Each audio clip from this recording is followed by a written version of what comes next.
Let's also go live on YouTube. Hope everybody who may be in the background is doing well today, and as well as anybody else who may see that YouTube bot later. Oh man. Let me just finish doing a few things in the background here and we'll be good to go. Everything will be set.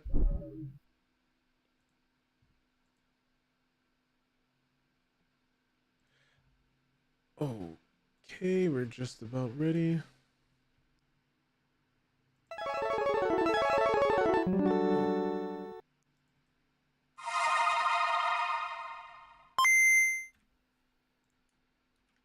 No more heroes, it's hero begin. You can't tell nobody but yourself. Nothing less to do. Travis, it's kill or be killed.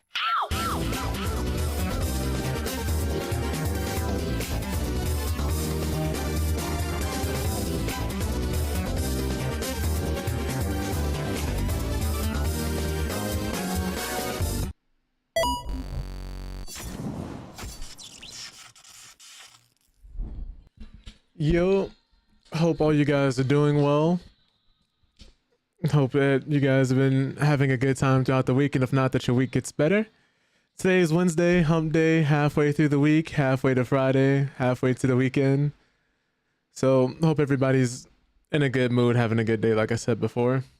Today we're just going to be discussing some more gaming news as far as like Ghost of Yote with their success, Nintendo catching a body, some more things going on with studios and other gaming publishers that we have going on in the space. Some good, a lot bad, unfortunately. But we'll see how it goes. Oh, man. Let me actually take a sip of water here. Home day, huh? Hey, yo, I didn't even mean it like that. What's up, Emerson? Appreciate you popping in.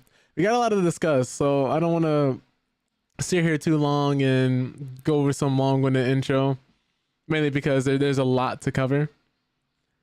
Case in point, I know the Go Broke crowd is not going to be happy about this, but Ghost of Yote has debuted to strong sales and cleared a huge financial milestone. Contrary to popular belief, it is great to have a female samurai in your game and on the cover as long as your game is good.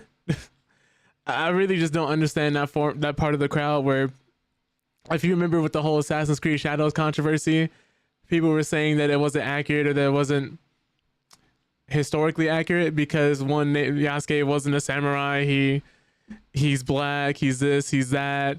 Then they had a female shinobi on the cover too, so they didn't feel like if you're a woman that you weren't Japanese enough for some reason. You know, people who aren't Japanese, people have no idea what they're talking about. People who don't even read books, let alone history books, just had a whole bunch of nonsense to say about the game. Even some of them posing to be Japanese and pretending to be Japanese to try and leave bad reviews and review bomb the game. And Ghost of Yote was going through something similar. But it's good to know that that didn't negatively impact the game. If anything, probably worked as free PR for it. Because if you played Ghost of Tsushima, that game was great. And Ghost of Yote mainly appears to have what made Ghost of Tsushima so great. And they just added more, which I think is just something a lot more sequels should do.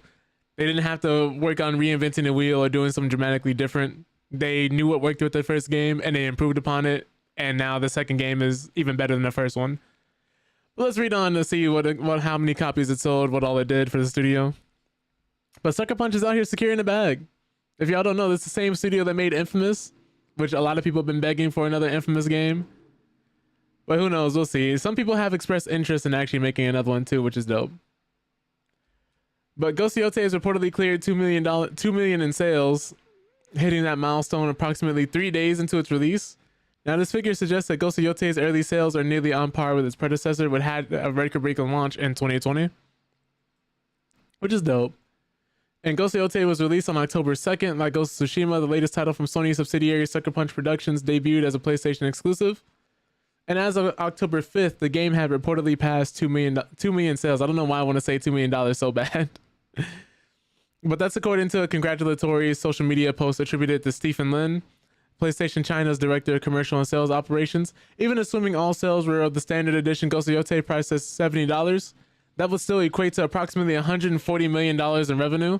And because it is a first-party PS5 exclusive, there are no platform fees to deduct from that figure. Actual revenue is likely higher, as PlayStation also offered $79.99 or $80 digital deluxe and $250 collector's editions. So that's cool. So this game has been selling like hotcakes. People were really excited for it, myself included. I'm more than likely going to be buying it when I get a chance. Don't know if I'll stream it, but yeah, I'll definitely be hearing from me once I start playing it.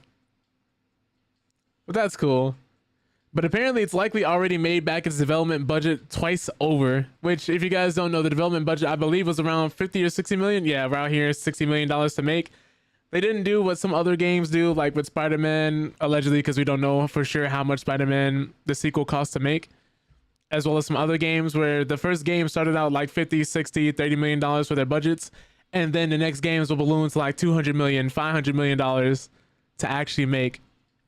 I think this echoes the sentiment that you do not have to throw in $500 million, $600 million, $200 million, $100 million to make a good game and to make a game work. And to make a good game. Ghost of Yote and Ghost of Tsushima both prove that. But with 2 million units sold, the game would have recouped its development budget roughly twice over by now. However, Sony's actual profits are ostensibly still below the 100% mark, as the 60 million figure excludes marketing costs, which are likely substantial given Ghost of Yote's positioning as the company's flagship release for Q4 2025. Even if you want to take marketing into account, depending on how much was spent, I still think they made a pretty penny with this game itself. And not to mention the holiday season is coming soon, so a lot of people are going to be asking for this game around Christmas, probably getting it no later than New Year's, stuff like that. Black Friday, picking up on deals if it goes on sale. But Ghost of Yote sales presently appear to be tracking slightly behind Ghost of Tsushima. The 2020 title cleared 2.4 million sales in its first 72 hours on the market. And according to official figures shared by Sony, that performance made Ghost of Tsushima the fastest selling first party original IP on the PlayStation 4. Because it launched just ahead of the next console generation, there are no other first parties to realistically challenge it, which effectively secured its PS4 record for all time. And here are the first 3 days, like we said, Ghost of Tsushima 2.4 million, Ghost of Yote 2 million. And so we're just going to see how much higher this game has a chance to climb than Ghost of Tsushima did, because Ghost of Tsushima built up so much goodwill and positive word of mouth that you know Ghost of Yote is going to do well now, because not only is it a good game, but so many people love the first one. So many people have been streaming it, talking positively about it, so a lot of people are just going to be picking it up off of that alone. But the lifetime sales of Ghost of Tsushima sat at 13 million as of September 2024, with Sucker Punch confirming as much in a New York Times interview. Though Ghost of Yote's launch appears to have been slightly weaker, the game may still achieve a similar level of long-term commercial success. Ghost of Tsushima saw a significant boost from a successful Steam release, which is estimated to have contributed over 2 million additional units to its lifetime sales tally. Although its sequel has not yet been confirmed for other platforms, Sony's recent track record suggests a Ghost of Yote PC version may only be a question of time. Which I think it'll come to PC. Ghost of Tsushima came to PC, and a lot of other PlayStation exclusives that were previously exclusives have come over to PC not too long ago. We had Neo 1 and 2. The Last of Us is on there. Ghost of Tsushima is on there. The Uncharted Collection, I believe, is also on there too. So it wouldn't surprise me if Ghost of Yote, like a year or two later, also happened to release on PC. Maybe with the launch of the multiplayer, because I believe the multiplayer isn't in the game yet. And that's another thing too. A lot of people forget the first game had multiplayer as well, so you could play with your friends, not in co-op or anything, but in just separate mode that was like wave-based and had different missions you could go through too. It was fun. I actually ended up playing it. It was a good time. But we do have some bad news, I'm sad to say. If you're an EA fan or a Dead Space fan or a Skate fan, EA has managed to hit fans on all three fronts. Because if you don't know, EA has now put Isaac Clarke in Skate, and a bundle for him costs $40 for a worse skin. Because in Skate 3, they also put Isaac Clarke in Skate 3. This is how he looks in a new Skate. And let me see if I can find how he looked in Skate 3. Because the community is not happy. A $40 bundle A $40 bundle. This is how he looked in Skate 3. Hold on, let me pull this up for you guys. Right here. His own separate board and everything that you didn't have to pay for. And of course, this is him in Fortnite. But this is a Fortnite skin for 15 bucks. And EA is charging $40. Now, don't get me wrong. I'm someone who loves Skate. I played 1, 2, and 3. 3 being my favorite. And this new one, the skating does feel great. It's wonderful. You see a lot of people doing a lot of cool things, a lot of cool tricks, a lot of cool stunts. Like, there is some fun to be had in this game. But the problem, a lot of people, myself included, saw immediately is that it's a free-to-play game from EA.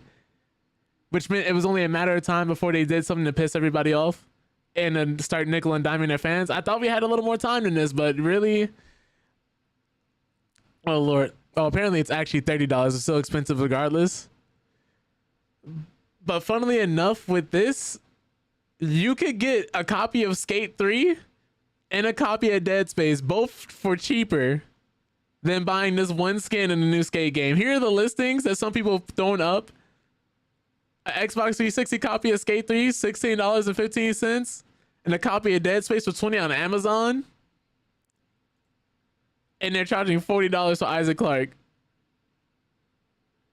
a crossover character from one of their biggest IPs. People have been begging them for a new Dead Space game after 3, which 3 unfortunately did have the unfortunate reality of killing the series, or at the very least putting it on a shelf for a hot minute. And now with this whole acquisition that EA went through, this buyout, it's hard to tell if we'll ever get another Dead Space game, but seeing stuff like this is just unfortunate.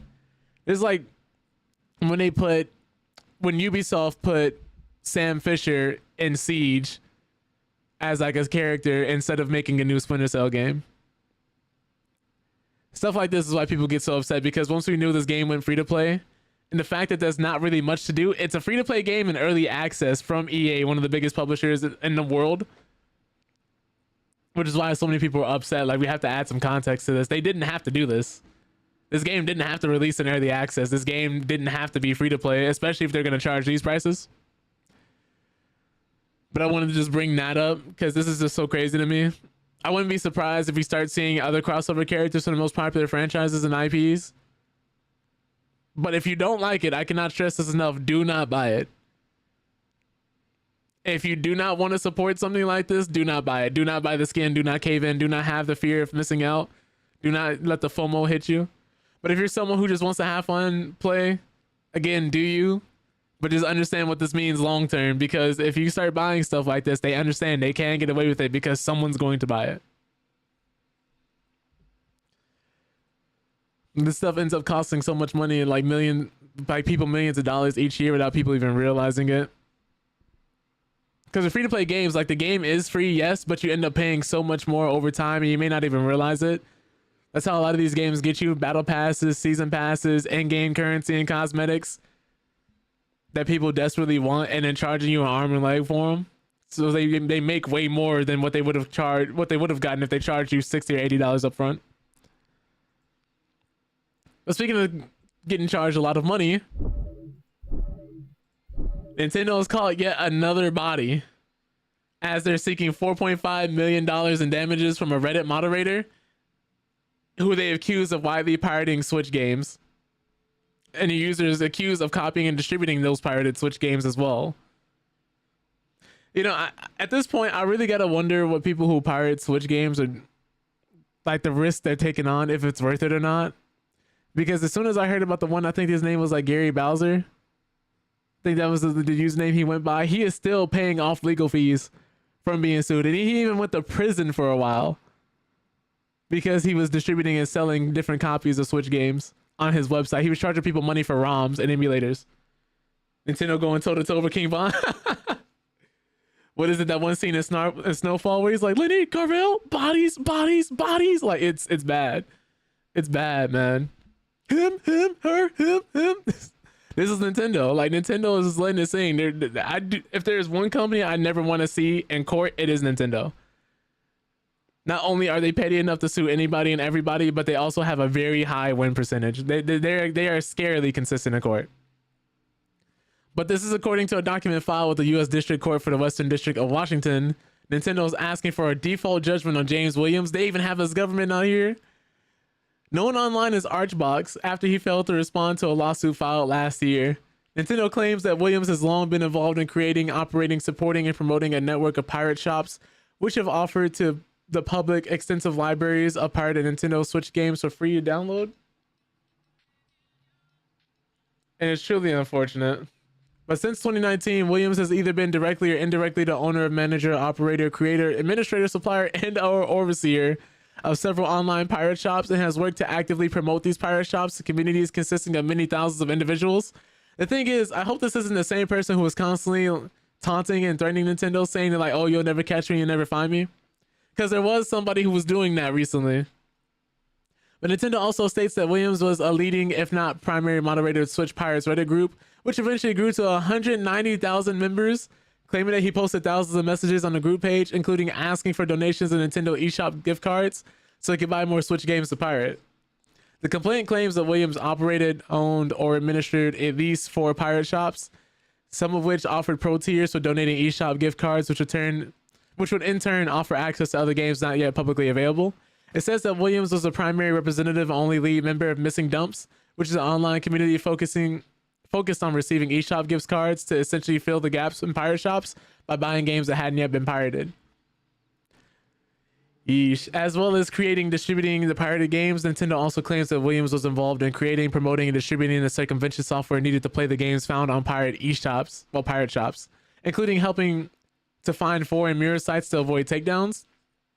Now, Nintendo contacted Williams in March 2024, demanding he immediately shut down his pirate shops, where extensive libraries of pirated Switch games are made available to download. And according to Nintendo, Williams acknowledged his conduct violated NOA's rights, which I'm assuming is Nintendo of America's rights, and stated that he would work with Nintendo of America to satisfy its demands, but did not, however, agree to cease his conduct, and in fact denied his involvement with the pirate shops in several respects. Nintendo says that when they asked Williams to confirm in writing that he would agree with Nintendo's demands, he became combative and uncooperative, and that after he failed to respond to a final opportunity to comply, Nintendo filed a lawsuit in June 2024, accusing him of numerous counts of copyright infringement, circumvention, and trafficking, and circumvention devices. Since then, Nintendo says it only had contacted from Williams' attorneys once in January 2025, and that it had no further contact with either Williams or his attorney after that. And as a result, Williams' failure to defend the case, it's asked the court to enter a default judgment in favor of Nintendo. This is crazy too, because once they asked for it in writing, it sounds like he got scared and tried to like run away and not deal with it.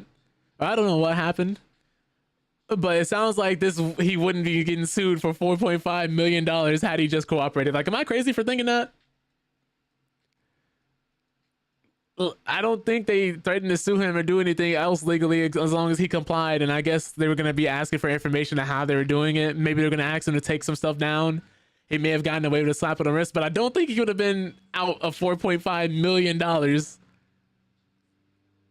This is the same story because like not too long ago, Epic, there was another story just today where they're suing somebody for millions of dollars because they were running just different islands through bots and getting XP and then making money through having people fake engage with the actual islands and taking a cut of the money Epic was sending them. But once Epic stopped the payments, everything disappeared, which is how they immediately noticed something was suspicious and off. And initially when they reached out, they were just like, yeah, just take down your accounts, take down the islands, don't do this again. And the guys not only didn't do that, but they kept doing what they were doing. So now Epic is suing them and then gave them a lifetime ban on top of suing them. If there is one thing these companies care about more than anything, it is money. Which is why I just don't get why so many people are going to war with them when so much money is on the line. Because 9 times out of 10, you will lose. You're either going to prison or your checks are getting garnished for the rest of your life. It's just not a smart thing to do. Unless you have like Diddy's lawyers or something. But that being said, they said that Williams has engaged in infringing an unlawful reproduction and distribution of hundreds of thousands of copyrighted Nintendo Switch games, which is why they're seeking a monetary judgment of damages of $4.5 million, and that through pirate shops has distributed or facilitated distribution of thousands, if not hundreds of thousands of unauthorized copies of Nintendo Switch games. Nintendo says that previous statements made by Williams online, including one instance where he wrote that Most of us who hacked our Switch are like you, said pirates who aren't going to give Nintendo $50 for a game. Prove that his conduct was willful and that plausible allegations of willfulness are all that is required on a motion for default judgment. The Copyright Act states that instead of calculating actual damages or profits owed, a copyright owner can instead ask an award of statutory damages up to $30,000 per infringement or $150,000 if it's shown to be willful, claiming that it could be therefore liable for $150,000 in damages for every single game Williams infringed. Nintendo has instead just focused on 30 key first-party titles that were distributed by Williams and is asking for damages of $150,000 for each title, hence the total of $4.5 million. It also says that it has decided not to seek statutory damages for Williams' alleged trafficking of circumvention software, even though such damages could be several million dollars, and is instead just focusing on the copying and distribution of 30 games. The motion for entry of default judgment by the court is set to be heard on October 24th. Jeez. This is... I don't think anybody realizes how much money $4.5 million is, because most of the time, none of us are ever going to see that amount in our lives. But this is insane. This is insane to see, like, here, that people are just constantly catching these lawsuits like that. Both EA, when it comes to Battlefield, and Activision, when it comes to Call of Duty, are starting to sue cheaters the same way as well. Cheating is starting to become an expensive hobby. It is crazy as much money as these people are making. But going forward, we have some alleged rumors about Marathon. If anybody has still been looking forward to Marathon or just curious about its price point, if it's going to be free or not, what all is going to have when the game launches. So this is a rumor. Take it with a grain of thought. Oh my God. Take it with a grain of salt. Because we got a leak supposedly about his pricing and launch weapons. I can't speak today. I'm starting to sound like Mike Tyson the more I start the stream. But a reputable leaker has revealed Marathon's price and the weapons that will be available at launch, as Bungie has remained relatively quiet about the shooter after a series of controversies and setbacks. That's putting it lightly, because they got caught plagiarizing someone's art. But although there are signs that things may be turning around for the game, while Marathon's release date is still a mystery, fans might have just gotten a better idea of what to expect from it when it does finally arrive. Bungie was notably absent from Sony's September State of Play, but it's clear that work on the upcoming extraction shooter is still underway. The studio announced that Marathon is getting another round of closed playtests running from October 22nd to October 28th, so showing some signs of life here. But opening the game to more testing and feedback is a positive sign for development, and a new leak may offer some relief for gamers anxious about the title after all the trouble it's faced. Now, I do remember that they offered to actually like bring the artists on and pay. So that's a good thing. But again, they had no choice. They got caught stealing. They had to. But this leaker claims that Marathon will cost $40 and have 28 weapons at launch. And October 7th, Destiny 2, a Marathon data miner, Destiny, okay, took to Twitter to reveal a slurry of information about the upcoming game, including a $40 price tag for the base game. Now, according to the post, there will also be a deluxe edition available for roughly $60 and a cosmetic-only season pass for additional $10. If true, that would be in line with earlier rumors, as Bungie has said Marathon will not be a full-price title, leading many to wonder if it would ask for $40, as other Sony live service titles like Helldivers 2 do. However, Destiny was careful to say prices are subject to change, and in replies, the leaker also said that the game would have 28 weapons at launch, although that may also change. And this is the tweet here for anybody wondering. But according to Destiny's post, Marathon's launch weapons will include 4 automatic rifles, 3 light machine guns, 6 precision rifles, 3 pistols, 2 railguns, 3 shotguns, 3... Dang, this is literally the whole layout. But of course, all these details are as yet unconfirmed, but Destiny does have a relatively reliable track record. In September 2025, they leaked multiple improvements seen in Marathon closed pay test that Bungie issued DMCA takedowns for, potentially leading credence to their accuracy. Now, if these recent leaks are true, it seems Marathon will offer a lot of variety without a significant price tag at launch. It would make sense if Bungie is trying hard to make a good impression off the bat, given Marathon's indefinite delay that followed disappointing playtester feedback and art plagiarism scandal.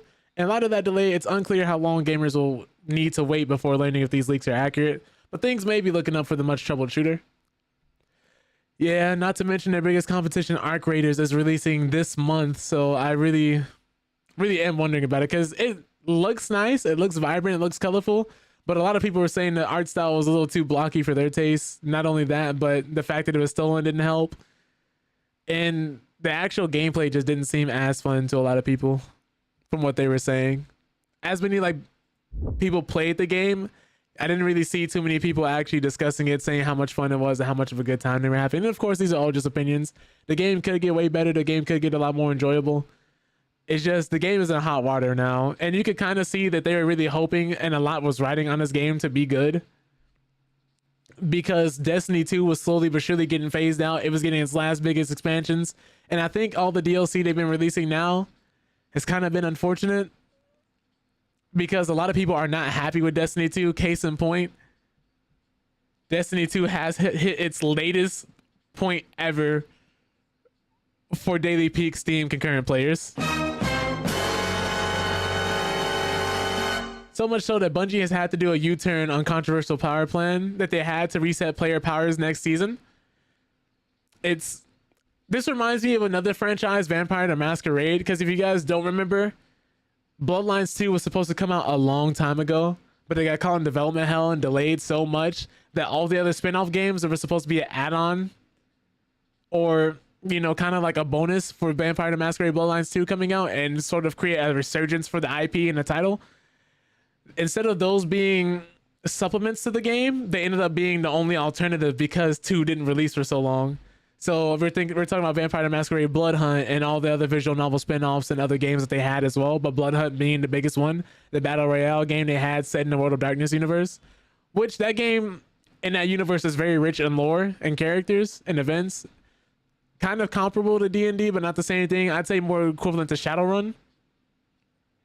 Just because they combine so many different things, like it's got magic in there as well as technology, and it's a nice fusion of the two.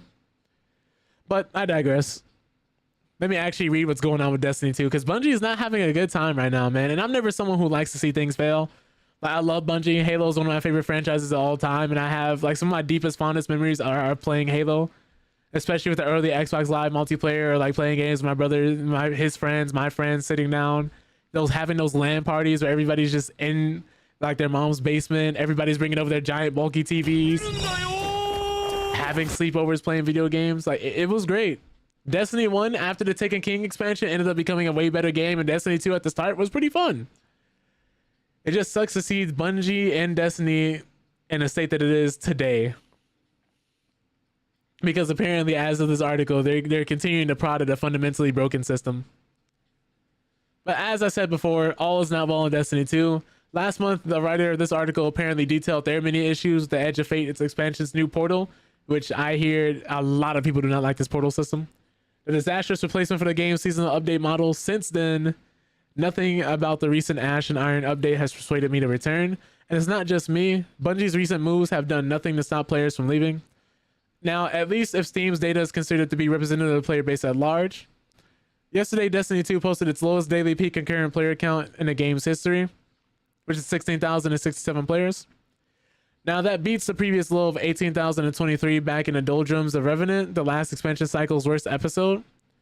And it's worth remembering that peak daily concurrence offers us a very limited picture. The number of players simultaneously in-game during Destiny 2's busiest period. It doesn't, however, tell us how many players actually logged into the game over the course of the actual day itself, nor does it tell us what the game's population is on other platforms. And it certainly gestures at something, though, which is a snapshot of data that speaks to the game in decline, whatever the actual number of active players are or is. But they go on to say that for me, it seems obvious, both from my own anecdotal experiences and the larger mood among the community, that the portal in its current form is putting players off. As for how Bungie is responding to the downturn in both player numbers and morale from the outside, it appears to be scrambling. And the most recent attempt to earn some goodwill is an announcement made yesterday that the extremely controversial plan to reset seasonal power and Renegades launches in December is now being deferred. Now, apparently, seasonal power will now carry over into Season 28 in December. The Destiny 2 team account posted this to Blue Sky. There will not be a seasonal power reset as in the past seasons. Now, seasonal power refers to any levels that you earn over the 200, the current soft cap. Progressing past that point requires completing portal activities, which is embarking on an agonizingly slow climb up the current seasonal cap of 550. Now, it's an important number because your power level defines what tier of reward you're able to earn. Hence why players were particularly upset by the idea that when Renegade launches this December, they will be reset back to 200 and forced to grind all over again. Yeah, I could see that. but it's one of a few recent decisions made to try and ease the many rough edges in the current portal design. Last month, for instance, Bungie announced that any weapons or armor earned this season will retain a new gear bonus when Renegades launches, which is a change to the original plan of new gear buffs only applying to last season's loot. Now, the obvious question becomes, what happens after Renegades? It's all very well slapping on an emergency band-aid, but this announcement is carefully worded in a way that gives no indication of how seasonal power will change in the future seasons. It also isn't clear if we'll see a power cap increase in Renegades. If we do, and you can no longer earn tier 5 loot at 450 plus power, there's very little effective difference between that and the reset in the first place. Every week, there seems to be some new attempt at placating players, just one more change to try and appease a community that has rejected a fundamentally flawed system. Hold on, let me shoot this person.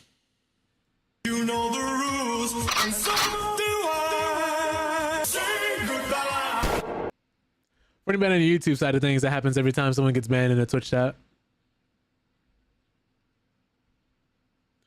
But 2 weeks ago, Bungie announced a change to Portal Challenge modifiers in an attempt to make the system more accessible and more rewarding at all power levels. But as part of this, the studio is introducing power deltas, which are fixed difficulty caps that lock under a certain power level. And it's everything in the portal, not just, what's the word for it? Match-made fire team ops. Get that, man. Yeah. I should add that as a redeem. I want to do like rotating ban redeems, where hopefully I won't have to keep banning people, but if I do, a different one pops up every time. So it's hard to beat that one because that one's so iconic. I might just do it with like an exclamation point ban system, because that's easier to do here. Because I'm pretty sure if you type in exclamation point ban, it might work, or slash ban. Yeah. We'll figure it out. But what's the word for it? This move should have been the final nail in the coffin for the power grind. It fully exposes that it's an artificial block on players' ability to earn the gear they're chasing. If you can't outlevel an activity, power as defined by a number is rendered meaningless. Instead, though, these caps will exist alongside the power climb, the worst of both worlds. For the last few weeks, Bungie has been hinting at a roadmap that plans to outline what the portal will become on a longer timeline. And this is going to be an absolutely critical moment if the studio wants to reassure the community that there is a plan in place that goes beyond the short-term quick fixes that fail to actually address the root issues inherent to how Destiny 2 works right now. It's unfortunate, man, because it doesn't really sound like they know what to do with this game. Like I said before, they were really pushing Marathon, and Marathon was supposed to be the next big game. And if anything, I think this is partial proof that that was supposed to be the case, because it seems like Destiny 2 is kind of floundering. I think a lot of people expected Marathon to come out, and if Marathon was going to be good, what Bungie was going to do is slowly but surely maybe start to put Destiny 2 in maintenance mode. Have a few last couple hurrahs, have a few last couple of DLCs, appease their players, and then try to slowly roll everybody from Destiny 2 over into Marathon, because that was going to be their next big live service game. And this is the issue where every game you release has to be the next big thing or a big giant live service game to make money and print you money. Is because if that game isn't good, it ends up doing the opposite. Now you just have money coming out of your wallet and nothing coming back in. And that's bad for business. It's bad for the consumer because they're not getting a good product or a good game. And it's bad for the business because if you ain't making money, or if you're staying stagnant, you might as well be dying. In terms of business, at least. If you're not growing, you're staying stagnant. If you're going stagnant, you're basically dying as a business. I'm not saying that it's not a good game, or that, you know, companies that release good games always stay in business, but if you're having something that's floundering and failing this much and is in trouble, and I want to stress this, I want to see the game succeed. I want to see this game do great, because worst comes to worst and this game shuts down, people are going to lose their jobs, and that's always horrible. I want to stress this enough. Anytime I criticize a game company or studio or developers or anything or anyone, it comes from a place of love. It comes from someone who's grown up playing video games, who has a lot of love for them, and they have made an impact on my life and a lot of people around me. I've met a lot of people through video games and playing video games, so it's always a sad thing when you see a studio or a game franchise like die or go away, and people end up losing their jobs and not being able to provide for their family and the people they care about. I'm not someone who likes seeing something fail, and I'm not someone who likes negativity for the sake of negativity and clicks and views, but I think it's important to stay informed and have a better informed opinion, as well as being knowledgeable in the space, so we're not just theory crafting and theorizing and just throwing opinions out there into the dark waiting for something to stick. I think it's very important to stay knowledgeable about these things, as negative as it may be, so you don't get caught off guard on why your favorite game all of a sudden might be shutting down, or if there is a difference to be made or something you can do to spread the word or to actually support the things you care about. Because it's not like this is a charity or anything. It's not like this is a small indie company. All these companies are trying to sell us a product. They're trying to get us to spend our hard-earned money and spend time playing these games. So whenever I actually want to spend my money on a game or buy a game or give my money to a studio, it's because I like the game, I like the product, and I like what they're doing. If you're someone who still likes Destiny 2 or still enjoys Destiny 2, I'm not shaming you for that. I'm not upset with you for that. Enjoy the things you love. Keep playing the things that you love. Keep supporting the things that you love, as long as it's for the right reasons. So when we have things like this, it's important to stay knowledgeable, because this game can go either way. And if you're someone who may have thought about like buying a giant expansion or getting more and more invested into this game, you may be on the fence for a good reason. Destiny 2 lasted pretty long though, a respectable amount of time. Yeah, and that's the thing. All good things must come to an end. Regardless of how great a game is, one day those servers have to go down. One day people are going to move on. That's just the way life is. It's just the way things go. And if you can make peace with that, you can end up being a lot happier. You can look back and reflect on the great times, the good times, the things that made this game beautiful, the moments you spent with people, what the game did for you. Maybe it was your escape. Maybe it was just something you wanted to put time into. Maybe if you're like some people with other games like Dragon Ball FighterZ, for instance, if you're in the FGC, that game built a lot of different careers for a lot of different people. It put a lot of different people on the map. It got a lot of people invested in making content. Destiny is the same way. Gaming in general is the same way. When gaming blew up and during COVID and everything, that put a lot of people on the map, because the bigger the space got, people started understanding, oh, people want gaming news. People want to know what these companies are actually up to. People want to know what's going on in the space. Some people got inspired to make their own games, their own DLCs, their own mods. Some people who have started modding because they had passion about the games that they played, because they love the game so much, but discovered their game had an issue or that they could add something. Those people ended up getting hired into the space. Not everyone, of course, and sometimes those who end up adding mods end up getting hit with copyright claims and lawsuits, but this is just how passionate people are about the space and how much people love gaming. And I'm the same way. Me still playing Black Ops 2 on PS3 servers. Yeah, what was it? Mod Nation Racers? If you guys remember that kart racer, yeah, their servers are back up. People are playing that game again. A criminally underrated kart racer. Really fun game. When people talk about Sonic Racing, Crossworlds, and Mario Kart, and everything else like that, if they release a Mod Nation Racers 2, I guarantee you people will play, because that game was fire. It was fun. Or at the very least, a remaster. That game deserved better.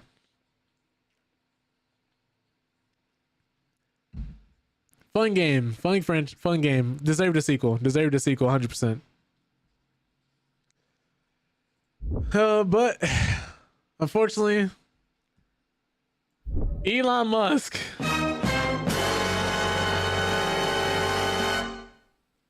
I repeat, Elon Musk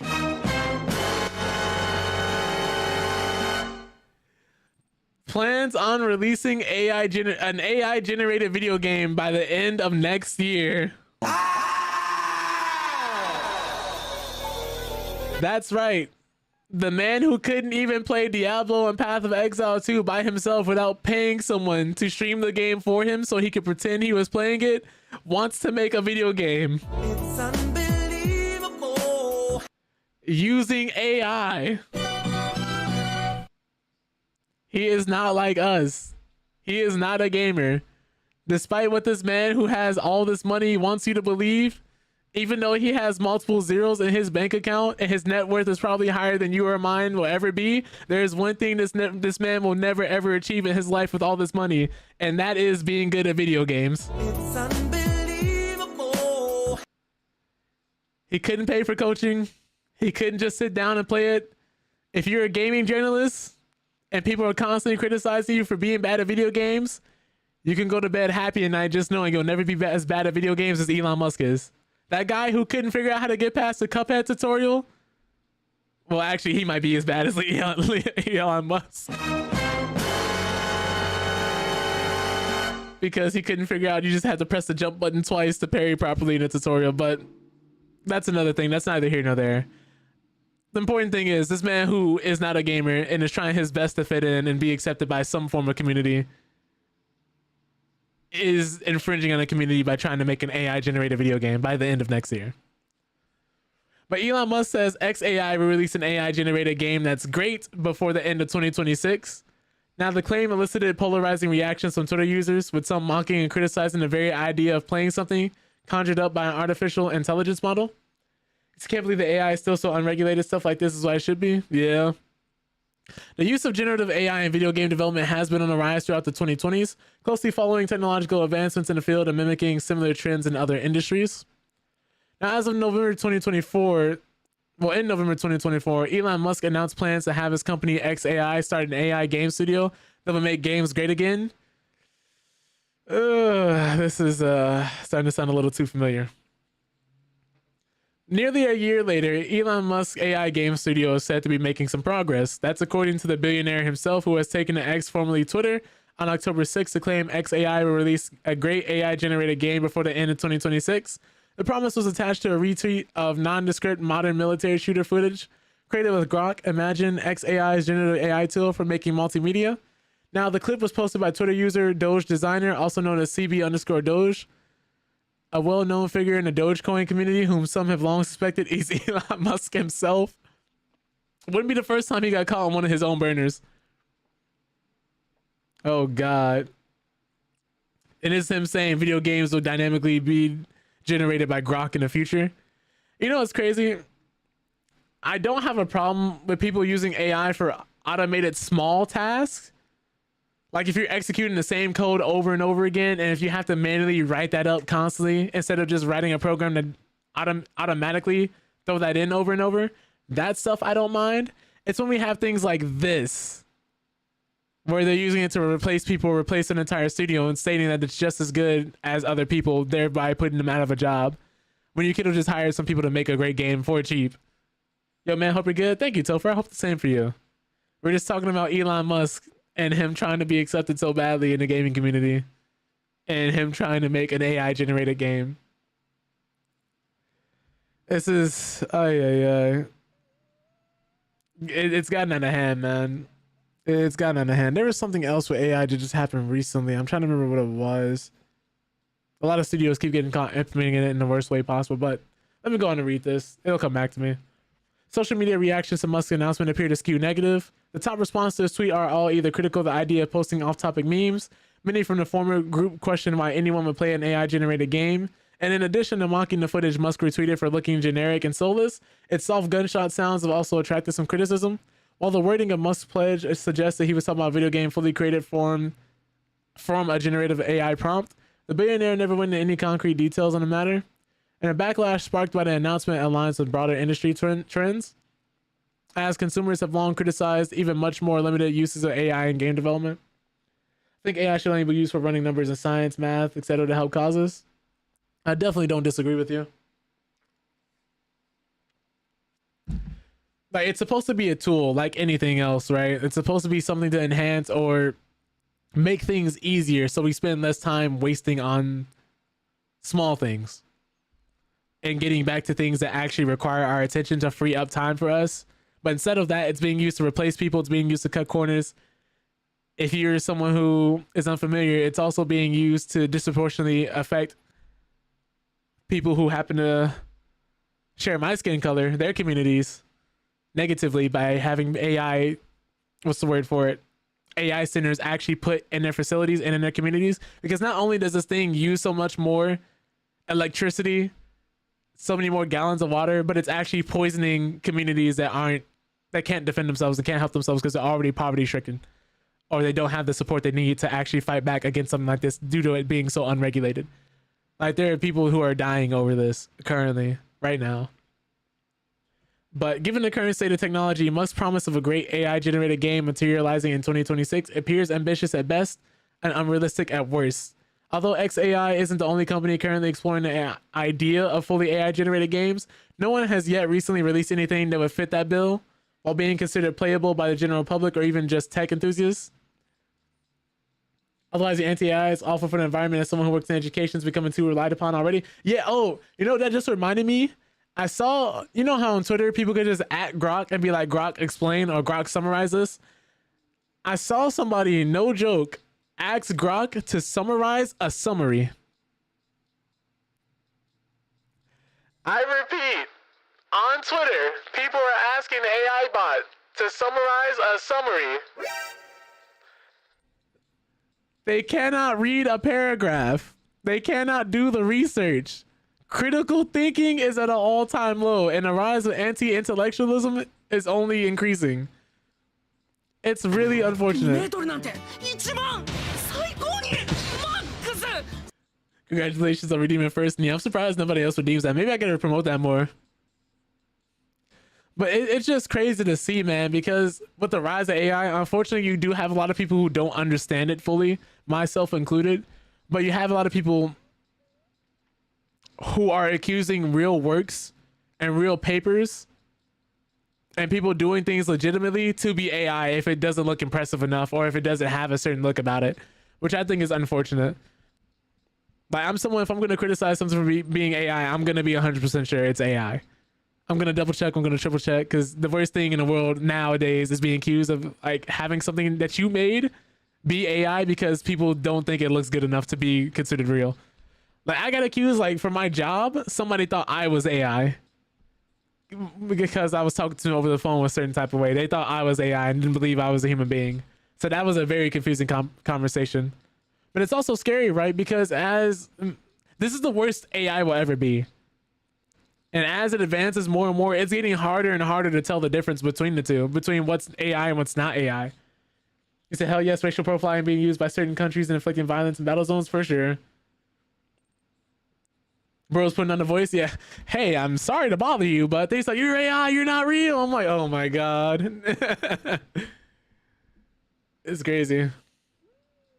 It's crazy, man, because unless you're someone who's been affected by this in some way, shape, or form, you may not even understand how deep this goes. Or if you're not someone who has seen people get affected by this or has even gone to do research or look up the fact that it's doing so many different negative things and that we don't need to be using it at this scale. It's crazy because, again, it was meant to be a tool, and like other tools, this tool has been being abused more often than not. Like, for example, the only time I've ever used AI is if I cannot literally get the issue for my specific issue, like my ultra specific niche issue, solved. You know, have you ever tried googling a Reddit issue, or not even Reddit issue, but an issue, and it pops up on Reddit and you'll see some posts from like 8 years ago, 6 years ago, 7 years ago, and a person's like, oh, I had the same hyper specific issue you do, and then the next post underneath it is, oh, never mind, I fixed it, and they don't post the solution. So now you have to sit there and try to get this person to respond to the 6-year-old post because they found a solution for your issue. And no matter where else you looked, where else you tried, nothing pops up. That's when I'll use like AI to be like, hey, I've tried this, this, and this. Do you have any ideas in this specific ultra specific situation for a solution? Like stuff like that, I get it. Stuff like, oh, you know, what is it? You might just need a different perspective on certain things. But using AI for something like therapy or dating it, which was crazy too, because AI was encouraging people to unalive themselves. It's the evil world we live in, man. Anything that's used in the military and these big companies get their hands on it sucks. Anyway, you just joined in on politics already. Yeah, no, don't worry about it, Topher. Like, I'm not one of those people who doesn't talk about politics at all. Because you can't. Like, I used to be, like, back in high school and middle school and stuff like that, because I didn't know the importance of politics. And I was one of those people who would be like, oh, your vote doesn't matter and things of that nature, like, which is not true. Your vote does actually matter. It's just people have been so jaded by the American election system and things being rigged that's why that's the whole consistency that our votes don't matter. Because the propaganda, unfortunately, slowly but surely has been working. They're convincing people to remain quiet, not use their voices, not speak up, and that we don't have enough power as we do. At a 3/4 protest. Oh, you're at 3 out of 4 protests and events a week here in the UK. So yeah, I love that for you. I hope you're staying safe out there. especially what you guys going on in the UK with them trying to regulate all the different things over there. Oh my goodness. It's getting scary. It's getting scary with all the like AI, what's the word for it? Age verifications that they're doing. Yeah, no. I'm rooting for y'all, man. Rooting for y'all. But I don't shy away from politics, and I'm unfortunately sorry for anybody that makes uncomfortable. I'm sorry and I'm not sorry at the same time. Sorry if it makes you uncomfortable because it inconveniences people, and I know a lot of people use streams to get away from the real world and what they're experiencing in real life and what they're and like what they're going through on a day-to-day basis. Not everybody wants to constantly be reminded of how much the world sucks, and I don't do that all the time, but if it's relevant to the conversation and it comes up, I have to cover it because I want to, and I want to make sure people are informed, and I want to make sure it's something people can talk about and discuss, because whether you like it or not, politics isn't everything. Gaming is not immune. You know, schools aren't immune. Sports aren't immune. It's going to affect every walk of life some way, shape, or form. And if you don't look at it and come to politics on your own terms, they'll come to you, and you're not going to like it if politics get to the point where you cannot ignore them. Because if you didn't like them before, you're definitely not going to like them now. And if you're uninformed and don't have any idea what you can do and how much power we hold as a collective, that's when you get pushed around. That's when you start feeling like you're powerless. That's when you start feeling like you can't do anything, because people who are ignorant and uninformed don't know what all their options are, because you don't know what you don't know. You get the zombies taken care of? Oh, we're going to be going back. We're going to be going back. But yeah, I say all this to say, just stay informed. Just stay careful. You don't have to be talking about politics, religion, and everything 24/7, but just don't remain ignorant and hope this thing is going to go away and that it isn't going to be a problem. Because it will be. But let me read this last piece of the article and let's go on to the next gaming news. Because over the years, apparently Musk has developed a reputation for overpromising on deadlines. The Tesla full self-driving system is one of the most well-known examples of this habit, with Musk spending the better part of the last decade insisting that it was on the horizon. He made similar lofty claims about the Boring Company's Hyperloop transportation system, Tesla Model 3, and SpaceX's Mars colonization efforts, among other initiatives. Jeez. Let's go on and read some more. Musk making a video game, it could actually be good at low-key. Gonna have something in the code, and if Elon Musk is on screen, die. Let him win. Give him the W. But I know with the recent price hikes that Microsoft has been doing, all the bad press, all the bad PR, saying that Game Pass wouldn't get more expensive after the Activision Blizzard acquisition, that was a lie. Saying that we're not going to be doing $1,000 consoles, but then going up to charging $800 for Xbox Series X, that was a lie. It is just really, really bad. Saying that the new Game Pass added more value when they've been stripping away value from the rewards programs and then split Game Pass into 3 tiers, that was a lie.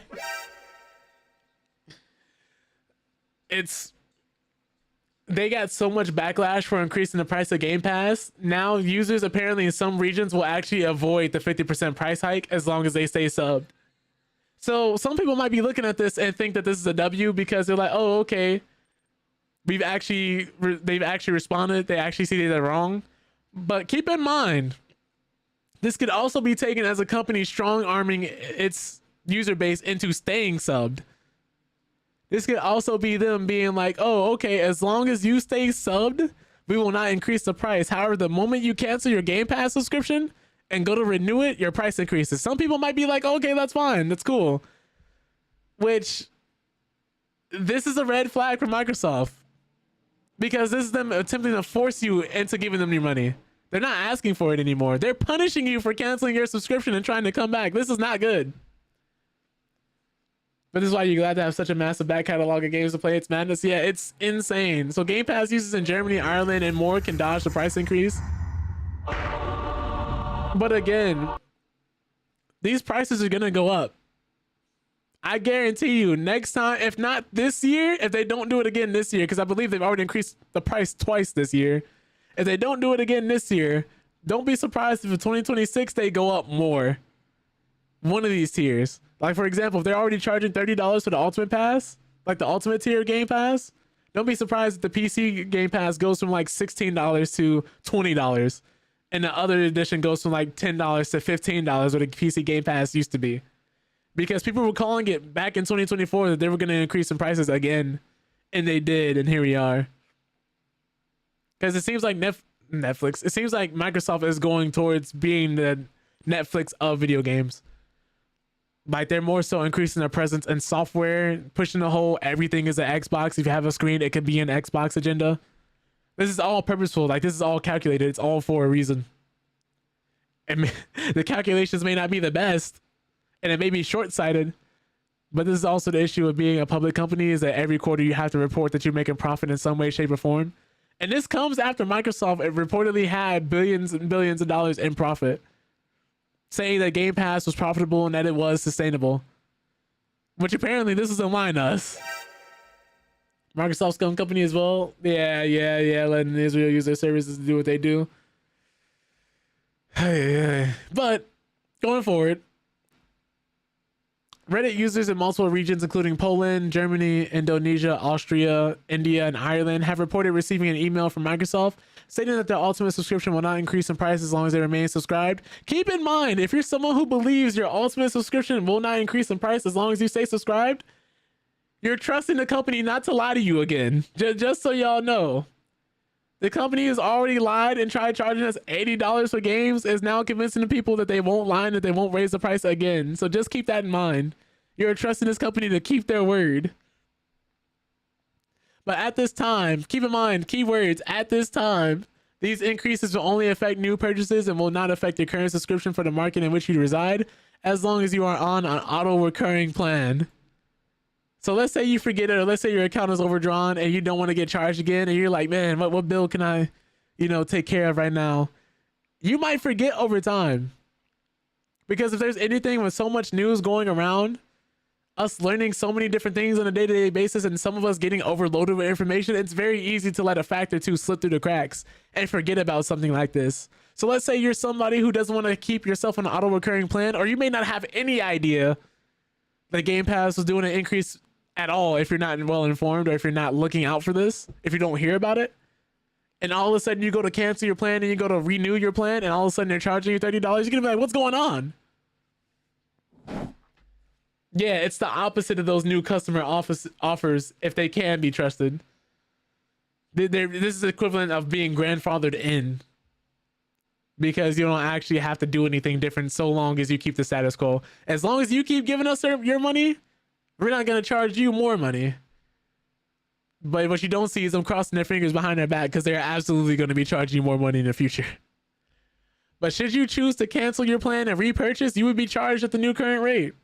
And it's speculated that the change in these countries is likely related to local regulations around subscription price changes. Microsoft announced a 50% increase to Xbox Game Pass Ultimate earlier this week. Ultimate will now cost $29.99 or £22, but it'll also be getting new additions such as Fortnite Crew and the Ubisoft Plus Classics collection. Oof, I can't read today. I might have to have Grok summarize this for me, But PC Game Pass will still remain available as a separate for PC only games, but this will now see its price increase from $11.99 per month or $16.49 per month. And then Microsoft Xbox consoles have seen a series of price increases in recent months, the latest coming last week when the company announced that it would once again raise prices in the US. If everybody who was unaware, that was sarcasm. I'm not gonna actually use Grok. It's crazy though, man. Crazy. But don't let Xbox fool you. Everybody's saying that they can do this because they can, but they might not be able to. This is one of the reasons they're walking stuff like this back, because I think they've shown their hand too quickly. A lot of people were theorizing they were going to do maybe a $2 increase, a $3 increase, maybe even a $5 increase, because originally it was $20. But going from 20 to 30, yeah, no, you caught too many people off guard. People were expecting them to slowly but surely incrementally increase the price. But don't be surprised if, well, I don't know, they're actually doing it. When they increased the price to $30, they also quietly removed away the ability to buy the actual Game Pass membership with the rewards points people were grinding out for.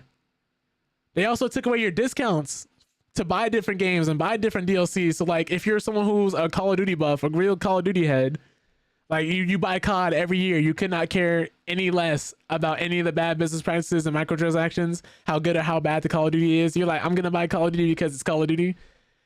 If you were someone who was getting any types of discounts on the season passes and stuff like that, let's say you're playing the game on Game Pass and then buying the DLC at a discounted rate, you can't do that anymore. Instead, Microsoft has chosen to give you points through the rewards program that they have been gutting over the years. And now their prices have gotten so bad for their consoles that not only did Costco, which is one of the third biggest retailers in the US, stop stocking their Xboxes, but now Sam's Club, which is known for buying in bulk and selling to families, is selling off its stock of the Xbox Series S and X consoles. And this is just the latest retailer to be selling off the Xbox Series X and the Series S systems at a significant discount. So if you're someone who's been on the fence, maybe you want to get an Xbox Series X because it has a disc tray, and you're someone who wants to play 360 games while being backwards compatible, this would be a good system to grab, but you didn't want to get it because of the price increases. Sam's Club would be somewhere you can go to get a discount and not pay a full-on extra $100, $200, sometimes even $300, depending on which one you're buying, if you don't already own one. But some Xbox gamers have been frustrated with the family of consoles recently due to the decisions made by Xbox leadership. In addition to the price increase for Xbox Game Pass, the price of Xbox Series S and X consoles recently went up. And those who already own the systems have recently reported that ads are appearing on their home screens after unsubscribing from Game Pass. And while it's mostly gamers voicing frustration, something seems to be shifting with how retailers are viewing the Microsoft consoles as well. By the way, Topher, thank you for actually coming back and showing up again. I really do appreciate that. For coming in again, really means a lot. And I'm glad to be able to have this conversation with you and Emerson and anybody else who may be lurking. Just wanted to make sure that was said because I really do appreciate that. But Sam's Club, which is a membership big box retailer, has begun clearing Xbox Series X and Xbox Series S consoles out at a discount. And while it's not clear if this is a nationwide trend, photos and reports of consoles on clearance have been making waves. One store appears to have discounted the Xbox Series X 1TB digital console from $499 to just under $280. Another shows the Xbox Series S 512GB version discounted to $239, while another photo shows the same system cut down to a surprisingly low $179, down from the original $329. So if you're someone looking to catch these things on a deal, this will probably be the best time because they're putting these things on clearance. Ugh, my voice cracked. If you can't tell, I'm passionate about this. But the Sam's Club discounts are actually even steeper than they initially appear due to the recent price increases of Xbox Series consoles. Starting on October 3rd, Xbox updated its recommended retailer pricing with the cost of the Series X digital increasing to $600. Let's just call it what it is. It's $600. And the Xbox Series S 512GB increasing to $400. At the cheapest price available through Sam's Club, a buyer could get two Xbox Series S 512GB systems for less than what they would normally pay for a single one. If you could not get this in your head, or if you did not understand, Microsoft is pricing gamers out of their own hobby. Gaming is getting gentrified in front of our eyes, and people don't even realize what's happening. If you're someone who wondered how gentrification felt, which is still going on today, mind you, because currently with this current U.S. economy, people are getting priced out of their homes. People are trying to use gaming as an escape. People are trying to reward themselves with like an extra game or two, maybe like a game here or there, like in between making ends meet. Because if you're going to work constantly, you're slaving away maybe 8, 10, 12 hours a day. You're pulling off all-nighters, trying to finish a project, 30 hours, 40 hours, constantly having to go back in work, not seeing your family. And then the moment you get home, you may just want to kick your feet up, relax, play a game or two. Now, most people can't even do that, unfortunately. But curiously, Sam's Club seems to be following in Costco's footsteps with this move. After Xbox consoles disappeared from the Costco website, the retailer confirmed that it was selling off its remaining stock and would not be getting more Xboxes. No official explanation has been offered for these systems being discontinued aside from it being a business decision, but many fans are speculating that the consoles aren't selling well for the retailers. Even former Blizzard lead Mike Ybarra went out so far to call Xbox the family of consoles dead. And still, Microsoft is still moving forward with its next-gen Xbox console plans. So for the foreseeable future, the Xbox brand isn't going anywhere. I just play the games you got and watch Peace play the newer ones on here. I ain't fussed about playing them, but get to see. Yeah, like it's crazy, man. Speaking of that, Actually, this makes an article I was going to read later even more relevant. Because if you're someone who has the Game Pass, right? And in order to get value out of it now, if you're someone who really cares about the price performance ratio, if you're someone who's like, you don't want to buy a $70 game if it's only like 10 hours, 12 hours, you want something a little longer, you want to make sure you're getting the right bang for your buck. This article may be even more relevant than it ever has been. Because if you're someone who only plays like 1 or 2 games on Game Pass a year, which before the price increase was actually worth it, because Game Pass used to be one of the most affordable memberships in gaming, and it was really impressive. A lot of people clapped it up. A lot of people, myself included, really liked it. I had a friend of mine who, anytime you brought up a game that was on the Game Pass and you said that you couldn't afford the game, he's like, oh, if you had Game Pass, you could buy Game Pass and so and then play it on Game Pass. Which, to his credit, he was right. It was the better value. It was the better deal. He was like, when he's one of the best salesmen I know who deserves all the commission in the world. But with so many people working so many more hours and just taking time off to just rest and sleep and really just not have time to play games in general, this might apply to you, because more than 60% of US game players only buy 2 games or fewer per year now. And only 4% buy more than 1 game a month. So like, if you're not a streamer, someone who can write these games off as like a tax write-off or get paid to play these games, or you don't get a free key, you can't find them on a discount, you don't game share with anybody else, gaming is really expensive. Like, if you're someone who's been in like Warhammer, D&D, Magic the Gathering, you know a thing or two about expensive hobbies, and gaming is starting to get up there, because now you have games releasing for $70, $80, and it's not like how it was back then during the 90s, where gaming was much more niche. Companies had to make physical ROMs instead of CDs, so gaming had to cost like $80 or $90. Companies had a lot more pressure on them to make those sales, because people weren't just going to the store and buying games for their entire families and things of that nature. You might have 1 or 2 people in your entire family who may have played video games, and they're usually the youngest, and people look down on the hobby. So companies had a lot more pressure and a lot more incentive to charge those higher prices at the time, because they had to.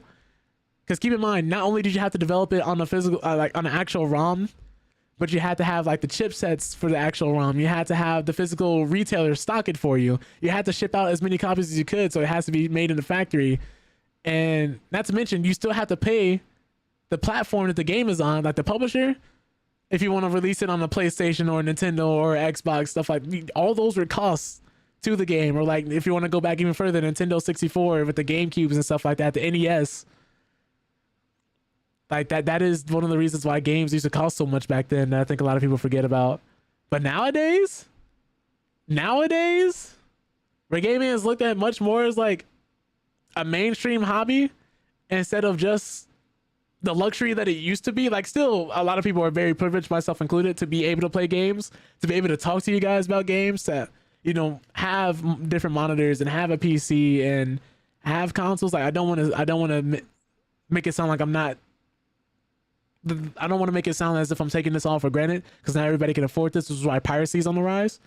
But I just want to put it in context why so many people aren't buying as many games as they may have used to, because it's just not as affordable, and people just don't have the time like that. I mean, your mates after uni used to take turns buying 1 copy, and then when done with it, posted it to each other to play, or pass it between each other. I feel that. But the majority of video game players in the United States only buy 1 or 2 games a year, and market research company Circana senior director Matt Piscatella has shared data from his Q3 2025 Future Video Game Survey. Specifically, it's data on purchasing frequency among players in the US. $70 a pop, ain't it? I agree. Because there's an article not too long ago that says 60% of gamers do not play new games. There was an article that came out around 2023, if I remember correctly. And out of, what was it, the 60% of people who don't play new games, the extra 40% who did not even beat them. And now we have this showing that people are only buying like 1 or 2 games a year. Like, I don't know if you guys remember Hellblade 2, Senua's Sacrifice, I think it was. Let me see, Hellblade 2. I am not 60%. This game was 7 hours. 8 hours. I think the first one was even shorter, if I remember correctly, or just as short. Yeah, 7.5 hours, 8 hours. People on Game Pass didn't beat this game. They didn't beat the first one. They did not beat these games. As short as they were. I know plenty of people who installed Expedition 33 on the Game Pass and then uninstalled it, did not touch it. They maybe like played the beginning, did not play it.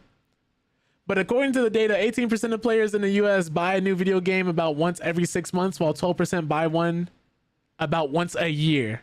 The survey also found that 33% of players buy a new game less often than once per year, meaning a combined 63% of players buy 2 games or fewer every year. On the other end of the scale, 22% of players buy a new game once around every 3 months, with 10% saying they buy one roughly every month. Just 4% said they buy more than one game a month.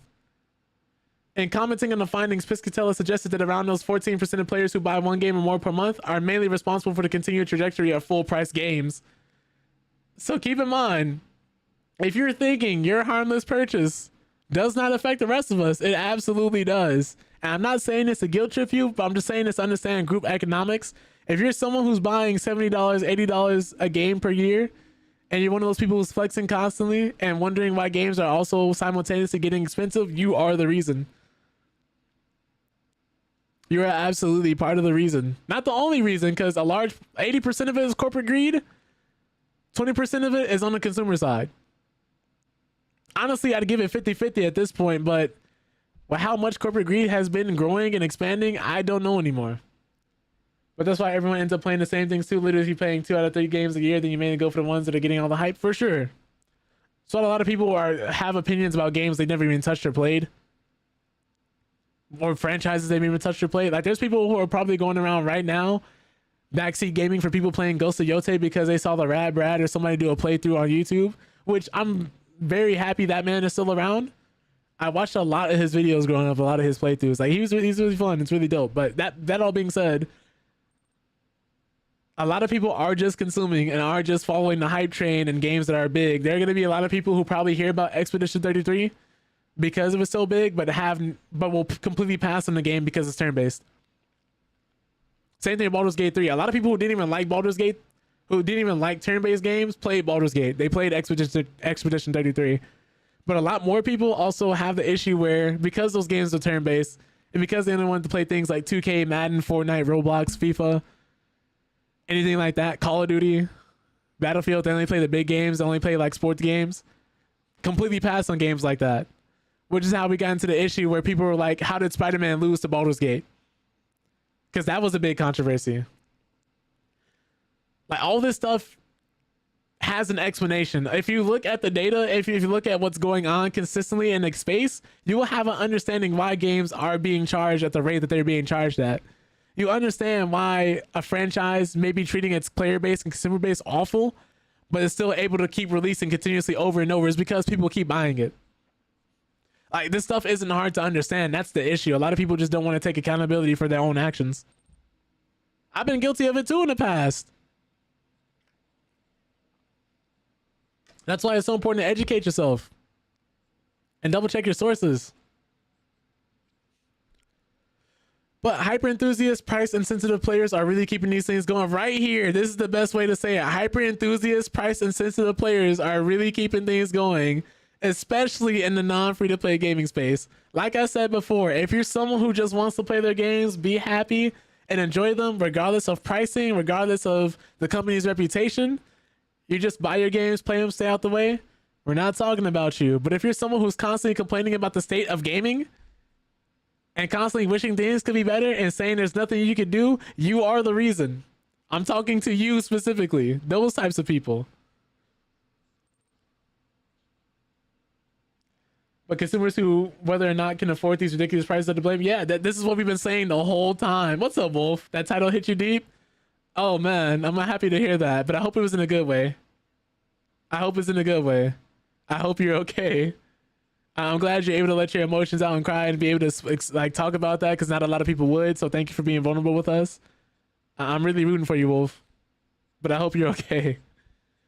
We're currently talking about people ruining the gaming economy. All about your turn-based tactics, Final Fantasy. Oh yeah, did you pick up the Final Fantasy Tactics remake, Topher? Is it a remake or remaster? I've heard that got released recently. A lot of people are really loving it. And you forgive yourself every day. It's important. It's something you gotta do. can't force yourself to live in the past, and you can't hold the things you did in the past over your head if you were ignorant at the time or just didn't have the emotional maturity or just weren't as good of a person. Because there's always a chance to make things right, to try and improve. And at the very least, if you can't make it up to someone you've hurt in the past, you can make it up by not making those same mistakes again, both for that person you may have hurt or the person who may have hurt you. Because forgiveness sometimes has to go both ways. I'm one of those people. I believe if someone wronged you, I'm not going to tell you to forgive that person. But also, I will say forgiveness does not mean that what they did to you is okay. It just means not letting the wound fester, not letting it affect you, and not letting that person hold power over you. I'm always someone who believes in getting your get back, right? But as long as it's for the right reasons. But I'll also say I'm not the person who believes in holding a grudge for the rest of your life because one person hurt you, which then leaks over into your relationships and other people who had nothing to do with it. So you end up hurting them as a proxy. Because hurt people hurt people. Hurt people hurt people. But you owe it to yourself to be the best person that you can be and to really reach the limits of your own potential. Lamar Wilson posted a TikTok making a great point that although he can afford these price hikes, it does not mean that he will, nor should others in his position financially. It's all solidarity for sure. Gotta take a couple games off the list first and wait for it to come down in price. I feel you. What would Master Oogway do? You're right. But yeah, no, because even, for example, the Xbox ROG Ally X being $1,000 and the other one being $600, you know, and the price of a Steam Deck OLED being $650, you could basically buy a few Steam Decks instead of getting an Xbox ROG Ally X or an original Ally X, because those are coming down in price. And the Lenovo Legion Go 2 being $1,300 and the other one being $1,500, like, no. What would child you say about where you are right now? And what would elderly you say looking back? Ooh, that's a good question. That's deep. That's a deep one. That's a deep one. I will say the person I am today is the person child me needed in their life growing up. That everything I've done as an adult has been in response to directly what affected me growing up as a kid. Mental health, technology, being more informed, not ignorant, not lashing out at people, being more emotionally intelligent. Like, it's all a direct response from the issues I had as a kid. So I think if I were to run into my childhood self, my kid self would be really impressed with who I've become. And I would do my best to steer my child self on the right path.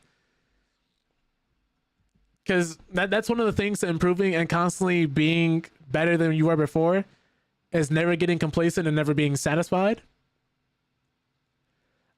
And I don't want to confuse that with never being appreciative of the progress you've made or the improvements or not recognizing your efforts. But I want to say that don't become complacent, because if you're complacent, that means you're done improving. That means you've reached your peak. You're happy being there. There's no other improvements to make. You've made it. You're done. Regardless of how good or how bad you may be. In your eyes, you are done. But if you're never satisfied and always say to yourself, I can do a little better.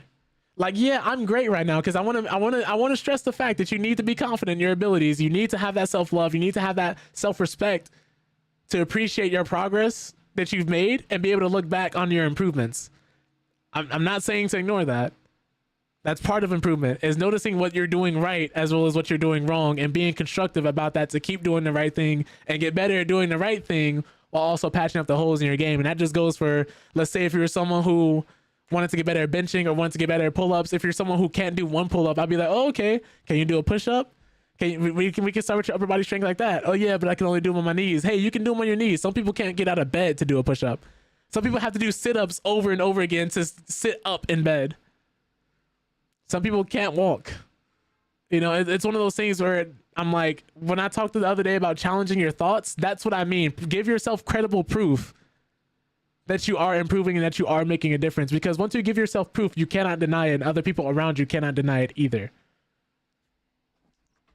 Like for example, going back to this pull-up thing, if you can't do a pull-up, like I'd say what some people used to do is Like if you're a person who had a treadmill and had like a little small bar underneath your treadmill that people mainly used to hold on, some people would pull themselves up on that. They would get on the ground, go up, and then pull up like that. If you have a park nearby and you like monkey bars or anything else like that, you can start using the park equipment to work out with. Anyways, I'm getting off track. But this is all basically to say that be happy with your improvement. Be happy with the person you're becoming. And if you notice that you're not happy with the person you're becoming, what's the word for it? Understand what you're doing right, what you're doing wrong, and what you could improve upon, and then go improve upon it. There's so many people that I know are self-aware of what they need to improve on and get better at, and then they just leave it there. If we're playing fighting games and I tell you need to anti-air me more because I'm going to keep jumping in on you and punching you in the face every time you don't, and you're like, okay, I'll do it, and then you don't do it, now we have a problem.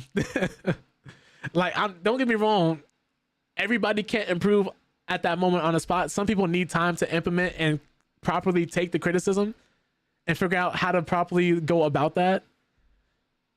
But if we're weeks later, we haven't ran a set in 2 weeks, and I told you that 2 weeks ago, we run a set again, I jump in and you don't at least try to anti-air me or show that you like have taken an incentive to practice or do something different, that's just telling me you're free. I'm money matching you all day. I'm not going to stop doing it. I know it's work. It's your job to stop me. And that could be a metaphor for you treating yourself not the best, so other people, you know, are treating you the same way you treat yourself. But anyways, you said you could buy 3 LCD Steam Decks for the price of 1 Xbox Ally X. That's crazy. But you said you work with kids on ADHD behavior issues, and you see your child self in them all the time. So I'm grateful to be someone I never had. That's important. That's dope, Topher. You're about to check your cash by potential failure. Wait until you see the check and regret in action. That's a check to cash. I hate it, man. I hate it. Because there's no greater pain than never seeing your full potential realized. The never knowing how far you could have gone had you just believed in yourself a little bit more. Had you just tried a little harder. Had you just put in a little more work and a little more effort to see how far you could have truly gone. There's no greater pain than never seeing your full potential realized in any aspect of life. But take everything that doesn't go the way you want as experience to sit with those emotions, then as a learning experience. You had your therapy session today and you sorted your main issues over a year ago. Still had to go and learn and put into practice what you learned. Yeah. And I'm never the type of person to make fun of anybody for failing or trying to do better. Because I think that's important too. If someone's trying to make a difference, I think that's why so many more people are more inclined to help someone if they notice they're helping themselves. Because they're not just looking for a handout. They're not looking for an excuse. They're not looking for someone to solve their problems for them. You're someone actively trying to fix the issue, and you have an issue, and somebody in a better situation may see that and may try to help you. Some other people may make fun of you, but the most important thing is you're doing it for you, because the only person who has to spend all day with you, day in and day out, and doesn't get to take a break is you. As much as some of us like to dissociate a lot of times. Like if you're someone who catches yourself constantly daydreaming about what your life could be and what it could have been, and you're not putting any of those things into action, you may need to do some digging. You may need to do some digging. We've all been guilty of it. Well, not all of us, but a lot of us, myself included.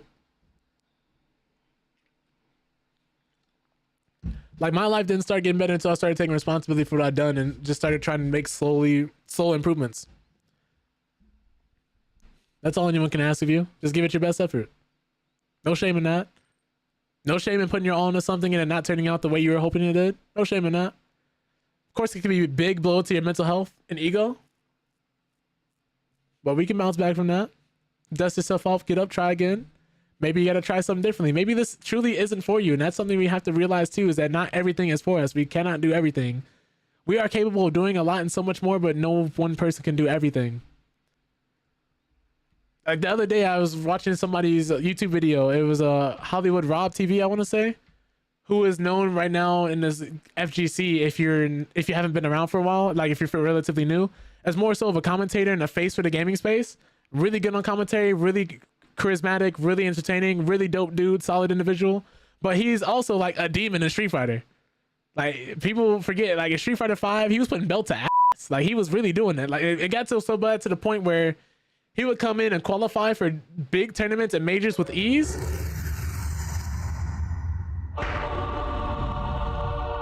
But then he would get DQ'd because he had to go commentate for a different tournament entirely.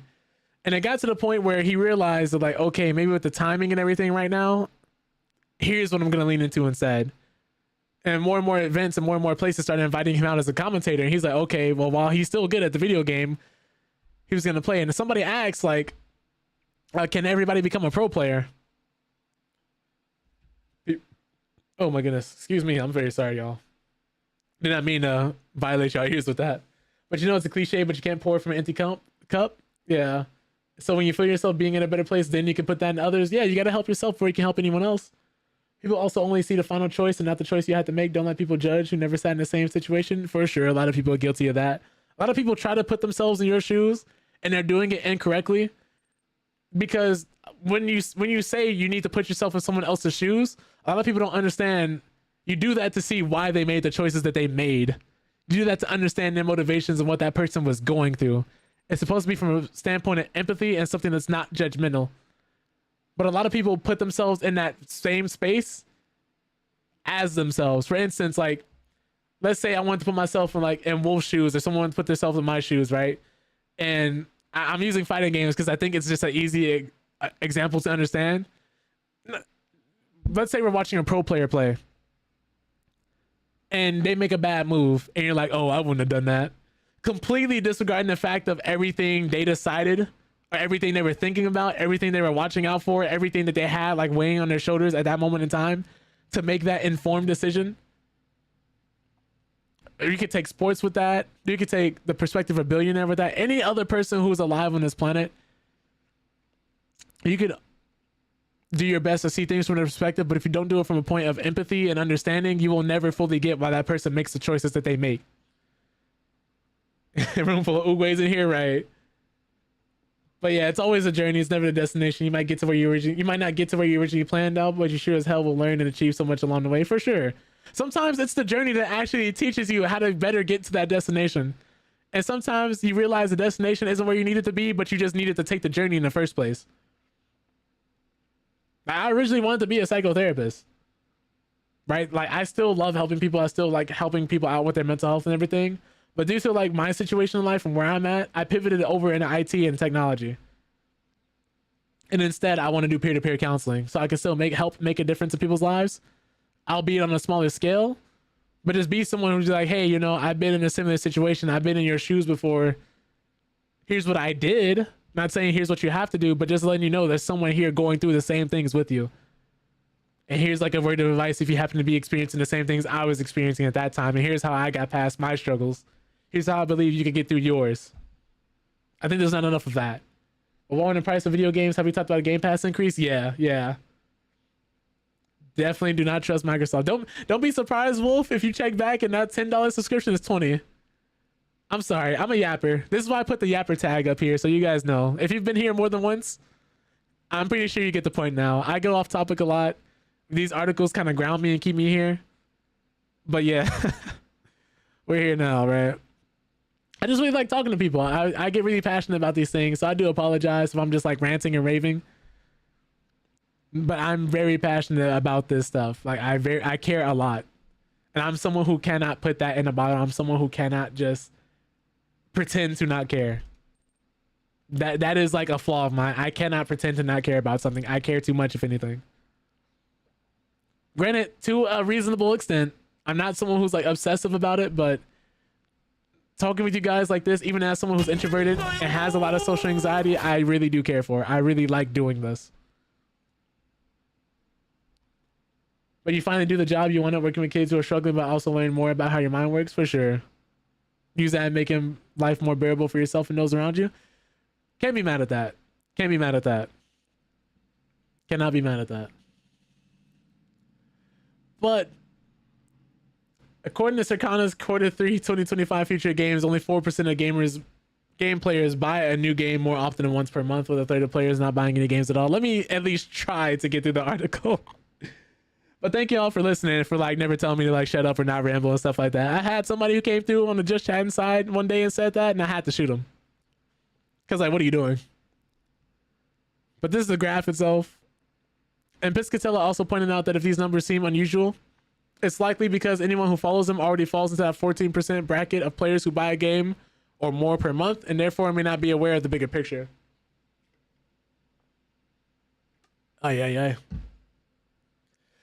But before replying, know that even seeing this post likely puts you into that hyper enthusiast bucket, so the actions of you and your immediate cohort likely do not match those of the general gaming audience. Now, in a separate post related to his point on hyper enthusiast price insensitive players, Piscatella suggested that the reason game prices are rising and deluxe editions are becoming more commonplace is because that 14% of players are less likely to worry about the cost of games, meaning most pricing is focused on them. So like you have your whales, your hyper enthusiasts, the people who really want to spend money on these things. But been talking about this trend for years when it comes to spending, he wrote. Why are there premium game pads, $149 collector's editions, pro consoles, and general rising prices? Because the price insensitive affluent players are the ones doing more of the spending as everyone else shifts more to free-to-play. And another report published by ComScore last year found that 82% of American video game players had made an in-game purchase in the past 12 months, highlighting that while some players may not necessarily be buying a lot of games, they're still putting money into the industry, albeit through in-game purchases and free-to-play titles. So if your friend ever comes up to you and tries to make fun of you for spending $80 on a video game, just remind him of all the money he spent on in-game microtransactions. Because they love it, apparently. But in the past, you would have taken what you was given, but not anymore. I'm fighting out of that pit. Love that for you. But you're at a point in your life right now where you shouldn't have any hours of work right now, but you fought for part-time and doing side work, working on tons of applications and resumes. I feel that, Wolf. I'm glad you're pushing through, bro. And the fact that it feels uncomfortable, and the fact that it feels like you're fighting your former self, and the fact that you're aware enough to know that you probably would have done something different in the past is a sign of growth. If you've ever looked at something you did and you cringe in the past, oh my God, that is a clear sign of growth, a clear sign that you're no longer the person that you used to be. If you used to hang out with a bunch of people who you have no idea how y'all became friends, and you know like how they are now, and the trajectory they were going is like down here, and now your trajectory is going up, that's growth. That is growth. It's funny, the other day I was reading a bunch of different responses because somebody asked, what's the most obvious hint you missed when someone was hitting on you? And I think one time this guy was hanging out with a girl he was into, and she showed him her back tattoo. And he was like, oh, you have really nice tattoos. Like, that's cool. And then she was like, I have a lot more, but you have to take my clothes off to see them. And he was like, oh, okay. And just kind of moved on with his day. And he said like 6 months later, he is still kicking himself about the fact that he never like got on the opportunity. It's little things like that, man. The little things like that. There's somebody asking like, can they come over another person's house to study? And they're like, well, you could just study at your house, not realizing the person is hitting on them and trying to like flirt with them. Stuff like that is funny to me. But cringing and stuff like that shows like now you're aware, now you understand, like it shows you've grown as a person. Something like small like that. But it's crazy, man. But finally, some good news. If you guys remember the smash hit Vampire Survivors, which is very similar to the smash hit Mega Bonk, because this is what came first and inspired a whole bunch of different other people to make their games, like Hall of the Torment, Mega Bonk, like I said before, even Survivor.io. If you're someone on the App Store, this is a game that started it all. Another indie game. But the indie developer Ponko has announced that, I hope I said their name right, that version 1.14 update for the popular roguelike shoot 'em up Vampire Survivors will finally add online co-op. It's had local for quite some time now, so you either had to all be in the same place or use Steam Remote Play. But it's adding some new other features as well. Fans of the 2022 hit will want to tune in for more information in the coming weeks, as the upcoming Vampire Survivors patch is shaping up to potentially be one of the largest on record. Vampire Survivors quickly became an instant hit for solo developer Ponko, real name Luca Galante, in 2022. The PC title quickly making its way to consoles and mobile devices, currently boasting an average score of 88 on OpenCritic. Galante has continued to polish the title while also introducing new content with an Among Us inspired expansion released in 2023 and a massively popular Castlevania DLC, in October 2024. In early 2025, Ponko noted that larger free updates for Vampire Survivors were on the way, with cross-save functionality finally being added earlier this year. Now it looks like even more features of fresh content are on the way. And in a new trailer, Ponko's revealed that the version 1.14 update for Vampire Survivors will be adding several new features, including online co-op for up to 4 players. It's unclear what else will be coming in the roguelike title, and fans will need to keep an eye on the developer in the upcoming weeks, as 4 more major features are being teased. And recently, players have begun speculating about what Vampires and Survivors' next DLC will entail. So this is cool. Let me actually play this video for you guys. Oh, it really is just a teaser.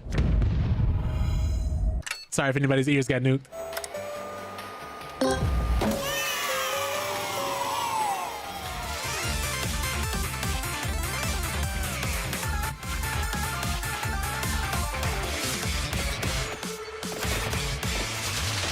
Oh, and you all aren't forced to stay on the screen near each other? That's dope.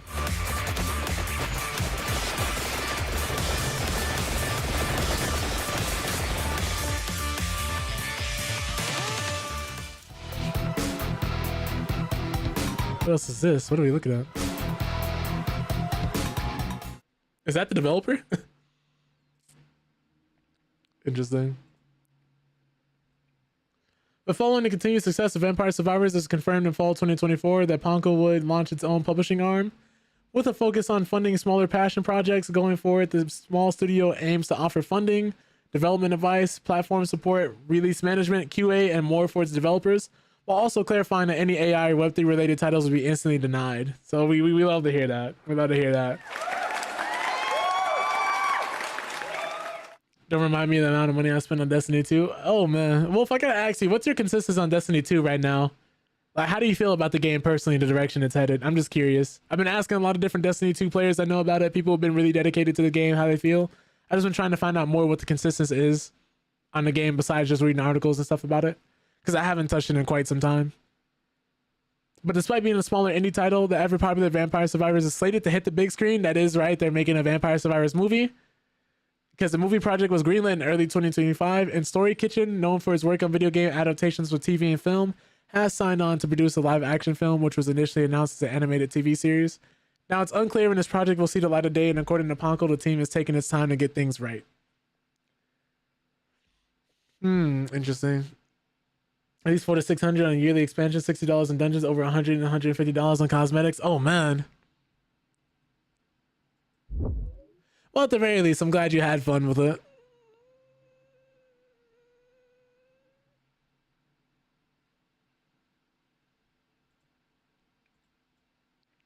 Let me see here. Oh, the story direction on the campaign and PvP direction. Gotcha. Okay. So, speaking of story, the Telltale-esque superhero management sim Dispatch was originally going to be a live-action TV show before it became a video game, but then COVID hit. So that's interesting. This game, I've been hearing nothing but good things about. I know a lot of people I've seen play it have really enjoyed it. They had a demo out not too long ago, but it looks really fun. Hey, they took out the reason to go do legacy content, and the power grind is now forced and incentivized not to play other people lower than you. Yeah, that's going to be interesting. But for those who don't know, Dispatch is a game I'm genuinely quite excited for. Me and the writer of this article are. It's made by Ad Hoc Studios, which contains quite a few former Telltale employees. Dispatch is a gorgeously animated comedy about a washed-up superhero managing a telephone dispatch for a bunch of reformed crooks and losers. Aside from having a solid setup, it's also got a fun management sim tucked inside, which is a nice twist on the usual Telltale gambit of this is basically a choose-your-own-adventure book with QuickTime events. Speaking to PCG's PC Gamers, Ian Evenden for our upcoming issue 415. However, creative director Dennis Lennart says it was originally designed to be a live-action series. We originally started in 2018, and it was going to be a potential live-action interactive TV show. I'm assuming similar to Black Mirror's Bandersnatch, or like the Silent Hill one that released not too long ago. And we spent a bunch of time on that. You know, wrote a season's worth of content. A thing called COVID hit. Hollywood shut down. Everything changed, and the tech partner we were working with pivoted their business, and we kind of were put on the shelf for a while. So unless you were born in 2021, in which case your parents or your parents are why you're reading our website, you'll probably also remember the absolute chaos that tore through basically every industry during the COVID-19 pandemic. For example, the Borderlands movie's terrible storyline, which was apparently built on Zoom. It all makes sense now. And it's starring of the Academy Award-winning Cate Blanchett, who cites her role in the whole mess as a touch of the COVID madness. Point being, it was a very weird time for everybody. The pivot being to a video game didn't stop the studio from taking inspiration from Prestige TV, though. Then we came back to it, looked at what was there, and thought there's a lot of great elements. What about expanding here and there and changing this character?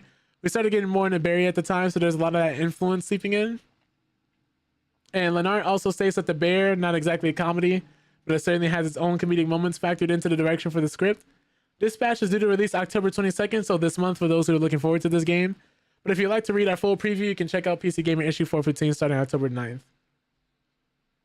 But you're baffled by how many new games come out and have lots of people hyped, etc. And that article is pointing out how few games a year are bought. Yeah. Like, a lot of people are frauds, unfortunately, Topher.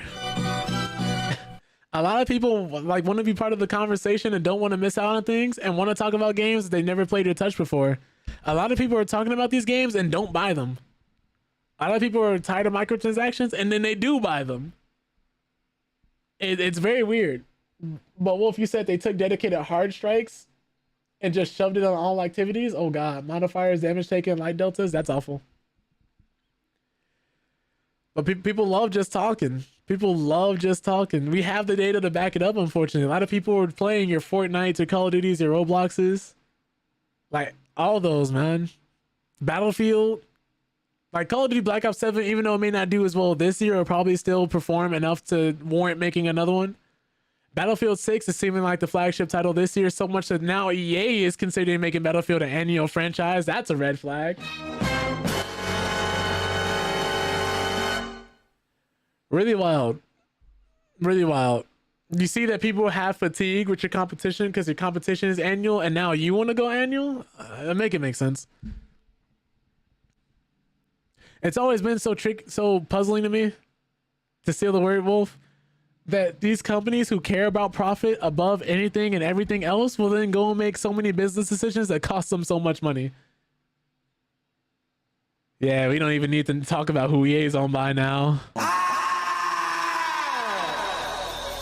But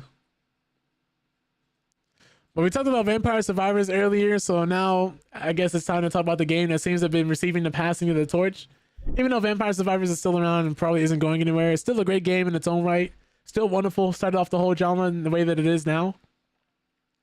I talked about Megabonk earlier, and that's what we're going to be talking about now, because apparently it's still breaking concurrent player counts daily. Because these days it's not uncommon for a new indie game to surface and suddenly steal the show, especially when the game is released on Steam at a low price.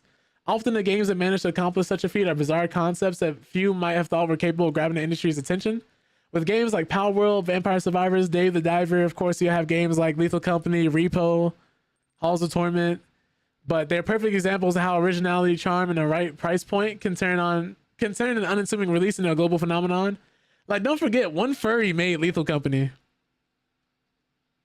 And I only put that in there just because they really want you to know that they're actually a furry.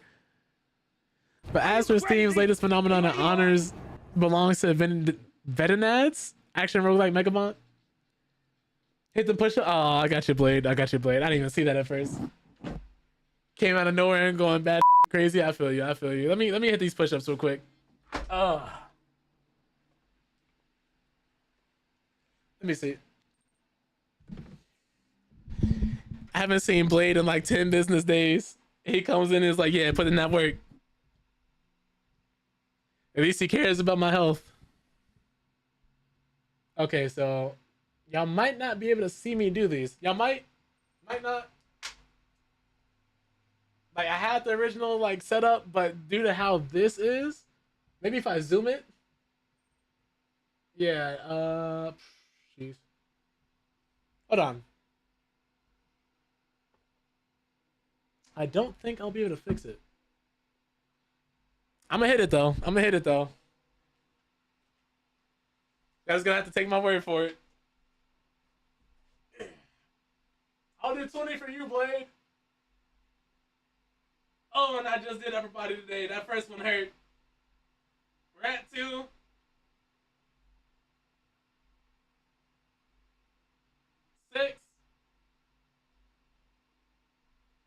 J.Deep says, yeah, that's right. You get down in that plank position and press up from that floor like you do my body on the nightly. Dripping sweat on my back. Breathing on the nape of my neck. Your wonderful voice in my ear. Yes, Eddie. Oh, Lord. Oh, Lord. My arms and ears hurt. I got 10 more to go. I got 10 more to go. I heard J.Deep said, and I knew I had to like come back up. Am I stalling? Absolutely. I knew I shouldn't have done upper body today. Cause I literally, the one time I'm like, let me be healthy today. Let me get in a workout before the stream. Blade just happened to feel it. He felt it in his bones. He's like, he's weak right now. His arm's gonna give out. I got him now. I'm gonna do these last 10. No, what's up, Tony? What's up, Blade? What's up, Jay? Appreciate y'all coming through. J.Deep says get back to it. Yeah, I'm going. 11, 12, 13, 14, 15, 16, 17. J.Deep says less talky, more pushy. 19. Sorry, I can't keep laughing and doing them. Ay.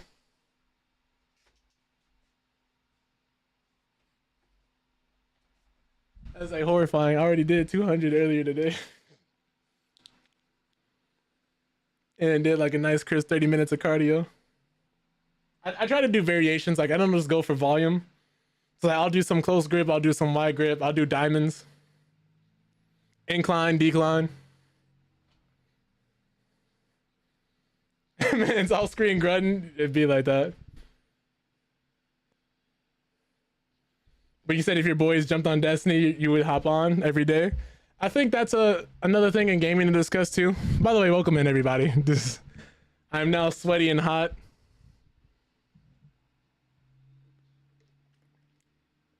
I'm so glad I have this water. What was I gonna say? It's the social aspect I think a lot of people underrate in video games. A lot of the times we'll end up buying a bad game if enough of our friends appear to be having fun while playing it. And sometimes if you and your friends are playing a bad game, you'll have a lot more fun.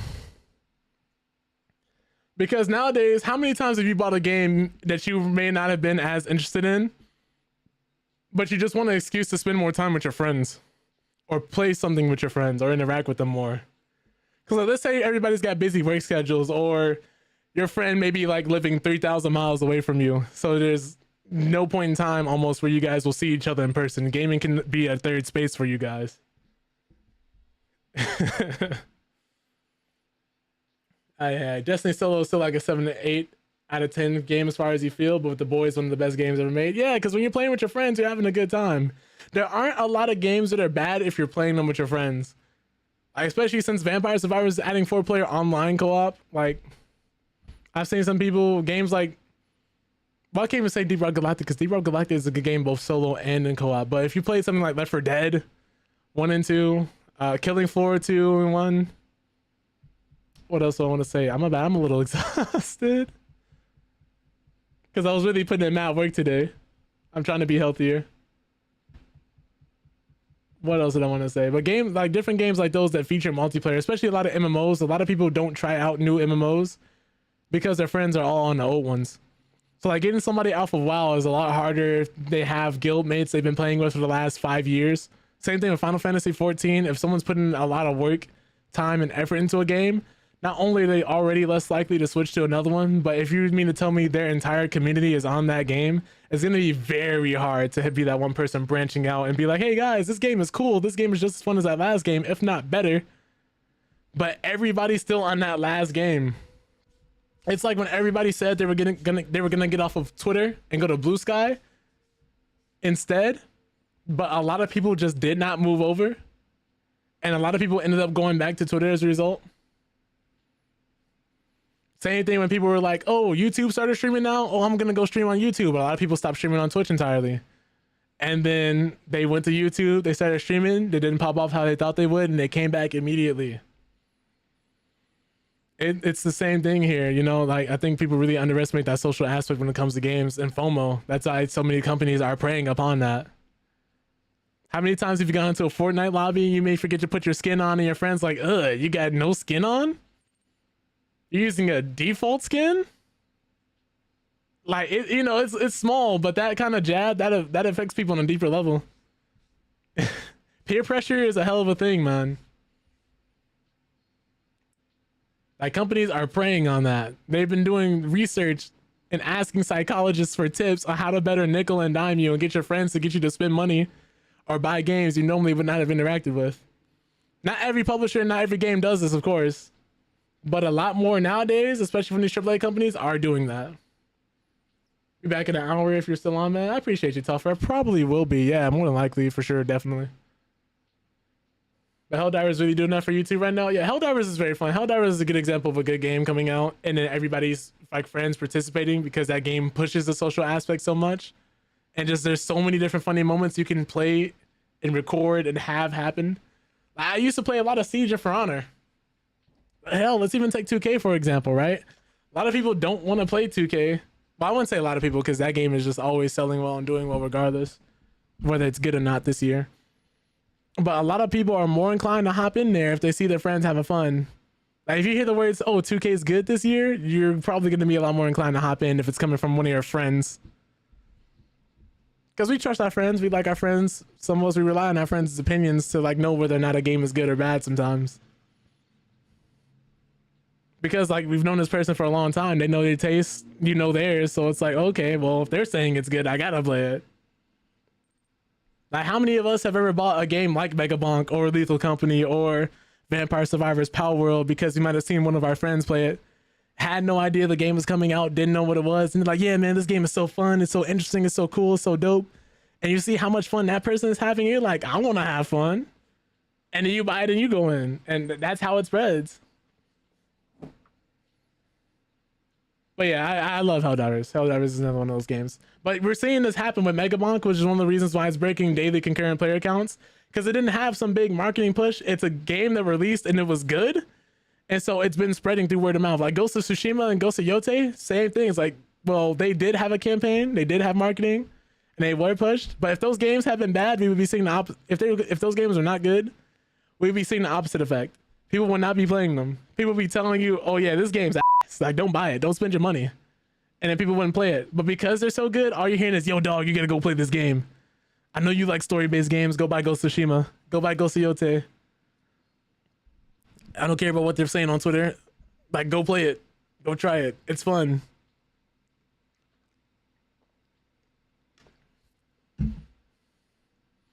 But despite now that the game is now 7 weeks into its lifespan, Megabonk is continuing to climb Steam charts, currently even resting comfortably among the platform's top sellers since September 18th, 2025. Now, Megabonk has seen an increase in the concurrent player count, and it doesn't look like that trend will be ending anytime soon. With a very positive rating on Steam and over 14,000 reviews so far, the work this strange roguelike started has only just begun, as more players have begun flocking to it with every passing day. So this is word of mouth we're seeing happening in real time. Even Shroud was playing it, which is like that type of social credibility a game like this needs, because if someone like Shroud is playing it and he's streaming to thousands and thousands of people, that's more people who are going to pick up this game now. He said, I know, I've been saying that. He has to say that. He said, yo, it's good, man. It's good. And it's even greater when a lot of people, you know, respect your opinion, you know. If you're one of those top tier high class influencers like my friend Hey Tony over here, let me stop. But you know, you got a platform, you might spread around some of that influence, you know.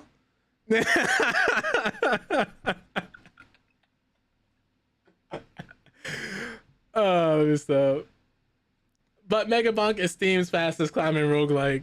As when Megabonk launched, there was a little reason to expect it to soar as high as it has. Despite having the same hook that games like Vampire Survivors and Risk of Rain 2, both good games, have that make them so replayable, Megabonk is weird, and that much made it evident in its title alone. You can tell the person is very, very in the meme culture. And when I saw a monkey in here, and it has sunglasses, and it's just like climbing walls and throwing bananas and everything, the concept of the game is very simple, but it actually is hard. It's difficult and it's fun. It's addictive. And it separates its different tiers and different stages. So if you only want to play on tier 1 and not spend 30 minutes playing it versus Vampire Survivors, you can do that. But again, if you want to go through all 3 tiers and continuously advance and upgrade and unlock stuff, you can too. But like this person says, the whole concept of the game feels like a fever dream. It's a low poly, over the top roguelike where a muscle bound caveman battles chaotic waves of enemies while collecting absurd upgrades that escalate into visual mayhem. The chunky art style, goofy animations, and offbeat humor make it feel like something that shouldn't work, and yet it somehow does. Like, this is very human. And Elon Musk wants to take this away from us by having an AI studio make an AI game. I mean, he's not even good at the games he plays now. It's unbelievable. But it's that sense of what am I even playing right now that makes it stand out so much, as it rolls both power, fantasy, and parody into one, and gives players a gameplay loop that is hard to tear oneself away from once things really get going. Players dive into chaotic arenas, gather upgrades, and unlock bizarre combinations of abilities for a satisfying roguelike loop that's addictive because of how rewarding and chaotic it is. Now, with over 20 distinct playable characters, fast feedback loops, and its undeniable charm, Megabonk perfectly encapsulates that just one more feeling, which is that the best roguelike games are actually known for.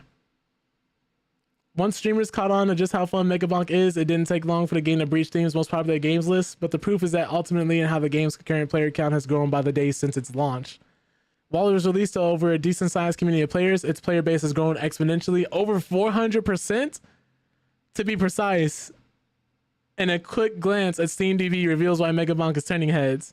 So at first it started at 21,000, then it went up to 36,000, then 60,000, then it went in the six-figure range immediately, 103,000, 117,000. Somewhere between September 27th and October 4th is when I think people started waking up to this game. Because even these numbers, for a solo developer, keep in mind, one man made this, is a lot of numbers. But there's really no telling when Megabonk's rise in popularity will fizzle out. But considering how much its player base has grown in the last week alone, its reign has likely only just begun. As more players hear about Megabonk, they will at the very least give it a try just to find out what the fuss is about. And at only $10, not 70, not 80, not 60, not 40, $10, the price of one subscription to the Xbox Game Pass. All right, I'm done. For such a popular game right now, it's a bit of a steal. Beyond the numbers though, Megabonk's success is evidence that smaller games from the smaller studios can still compete. Even in a saturated market, it proves that intelligent design and satisfying feedback loops matter more than map size and Unreal Engine level 5 graphics. While other indies fight for the same visibility, Megabonk shows that putting the players first can turn what appears to be a modest spark into a wildfire. For developers watching, it might as well be a blueprint. So that's cool. But we have another indie game that's slowly been on the rise that might seem like it's in the same position as Megabonk almost, but just hasn't been getting that same type of attention. It's known as the game is called King of Meat. And it has potential to be a co-op hit, but it'll have to work for it. And apparently this is a new game that's published by Amazon, which may or may not, it's a bit of a yellow flag because almost every game they've released, save for New World, has been shut down. But keep in mind, it's different developers, Amazon is just publishing it. But we're currently living in a co-op multiplayer renaissance. A new wave of games like Peak and Lethal Company are bringing friends together in ways many developers dream of, but few ever achieve. The best of these games are organic success stories built from a positive word of mouth, fueled in no small parts thanks to content creator buzz. You couldn't reliably engineer their success if you tried. King of Meat is here to test that theory, and while it's a debut game for developer Glowmade, it's another attempt to land a big hit for publisher Amazon Games. The relevant multiplayer romp looks and feels like a game that should be popular, offering a comedic mutation of Fall Guys Ultimate Knockout, and pulling in a high-profile collaboration with Mr. Beast at launch. But early Steam data suggests that it's going to be an uphill battle to reach a massive audience, and that's a challenge for a game that is built entirely around user-generated content. But while there's potential in King of Meat, it's a key example of why studios can't assume that if they build it, players will come. Because King of Meat is a 4-player multiplayer co-op game that's structured like a game show, and the idea is that players fight through dungeons filled with monsters and traps, almost like they're participating in a medieval version of Wipeout. Players team up to tackle challenges both made by Glowmade itself and user-created levels, and acquire cash that can be spent on new weapons, gear, and customization items. It's a game of progression where each stab at a devious dungeon gives you more gold. For those interested in this game, I will be streaming it Friday, so if anybody happens to pick this up, let a brother know. We'll love to run it with some other people. But as a co-op game, it's a perfectly fun idea. In the time I've played, I've come up against no short of creative challenges that vary in length, complexity, and difficulty. Some just have me participating in a mini dungeon crawl, knocking out waves of skeletons with my hammers and amassing gold. Those scenarios are generally the weaker offerings, but as King of Meat isn't exactly a great action game, there's no real impact to any of the weightless combat, whether I'm hitting enemies with a crossbow or nailing them with quick sword slashes. Thankfully, battles usually aren't the focus. Instead, the more intricate dungeons are platforming challenges where my teammates and I need to navigate around a maze of traps. In one, we find ourselves platforming around a room of pipes while avoiding fire and spear and cannons. In another, I'm bouncing on trampolines across over spike. Let me actually just show you guys. Instead of just reading about it, let me show you the trailer. I think that would get across the point better. Hiya, friends! It's me, Buzzworth Billy! What's everyone's favorite party platforming game featuring co-op dungeons filled with hack and slash action, perplexing puzzles, and gut-shredding guitars? Say it with me! I said... Say it. Oh, God. Of meat! Well, buff my blades, you are engaged! Fight, jump, hammer, and horseshoe your way through twisted co-op dungeons for up to 4 players! 4 players! Solve devious puzzles and defeat devious enemies to conquer nearly 100 The dungeons do look interesting. dungeons! Devious is our word of the day! Bedazzle the crowd with bone-crushing combos! With crazy carnage, you'll learn weapons, helmets, outfits, stickers, emotes, and more. But don't trust my loose grasp on reality when you can listen to a talking owl in a suit. Here's the who's who of the arena and my best friend, Curved Beak. Thanks, Billy. And just like our friendship is open to interpretation, Dungeons in King of Meat are open to customization. Live out your dream of being an I really got to say, I really appreciate the developers for actually not only making a trailer and featuring their own animations, but also showing us the game and telling us about the game to get us excited for the game instead of just showing a cinematic or a teaser. I really do appreciate that. unlicensed contractor with our mostly legal dungeon construction tools. Add And the game seems very self-aware. traps, enemies, and programmable puzzles. Dynamic lighting and trendy decor will ensure your guests will feel right at home if they lived in a dungeon. I live in a dungeon. Share your brutal creations with friends or strangers. Remember, a stranger is just a friend you haven't dismembered yet. Ouch! That's gotta hurt. Oh, And this game looks like it has friendly fire. So, take on official and custom community-created dungeons, chock full of adventure, puzzles, awesome weapons, and glory moves so graphic we can't show them here, but we're gonna show it anyway! Get ready to become the king of meat! Wait, this game is out now. It's okay if you're not, because then you can spend time with your new best friend, Billy. We can hang out all the time, watching old movies on TV, watching King of Meat together forever. Whatever you want. I mean, I'm not busy if you wanna see my lint brush or where I keep my treasures. Hey, yo, did anybody else feel uncomfortable for that, that trailer? That's actually a really good trailer. That's funny. That's funny. But yeah, King of Meat, if you're interested in it, I believe it's $30 on Steam. I bought it recently. Yeah, it's $30 for anybody who may or may not be interested. It's got very positive reviews so far. People seem to like it. But yeah, it's a game that seems to be very self-aware, knows what it wants to be, knows what it isn't. It has a lot of emphasis on like making dungeons and playing with friends and stuff like that. So that's cool. Really interesting. Really interesting. But our last article of the day, and then we got 2 more trailers.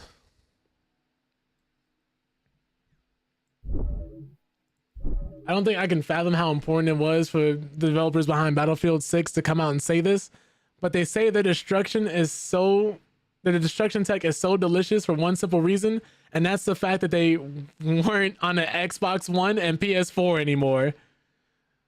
Like, I gotta clap it up for that. I gotta clap it up for that. The PS4, as wonderful as the games have come out on it have been for gaming, the PS4 single-handedly has also held back gaming so long because people refuse to upgrade and buy more consoles. Like, this before the tariffs, This is before everything going on politically that we're dealing with now. People just refuse to upgrade because it always was, oh, is this going to be on the PS4? Oh, I think this should be on the PS4. The PS4 can run it.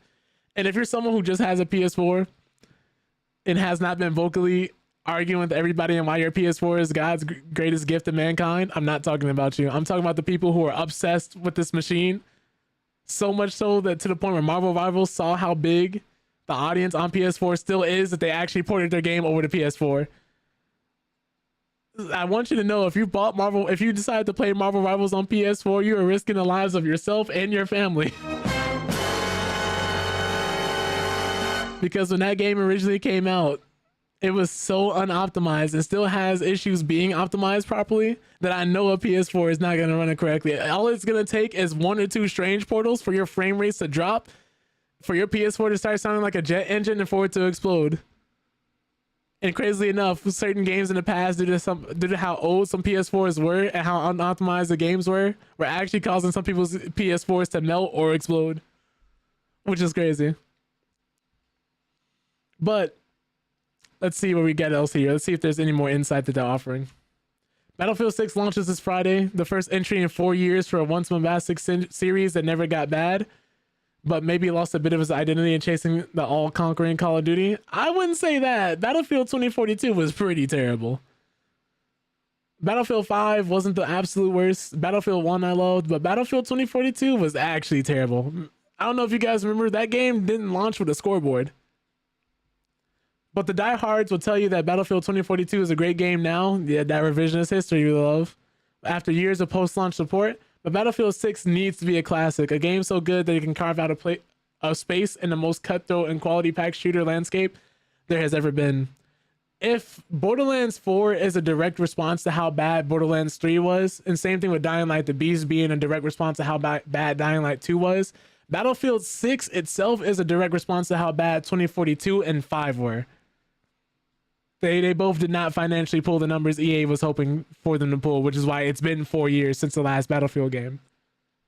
But the latest issue of PC Gamer coming out tomorrow features exclusive access to developers. Let's find out more about it. Is that it? You're thinking Bad Company 2, definitely Battlefield 3, maybe Battlefield 4. DICE seems to know this itself, and in previous rounds of interviews has mentioned various high points in the series' history. Just as the game was preparing to launch, every developer PC Gamer spoke to was invoking the classics. When we decided we wanted to do something in the near future, we looked at other Battlefields from the same era. And we knew that Battlefield 3 and 4 were the fan favorites, and of course Bad Company as well. And we really are leaning into what really worked and hope that this will continue resonating with players in Battlefield 6. So if you guys are wondering why this looks or feels so much like Battlefield 3 and 4, it was directly intentional. But what would resonate most with me in Battlefield 6 is watching a plane plow into a building that collapses on every fool inside. That's the thing I associate most with Battlefield, intense and wild firefights with the scenery collapsing and flying everywhere. A kind of controlled sensory overload, if you will. Whatever other struggles the series may have had, best-in-class property destruction has never been really one of them. But even in that impressive lineage, it's where Battlefield 6 might shine most, with our man saying that the only thing truly unexpected from Battlefield's destruction is how pretty and well optimized it is, with performance remaining rock solid even as the map comes apart around you. This thing runs like a dream, so we asked technical director about the secret sauce. And they go on to say that maybe the only magic trick is that we're not in the PS4 or Xbox One anymore. So we've kind of raised the floor of what we have in terms of memory and CPU speed. And so obviously raising that floor helps with improving performance overall, since we're not trying to get the game to run on the PS4, for example. Unfortunately, Black Ops 7 is on the PS4 and Xbox One, but that's neither here nor there. But I love that Bull returned to really re-emphasize the PS4 aspect. I still use my PS4 occasionally, great hardware, and remains the only way to play Bloodborne. But the PS4 is now 12 years old. The PS4 is now going into teenager territory. I type as my fingers crumble to dust, and a hyper shiny physics fest like Battlefield 6 is where that kind of age starts to matter. Other than raising the floor, it's just a lot of work. It's the testing, and it's testing destruction. It's optimizing different areas. We're using the Frostbite engine, of course, and the Frostbite engine was sort of built for Battlefield. It was built for destruction, and those pieces are core parts of the engine. When I say we tested and fixed issues, sometimes that was the Battlefield team fixing the issue. I don't think there was any magic bullet. It was just a lot of testing, a lot of iteration, a lot of work, because this game ran flawlessly. If you're someone who was able to get past the secure boot and was able to actually just like play it, even on consoles, the game ran really well. And they're claiming that it can run at 120 FPS on consoles. So if you're someone who doesn't want to deal with secure boot but still wants a high frame rate, it may not be a far shot to try and get Battlefield 6 on a console, on an Xbox or a PlayStation. And I really mean PlayStation because of how Xbox's prices work unless you get one on a steep discount at Sam's Club. But Battlefield 6 has already shown this kind of solid performance in a while thanks to its beta, though some may point out this is aided by being focused on smaller maps. Bull says this is deliberate because they wanted to use the beta to focus on and fine-tune gunplay, and that's just easier on smaller maps. He acknowledges this also made them the technically easiest, but says the big boys will all be present and correct at launch, obviously. So we'll have to see. The game launches on the 10th, 2 days from now. That'll be this Friday, so anybody who's looking to get in a weekend's worth of fun, play the game, try it out when you're not at work, would be a good time. Good time to jump in and play it. But we have the trailer here as well. Let me play that for y'all.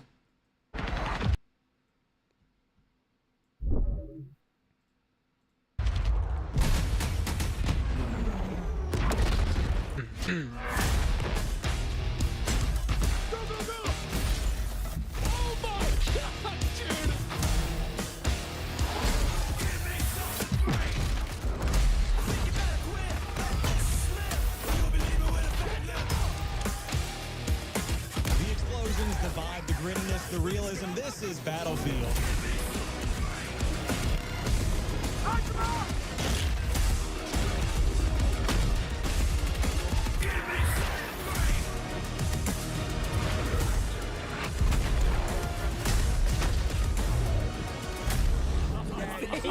You see that?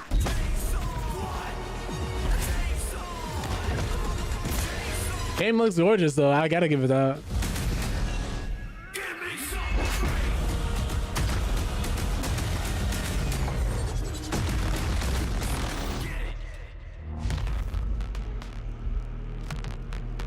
But yeah, I played on console. I'm someone who's like running it on PS5 and not the Pro, the base PS5, and it still looked good and it ran great. I had a good time with the beta. I guess only time will tell how good or how bad this launch is, but this game has to smack it out the park. It has to be great. It has to be good. But let me see what else we have here. How long is this trailer? Last trailer of the day, then we'll get into playing some Dying Light. Warwick was recently revealed. Guys that know 2XKO is a fighting game made by Riot, which is also the same developer of League of Legends and games like Valorant. This seems to be their new flagship title, free to play, and they're trying to get a lot of people into fighting games, it appears. Really fun. I've played it quite a bit.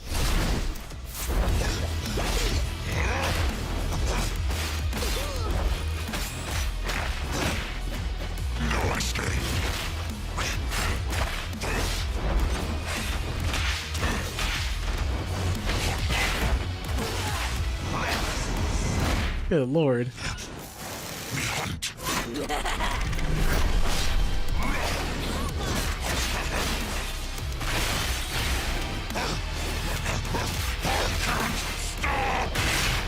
There's a lot of teeth to lose, Wolf.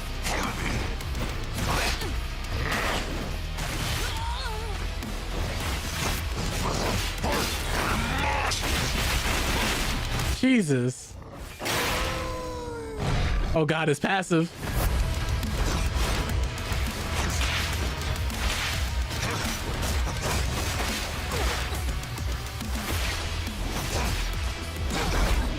Oh my god.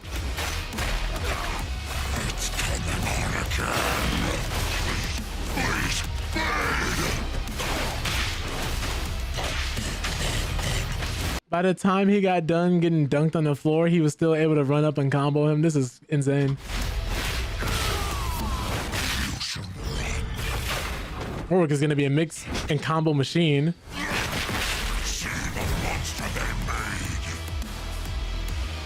So he looks like a combination of, I want to say I really get the impression of Saberwolf from Killer Instinct, but some of the supers and the brutality reminds me of also Wolverine from Marvel vs. Capcom. Well, how Wolverine played in Marvel vs. Capcom. Because if we're looking at, like, look at the way he's just coming down. Like, what are we doing? And the fact that he has an OTG grab that throws you up for combo potential.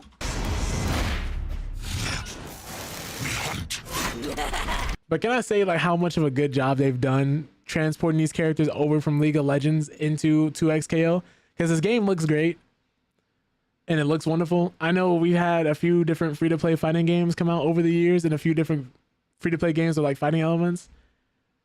I hope this doesn't go the same way of like Knockout City or Rumbleverse or Multiverses. It's cool, but I'm not keeping my hopes high because it's right. I feel you, Trinetta. I feel you. By the way, welcome in, Trinetta. I hope you've been doing well. It's really good to see you again. But yeah, we've just been discussing some gaming news and other stuff like that. I feel you. It is Riot Games. If anything, Riot can make a good game. They'll always have a great base. It'll always be great at the start. Long term, though, I don't know. But this development team seems to be doing well so far. I will give them that, because this game launched with combo trials, which you can do to actually get more in-game currency to unlock different rewards. They, what's the word for it? Have it to where you can practice using characters and DLC that you don't own, which is always a good thing. But at the same time, I do get it, because their monetization and business practices are not the best. This is the same company, keep in mind, that tried to charge people $500 for a skin because people were gonna buy it. Yeah, FOMO rotate. Yeah, I feel that. Exactly. Gameplay is good, but we really got to see how that monetization lines up. But the characters in the game looks phenomenal. I will say that for sure. Like, this is the part that reminds me of Wolverine from Marvel vs. Capcom. Are you crazy? Are you out of your mind? A lot of teeth to lose, Wolf. Timo is crazy, still talks to his. Yeah, I feel you. Then putting Timo in here was crazy, because I knew he was going to piss a lot of people off. But they also had the idea that was probably going to bring a lot of people into the game too. Because if you play League, you know how much of a devil Timo is. Like, the same way people who look at Jeff the Shark in Marvel Rivals and it's like, oh, he's so cute, he's so wonderful. And then everybody who's played Marvel Rivals knows he's moving like King Von. Like, that's Satan's strongest soldier right there. Like, that is the devil. You are cuddling with the devil. That is how people feel about Timo and League. Cause it's always one of two things. Jeff has a little love. They both do. Cause I've seen it. I've been on the end where people are like, you know, F you, Jeff. They'll like literally go out of their way to just come after you. Like, don't let it be a Black Panther, another team you playing, Jeff. He definitely coming after you. Don't let it be a Spider-Man, any diver, which they're doing their job, of course. But some people, they will literally go out of their way to kill Jeff and only Jeff. It's crazy. It's going to be the same way with Timo. People are going to be beating on your Warwick, your V, your other character, just to handshake tag them out. Or just to force tag them out and tag Timo in just to combo him, make him guess. Like, it looks like it's going to be a good game, though. Like, I do like their attention to detail. I do like what they're doing as far as the game is working fundamentally. It's just going to be that business practice aspect that Riot always seems to be almost as greedy, if not greedier, than Nexon on. Because as greedy as Nexon is, if you guys don't know, that's the company who made Combat Arms, MapleStory, Mabinogi, Vindictus, games like those. That's the same company who was infamous for charging people so much money. In-game stores, in-game advertisements, like they were they pioneered a lot of that. But Warwick looks dope. He looks sick. He looks crack. This looks disgusting. This is the type of stuff you want to see in a tag fighter, though. You want to see disgusting mix-ups and unfair things. The degenerate gameplay.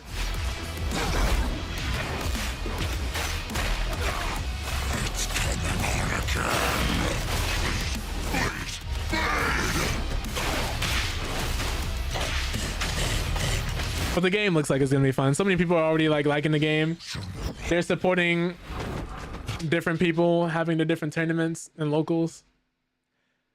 So yeah, I'm definitely wary, because at any point Riot can just be like, oh yeah, you know, everything was cool and all, but now we're gonna be charging you guys $100 for like each character. As unlikely as it would be, they could do something wild. Let me change the category. I appreciate you guys coming through for the gaming news. We're going to be playing some more Dying Light, so anybody who wants to stick around for that, you're more than welcome to. Either way, I appreciate you guys taking the time out of your days to be here. It really means a lot.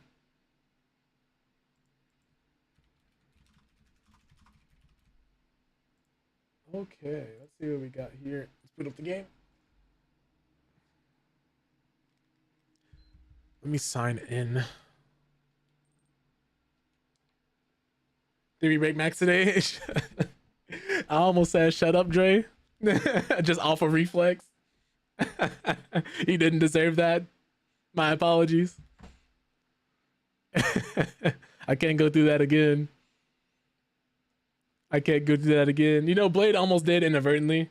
He came in here and had me do push-ups. I already did upper body today. Oh, is the scene not going to turn on? All right, hold on.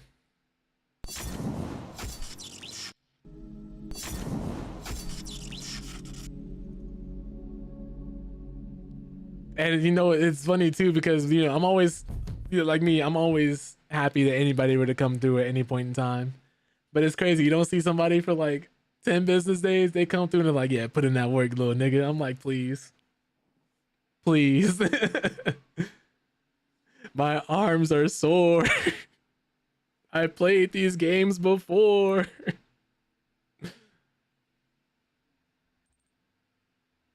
Right, please, no Devo, spare me. Mans came in and ran my pockets, drained my HP, and dipped. If you're here, Blade, I love you.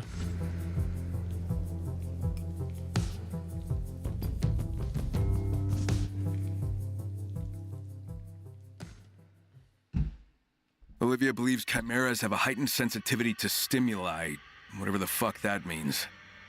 I delivered another sample to her so she could continue her research. Sven contacted me. The bug I placed on the Baron's comms is yielding results. I need to hear this for myself. Over here doing push-ups. Thank you. Thank you. Thank you. Let's drop kick some zombies. Let's drop kick some zombies.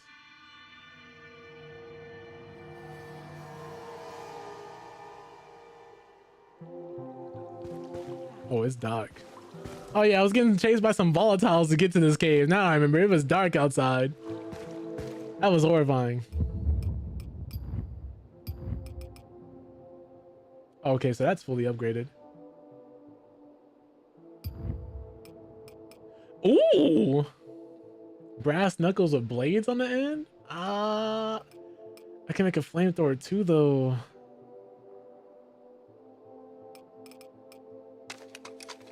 My inventory is full.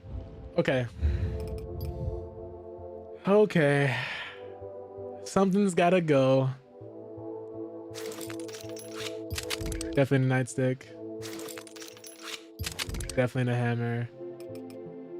Oh wait, yeah, can I sell this knife? I don't want it anymore. That's one of the reasons I'm so happy to be back here. Listen, I need a few things. I didn't mean to talk to her like this. I'm sure you'll find something useful. Great. Okay, cool. Thank you.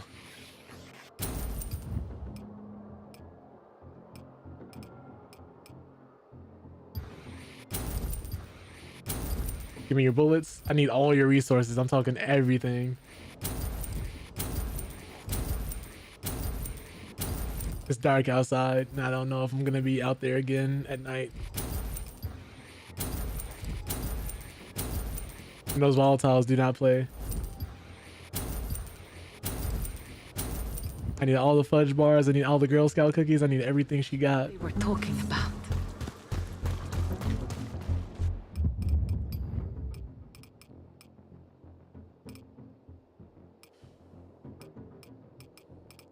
All right, so we're gonna make this, and I think we'll still be able to make the flamethrower, yeah?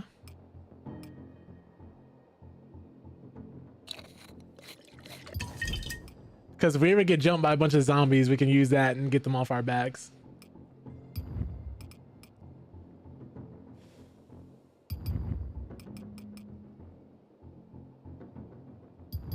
I want to enhance some weapons, but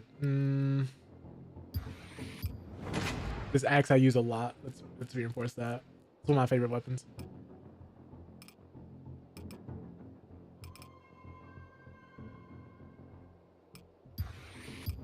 Same thing with this extinguisher, because it was not doing enough initially.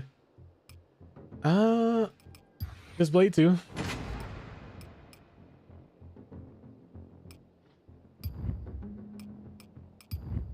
See what we can craft.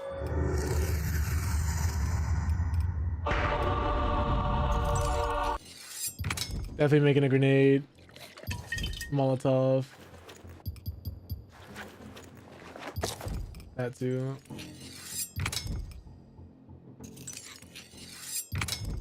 Some blades.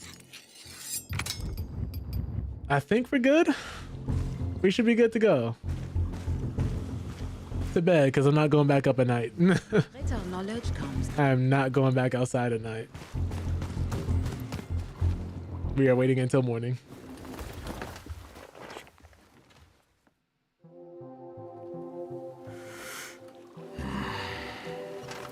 Those zombies put hands on me the last time I went outside. I did not enjoy it. I hope the information's true. Mistakes are out of the question. True. That's the only thing. This game is very fun. I wish this still hadn't already. I recommend if anybody was on the fence about this game, if you can pick this up with another friend, I'd highly recommend it in that case. But if you're playing solo, it may or may not be for you.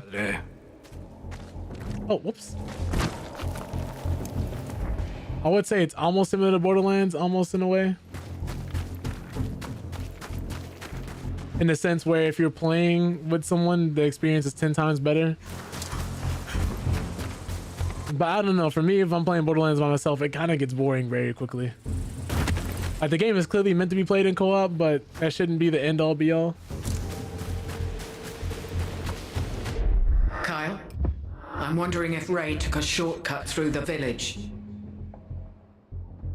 All right, I'll start with the village. Crawling with infected. Oh, he was not kidding.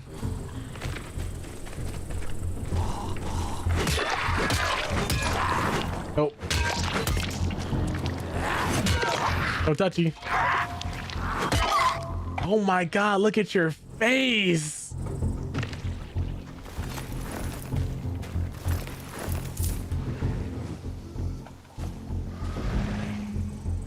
What am I hearing?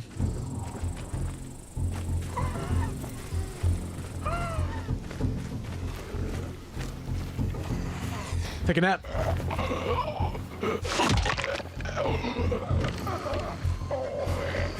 You saw nothing. That made a lot of noise.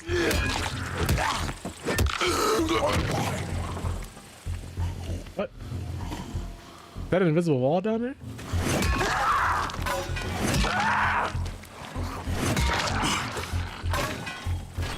Enhancing these weapons were the right move. Okay, I see now. I'm hearing a zombie somewhere else and I don't know where it is. If there's one in there, of course, but I don't know if it's the one making all the noise.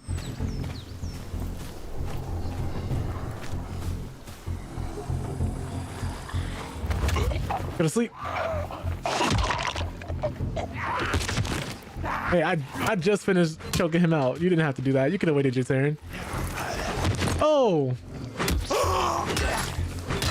It's not very polite of you, sir. Whoa! Some rude zombies. Can't even wait for the animation to fully finish. Oh my god, run up, get done up, I guess. Must have been the one that was in the barn.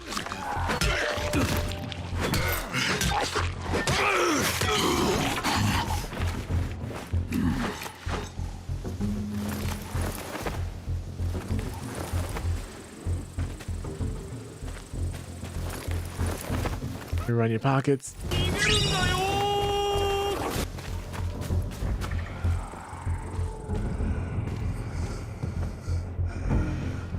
Oh! Oh, well, you're dead.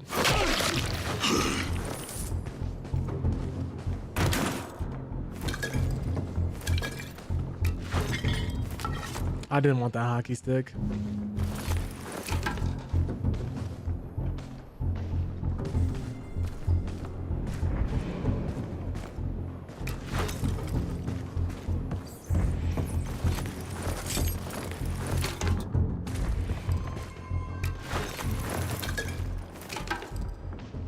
Mighty Ducksum is crazy. Oh my god, it's been so many years since I've seen that movie. It was a great movie. I want what's in these cars. I want the gas.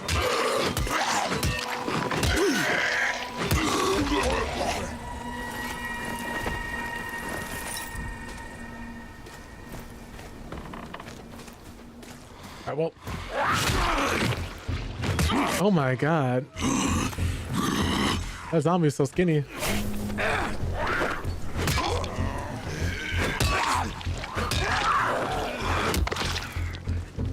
Anything else behind me? You gotta always check your back because it's like Project Zomboid. Sometimes these zombies do not like announcing themselves and they'll just bite you in your neck in the back.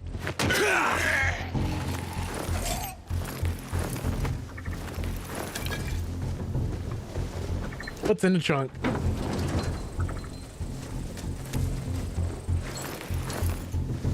Nothing.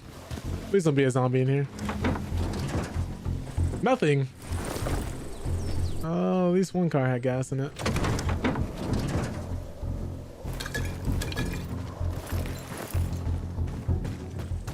I always do gotta wonder like why there are certain zombies in the back of certain cars. I'm like, man, you were bitten and you chose to stay inside? That's crazy.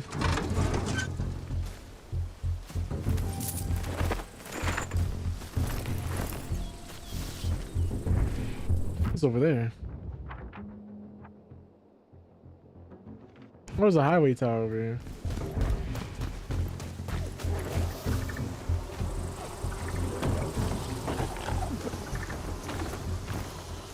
Oh, I can't. I thought I could choke him out. He immediately got scared, huh? I want to go to the spot and get this safe zone before we end up going in a car and saving these people's lives. If they're still alive. Oh. Yo, you don't have to do this. You don't have to do this, please. Yo, he is hawking me down. Wait. Wait. Gonna beat you.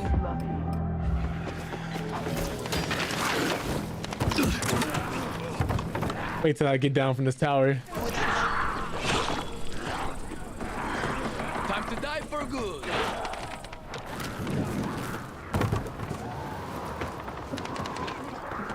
And turn on this power.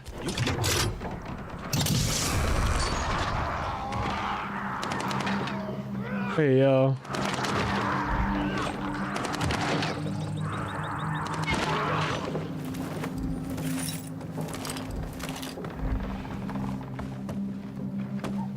Another quiet moment.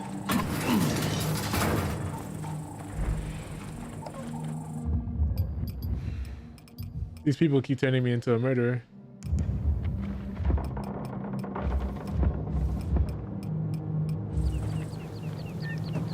And I can't shoot down here because I'm in the safe zone. Where'd he go?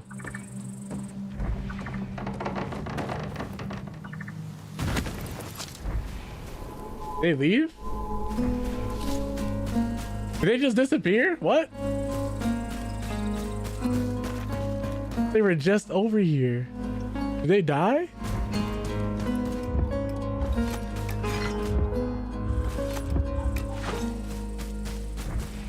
Yo, that's wild. I'm not crazy, right? I guess let me go back to the truck. Excuse me.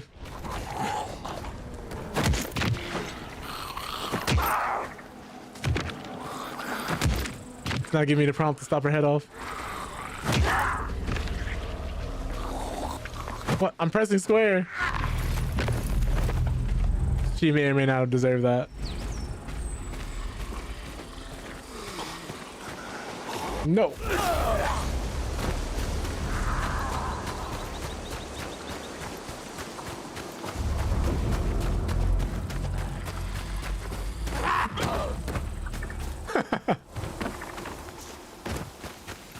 Something is moving. What? Who's there? How did y'all end up all the way over here? Pursue subject Alpha. Nope.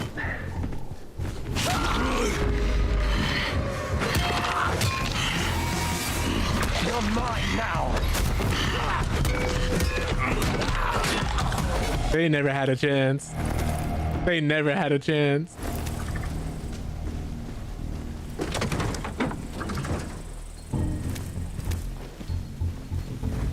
They run over the guy who's part zombie and has superpowers. That's smart.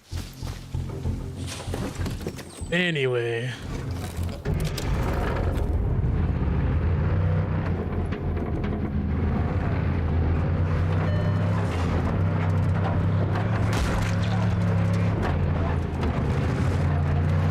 I wish this is like State of Decay where you could open up your doors to hit zombies next to you. That's a car on fire. Oh! What do you mean the quest objective is right there? I don't like this. Oh no. I just got that car. Please don't destroy it. Need to take care of you before you start throwing up everywhere. Did you just fall? Oh, so angry.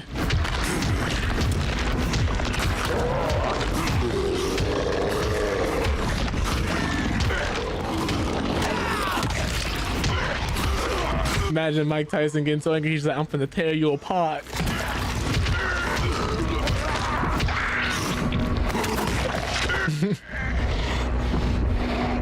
That's what this feels like every time.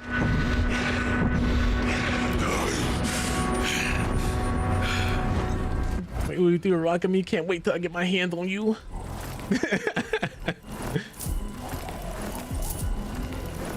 I'm not that man anymore. You don't want me to unleash that man.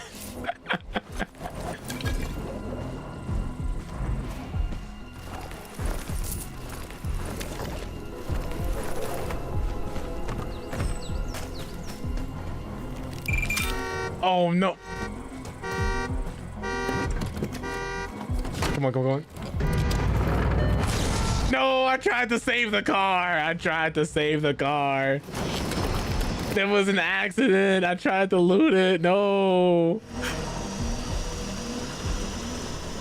Every time. Every time. I should probably go.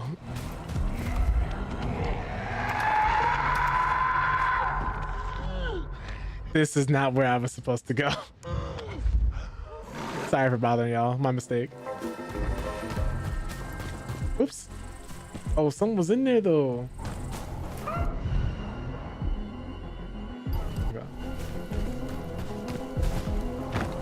You're right. That man Mike Tyson's going around. I want to say how he wanted to eat that man's children.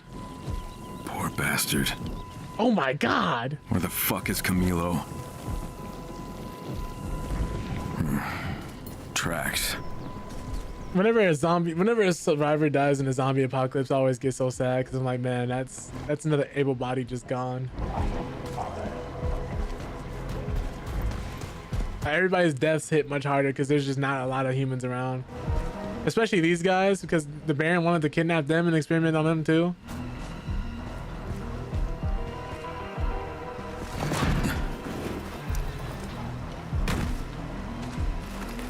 Man, if the Olympics are still around, this man would be killing it in high jump and long jump. Though, to be fair, would his infection be considered like a performance enhancing drug?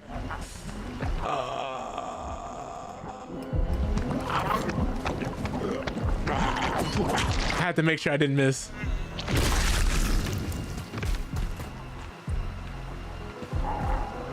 Why is there another one?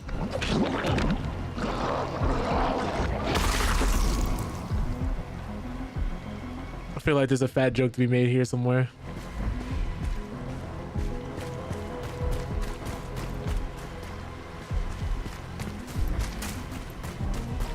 Yeah, those guys are all sloppy and nasty. I need to find another way in. They're like the suicide exploders from, what's the word for it? Dead Island. And we also had some in Dying Light 1. It's just gotten so much worse over the years. They look so nasty, so vile. Just like the Celestial Dragons in One Piece. I found the car. I'm sorry. Ray didn't make it. I haven't found the scientist yet, but I'll keep looking. Poor Ray. Let's hope that scientist is still alive. We're coming to help. Please be careful. Don't leave. I would just outright tell him, do not show up. I'm the main character. I got this. So both of these zombies are alive. You know how you can tell these zombies are alive? That one's laying on the floor and he's in way into a good condition, and then that one's just sitting laid up. Like they pay rent here or something.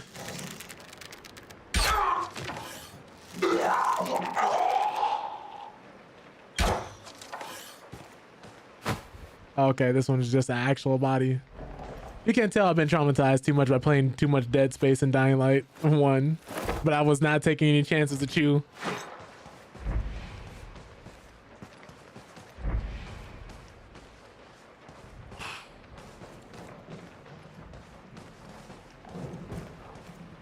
It's always a vent.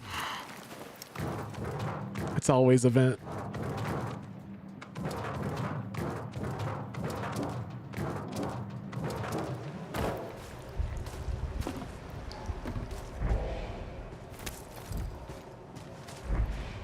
A lot of zombies in here. One thing I do like about Dying Light 2 and the Beast is that they added a lot more different environments to go into.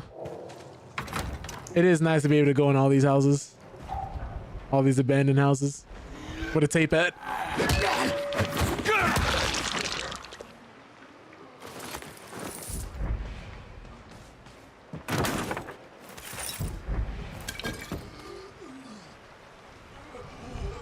Alright, well, he's just minding his own business, right? Yeah, he doesn't want any problems. Oh, I lied. What?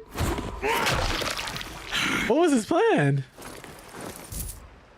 He just couldn't contain himself anymore. He got so excited to eat another person, he fell over.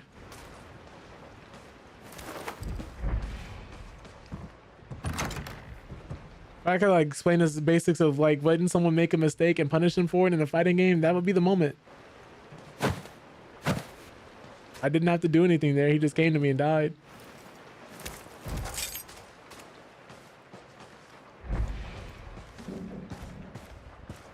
Of course, conveniently, the scientist probably went all the way to the basement.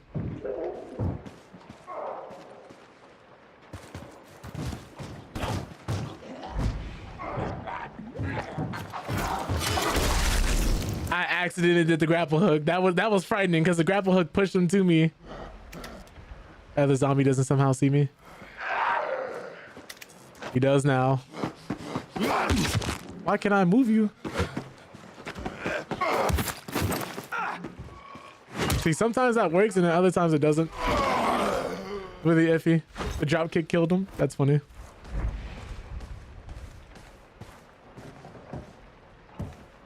Yeah, the scientist. I'm pretty sure the scientist is smart enough to know I'm coming for him. Especially if he killed that man. You can't fool me. I played too many horror games to get caught up by something like that.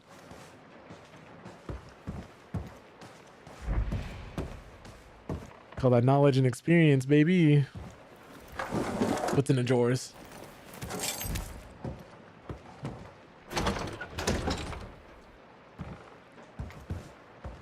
Ooh. Why does everyone keep locking their doors?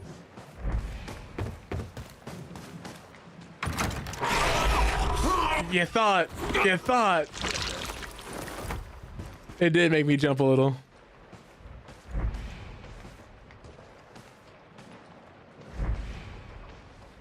Is there any other reason they did that? I hate them. They wanted to set me up for a jump scare and that was it. There's nothing to gain from that.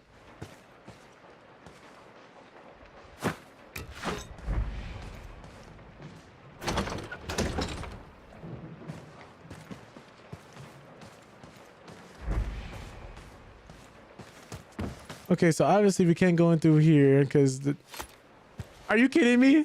I can open the door now magically? Oh, Jesus, it's you. What the fuck happened? Ray was taking it slow, trying to avoid the infected, when a big one came out of nowhere and threw this telephone pole right through the windshield and... You can tell me later. Right now, we need to get you the hell out of here. Can you walk? Yeah, I'm okay. I got lucky. Camilo. Lydia, is it really you? I always wondered if you made it. We did. We survived. But we'll talk later. We're not safe here. Take Camilo and head back to the cave.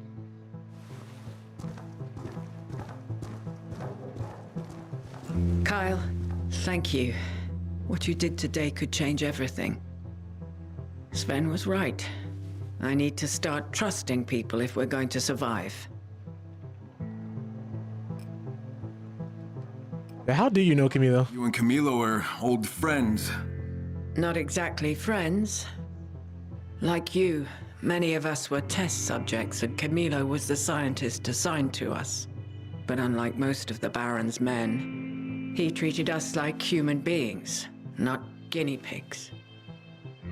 He developed the infusions we used to keep us from turning. He experimented with various mycota to see which was most effective. And it worked? Yes, but not without consequences. We suffered many genetic mutations. But while our bodies changed, we didn't lose who we were. Alright, so what now? So, what's your plan? I know the Baron needs to be stopped, but we're not ready to take him on yet. Perhaps with Camilo's help, we will be. He helped us to discover and develop our telepathic abilities, and I'm hoping he can help us evolve them even further. His research may hold the breakthrough we need. I'll reach out if anything comes of it. In the meantime, my people could really use your help. And Kyle, I apologize for being so prickly. But trust doesn't come easy to me. Just know I appreciate everything you've done for us. Take this as a token of gratitude. Ooh! It's all good. Thanks.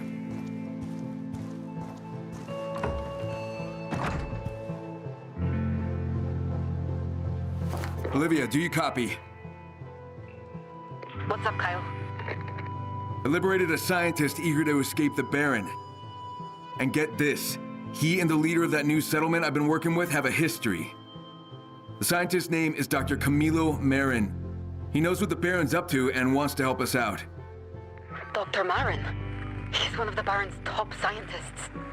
2 years ago, he suddenly just disappeared. This might just be the break we needed. No, there's more. I grabbed the data drive from the lab. Figured you might find something useful on it. And you're just telling me this now? That could have all the answers we've been looking for.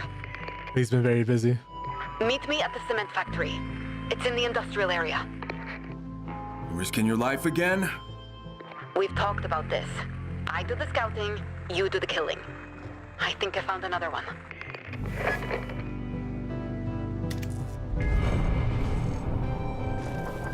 That's cool. Here's a revolver for our trouble. Do I have space for it? I did not.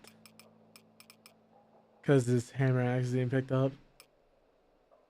No, it wasn't a hammer, it was a hockey stick.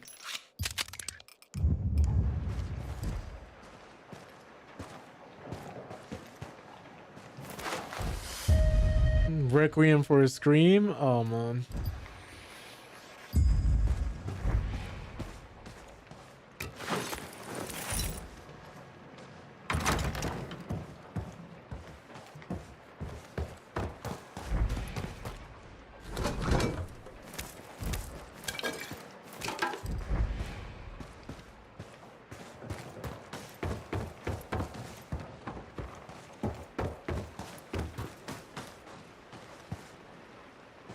We had UV lights in there. Well, at least he had the sense to like make it somehow past all these zombies by himself. Get me out. I'd say that's the only thing I wish I could do more in this game is kick and break through windows. I'm so happy they never implemented a system where zombies are in the vents with me. That'd have been scary. But part of me kind of wishes they did.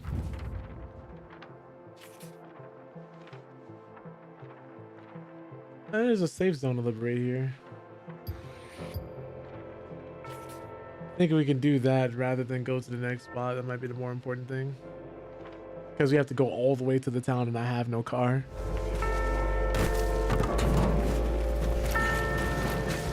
Catch me.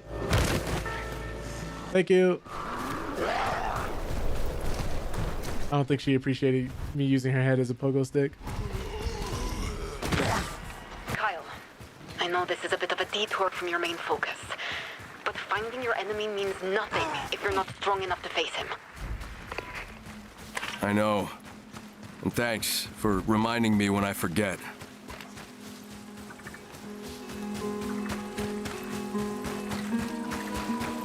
It would be interesting if they did what they did in Ghost Recon Breakpoint, where you could fight the boss at any point in time, even though you're not strong enough. That would have been cool. Reach his territorial instincts. The Chimeras are in the designated zone. Baron wants to see how long it takes them to take control of an area. Isn't there a settlement in that zone? Yeah, that's all part of the experiment. Baron's treating that settlement like a testing ground. He's the worst bloody monster of all. We need to do something. The thing is, I want to know what the Baron gets out of this, because it's already an area where humanity is struggling to survive, so I'm trying to figure out what the main goal of this is. Like, why do the oh, that zombie's moving. Like, why do the research? I get he's mad, he's crazy, but with that all being said, what's the point?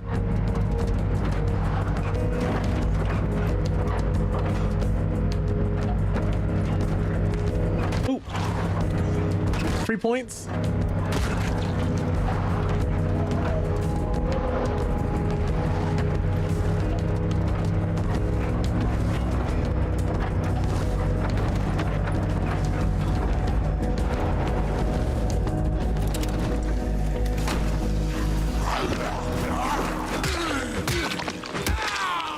Oh, this would be a good opportunity to test the flamethrower.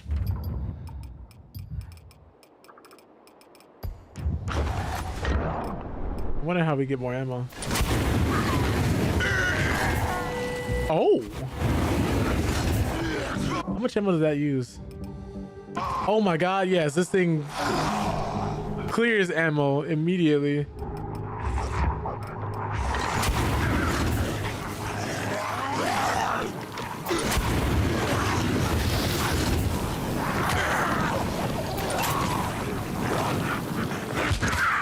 He just had to slap me one time before he died.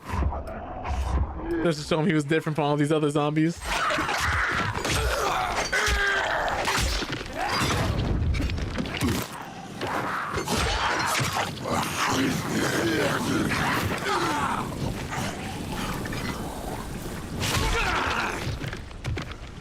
Oh my god, you are still somehow alive? You gotta just be barely. Yeah, you were ready to go.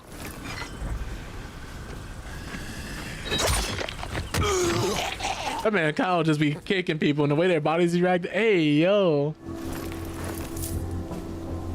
Why did he fall on top of the zombie like that? The mandatory loop rotation.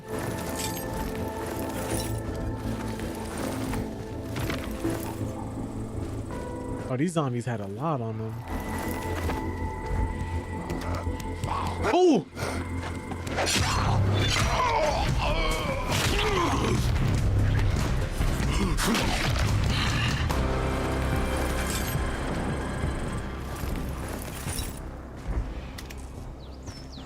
What was over here? What were y'all protecting? It's like a high loot area.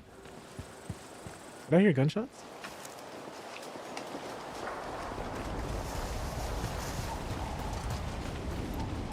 Thought I did for the split of seconds, but I did not.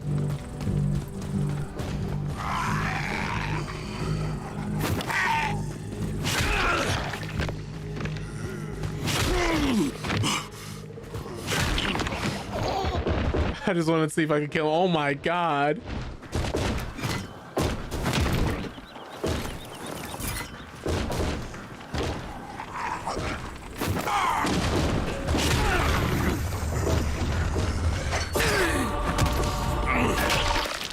I didn't have to treat them that way, but I wanted to see if the game would let me do it.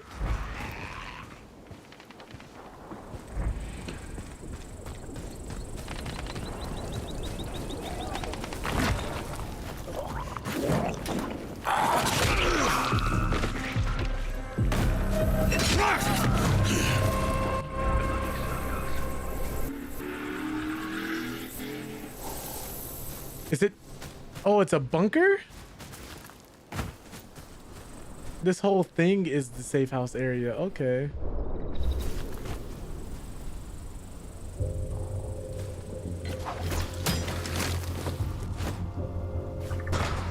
Okay, apparently I can't climb up that.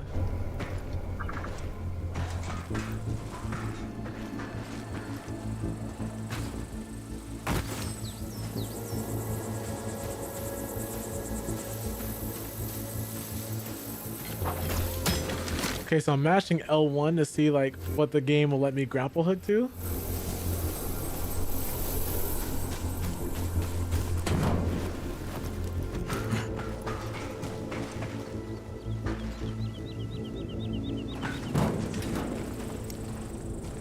Okay, so they really intend on having us risk our lives.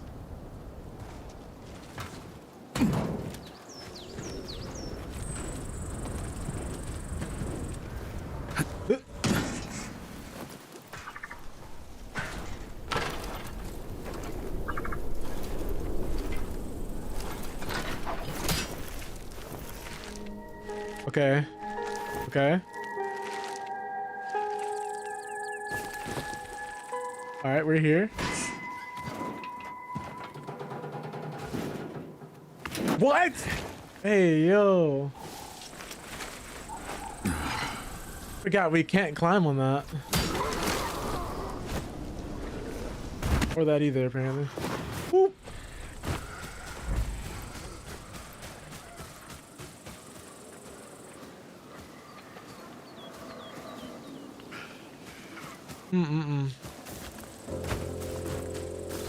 I was robbed.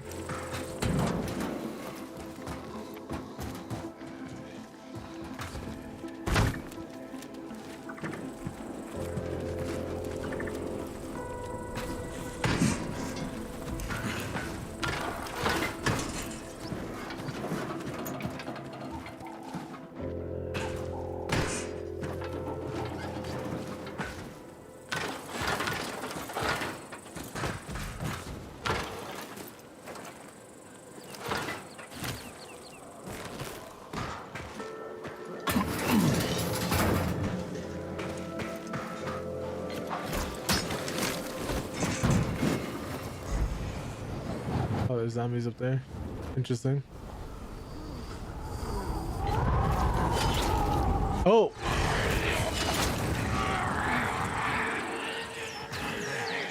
Oh!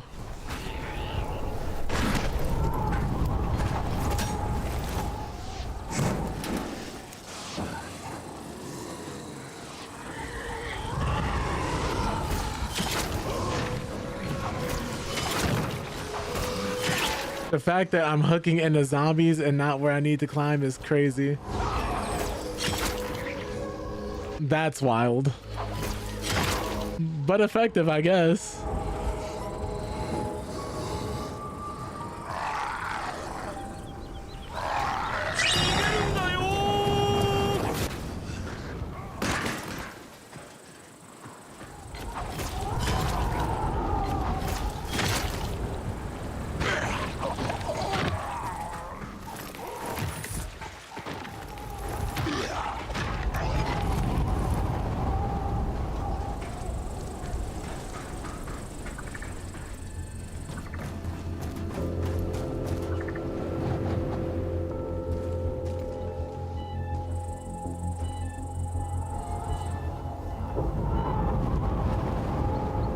Like literally this dynamite one, this grapple hook would have worked here.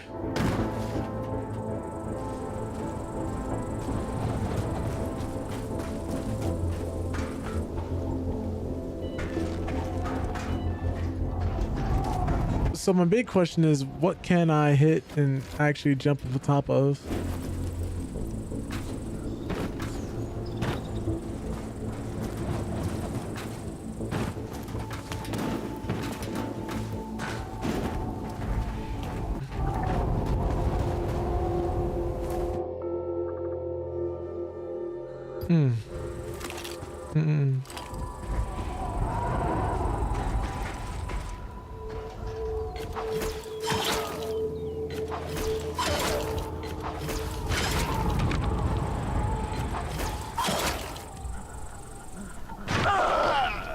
That's funny.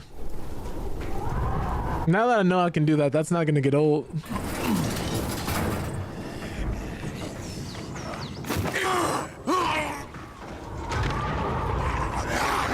Oh.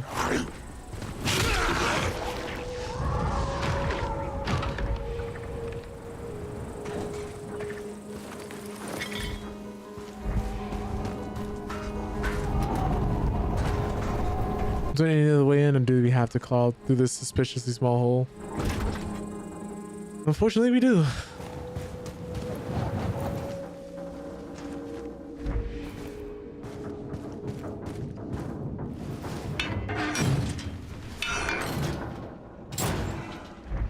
Must have been a bunch of survivors in here who got infected.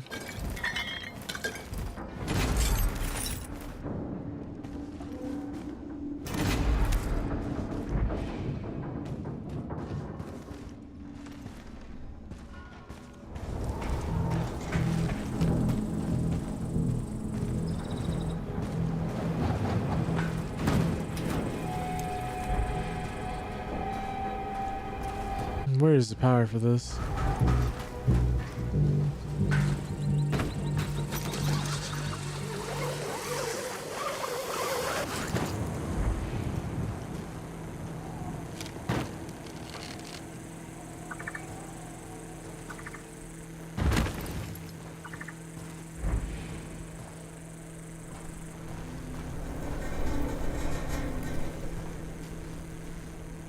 Must be some power to restore here, right?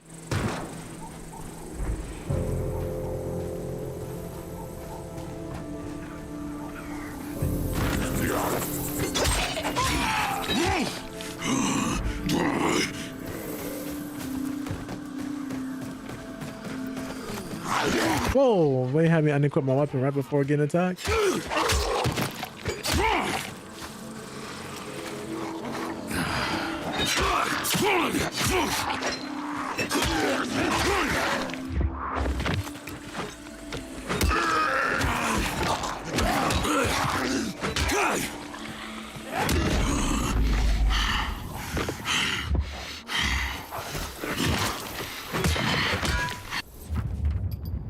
I have to go back to my inventory.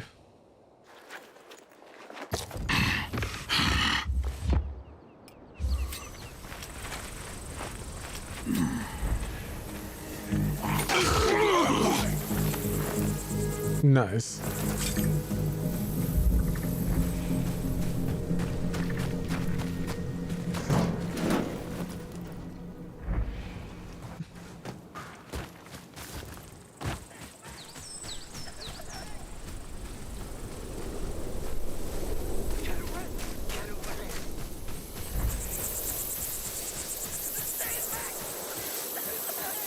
I'm following this person's voice. Here it is. What's up, Ricky? Hope you're doing well. I didn't mean to drop kick them both. Yeah. Hit him with the right. Hit him with the right. I respect the ones. Yeah, there you go. Lifesaver. Thank you.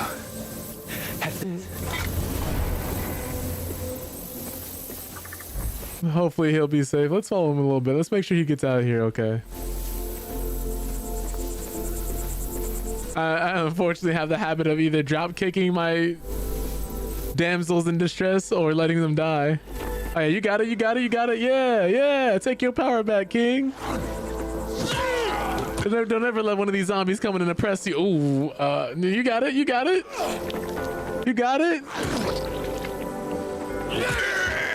Never doubted you for a second. Never doubted you for. Oh, he's believing in himself. He wants to take on this crowd of zombies over here. I'm with it. I was gonna do that anyway. Oh, let me just take care of you real quick. Oh my God.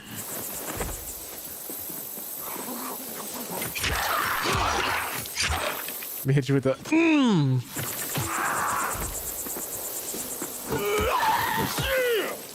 Yeah. Oh, okay. Okay. Telling you, man, sometimes all you need is a little help. All you need is a little help. You're gonna be alright.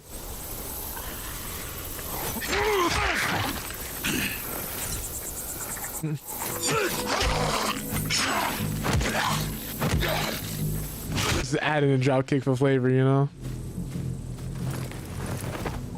Alright, we need to figure out how to restore the power here.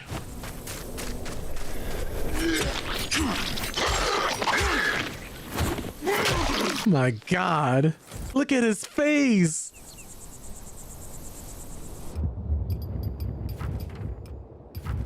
Alright, so what are we doing here?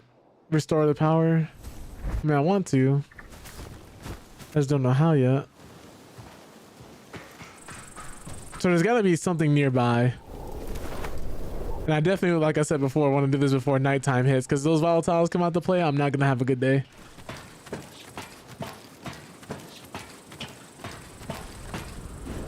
You will hear a lot of screaming and fear.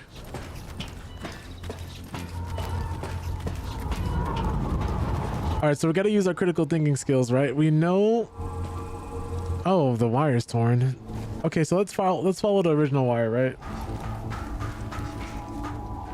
Well, there's our issue. All right, so we got 34 meters of cable to work with.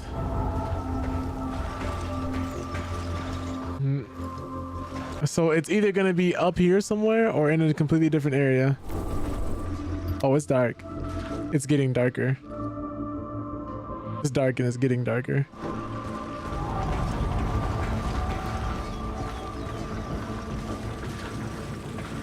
All right, so we know it can't be this far.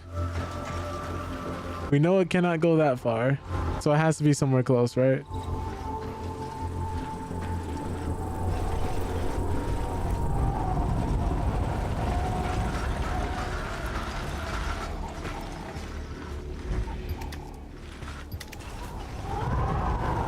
Yeesh. Okay. Where was this originally going anyway?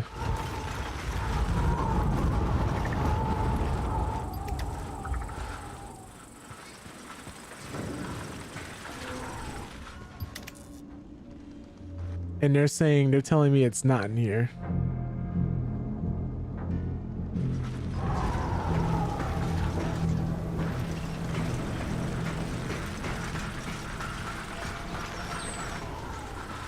Oh wait, maybe it is. Maybe it is.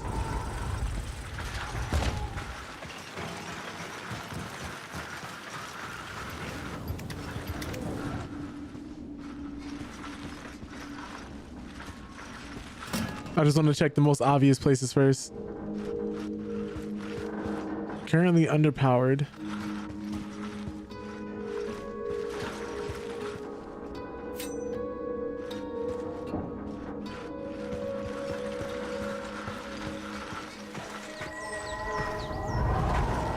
What is it caught on? What? The door? How? Let me release this cable. This is like one of the little puzzles for anybody wondering where you gotta do this in order to add power to certain areas. So I'm just trying to find where I need to input this actual cable.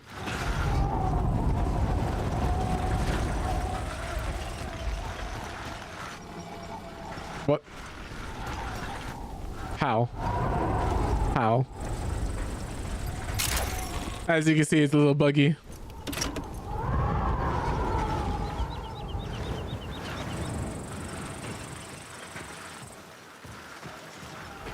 All right, so we'll go through here.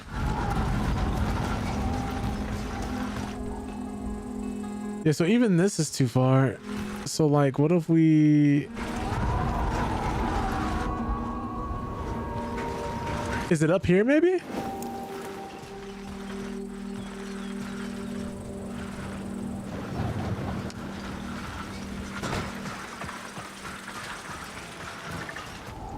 I'm not exactly understanding where they want me to go.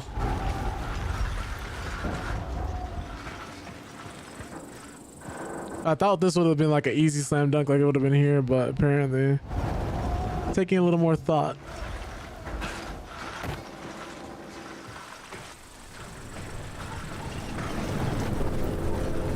And I know it's got to be somewhere simple, like it's got to be borderline right in front of me.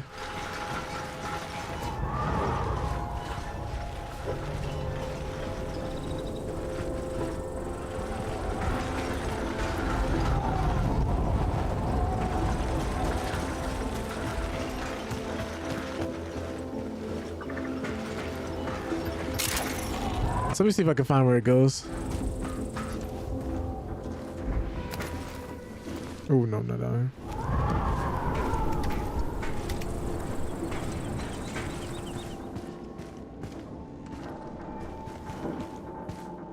So here, this is currently underpowered. There's no other prompts or anything in here. What if we go down?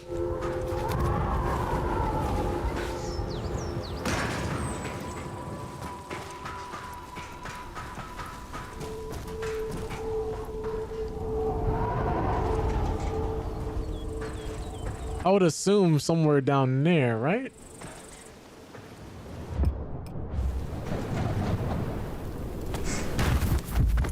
Almost died, but it was worth it.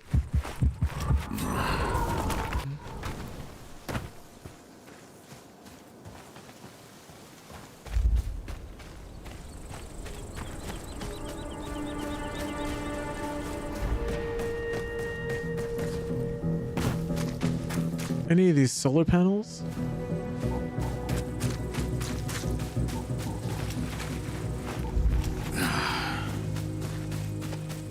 Ah, maybe it's got to be over here.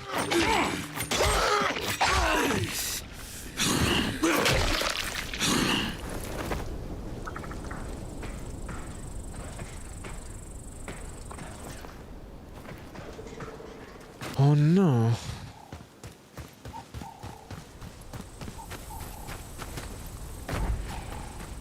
And I checked up here. Oh god, it's getting dark.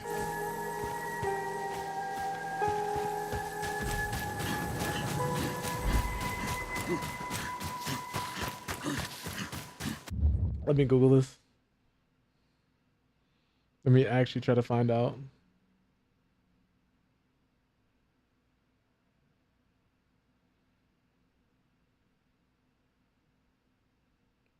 Because I think we've gotten around everything. I just can't find the actual, what's the word for it? Place to restore the power.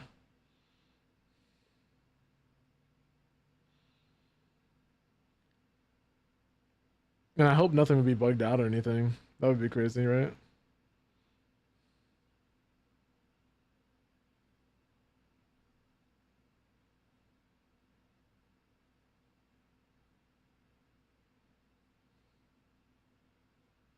Oh, that's where it is?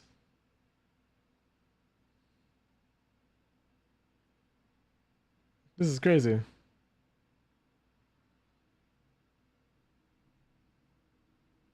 Let me double check. Yeah, no, I got it now.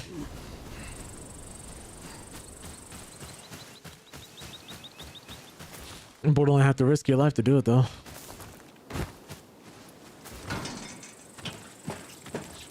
It's right here. It was right here the whole time. Which means you have to drop down unless we can use that rope we saw earlier.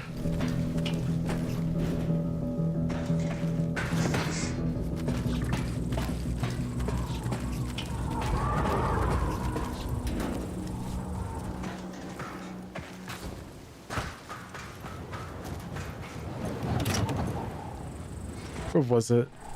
Was it anywhere nearby? It's over here.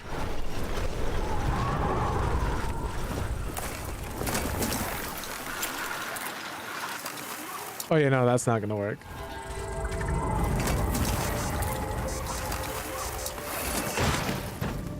Okay, yeah, I'm running out of time. It's going to get dark soon.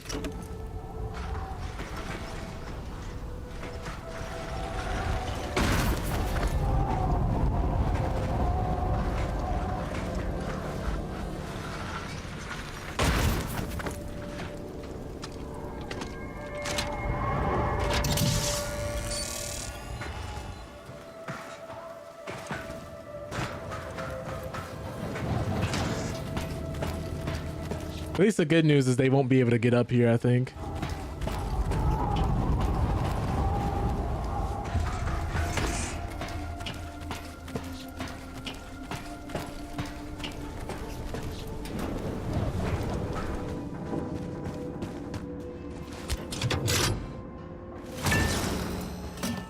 But oh, we leveled up for that.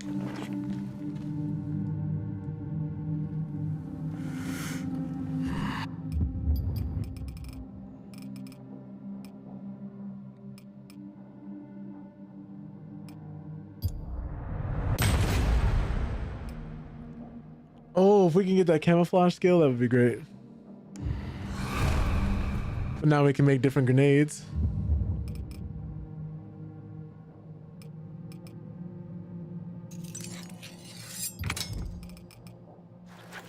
Don't know how useful that is for someone like me though.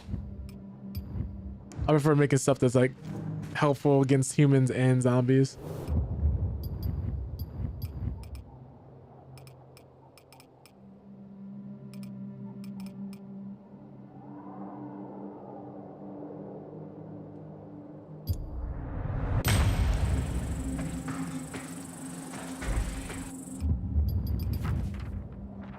Now we can go do that mission. It's all the way over there.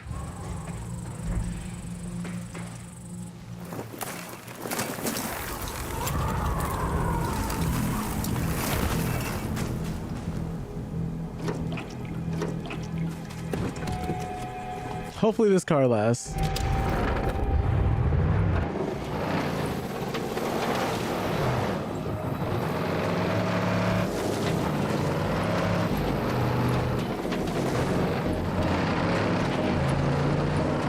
Going the wrong way, but I need to find the road.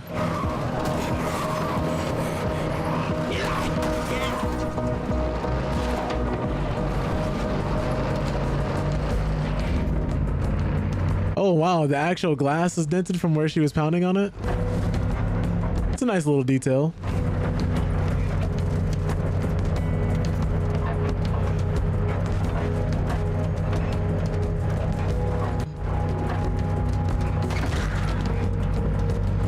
Oh no.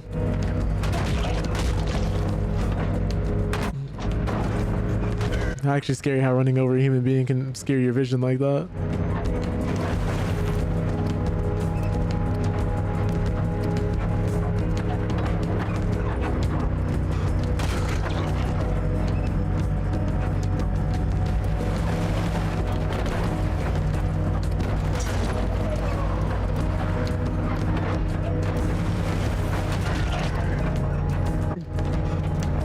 Crazy part is I'm actually getting XP for killing zombies and running them over like this.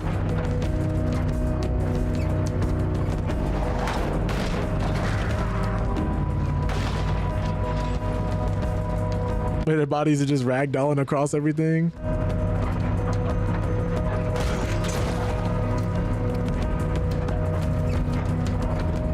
Oh. Wait, where did they have me going? Was I supposed to make it? You know, I probably could have gone this way and then came down, but I don't know.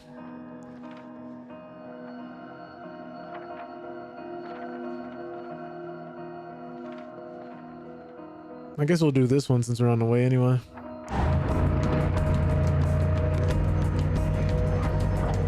Excuse me. Excuse me.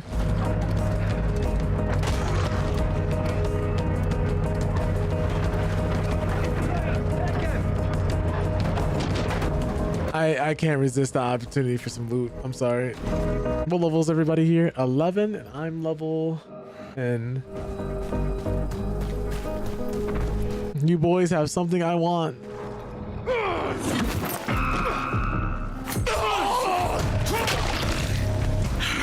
I didn't want your axe.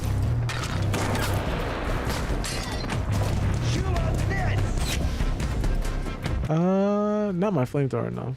I'm sorry, did somebody just go flying? Come on. Don't make me use this. Hold on. Why when they shoot guns, nobody ever seems to care, but when I shoot guns, every infected and their mama likes to come out. Actually, you know what? Y'all still chasing me?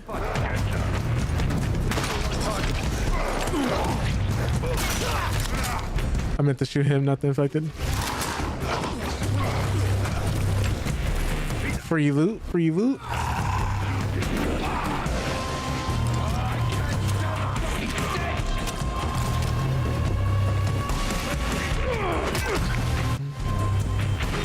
The punish.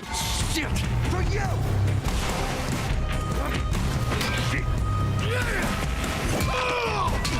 Shit!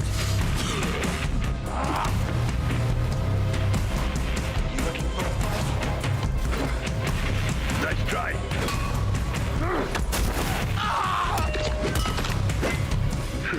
You're so fucked. The way they're lunging at me is kind of crazy too. What if I use a grappling hook on you? What happens? That's funny. Oh man, this might be the hack right here.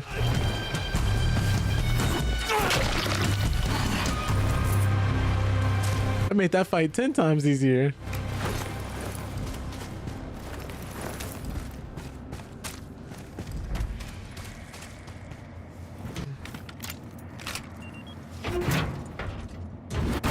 Pale him, drag him, and step on him, huh? Love that for me.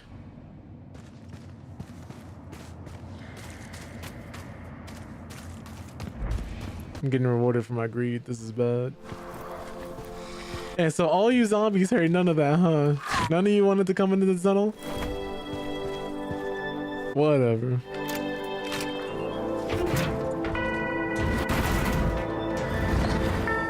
Someone's behind me.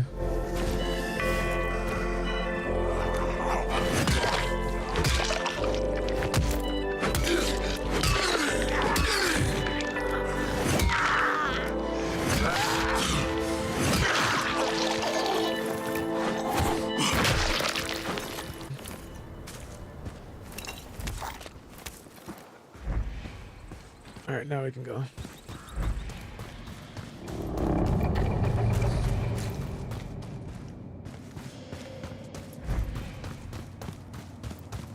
Another door to open. Now I know. Now I know all I gotta do is grapple hook somebody and stomp their head off.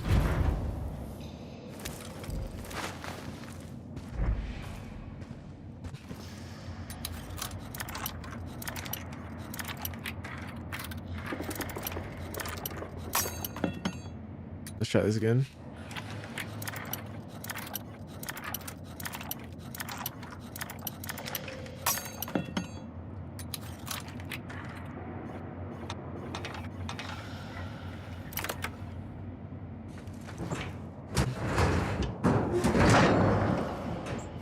Shotgun ammo, that's what I like to see.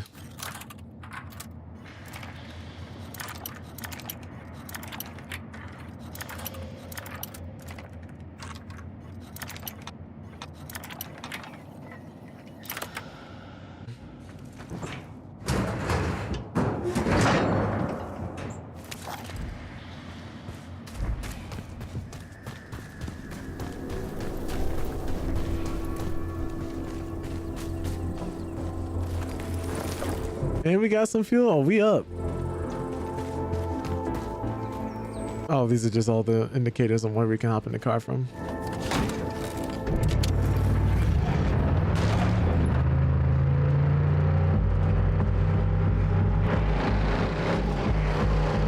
Dude, literally, whoa!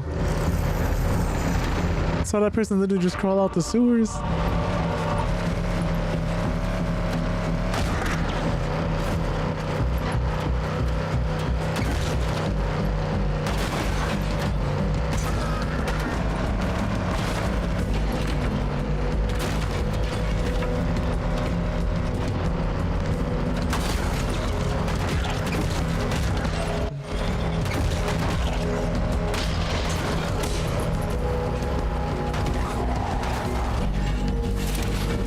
We're gonna go back for the other car anyway.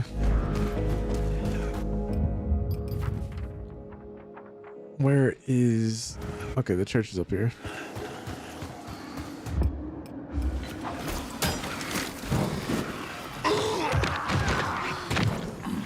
That's funny.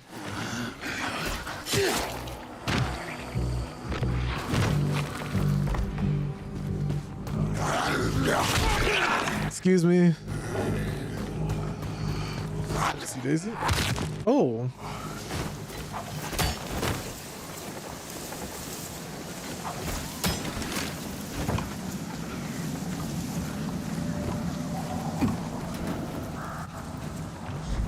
This man's grip strength is insane. Nope. Nope.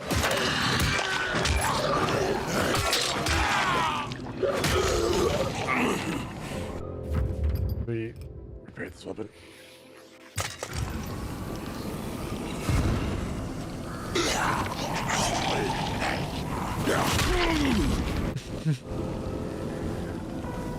All right.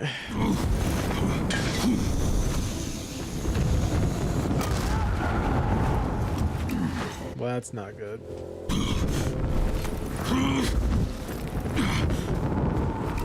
It's equivalent of like trying to eat your food, but it's too hot. I'm just trying to loot the body even though I'm burning.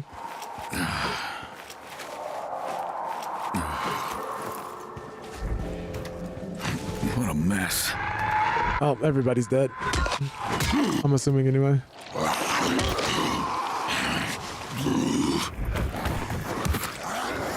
Oh, whoa, whoa, whoa, whoa, whoa.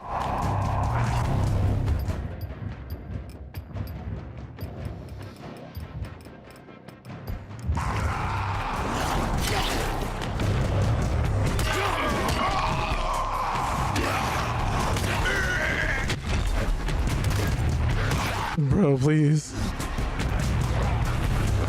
Whoa. Whoa.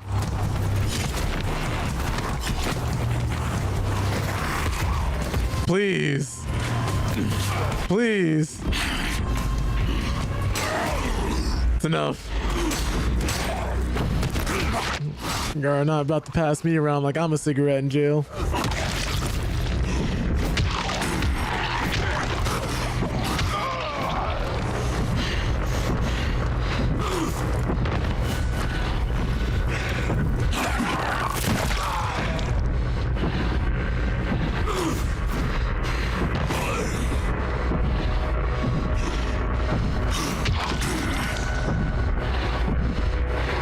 Last fucking one.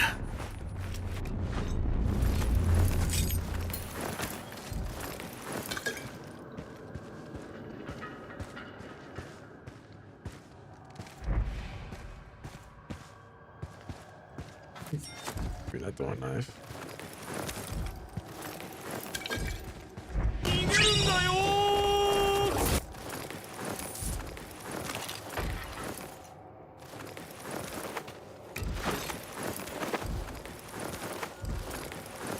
God, these poor guys. Your pain, your fear, your carcasses, our revenge. Oh no. Hell, what kind of game is this sick fuck playing? Doug, I found more of your men.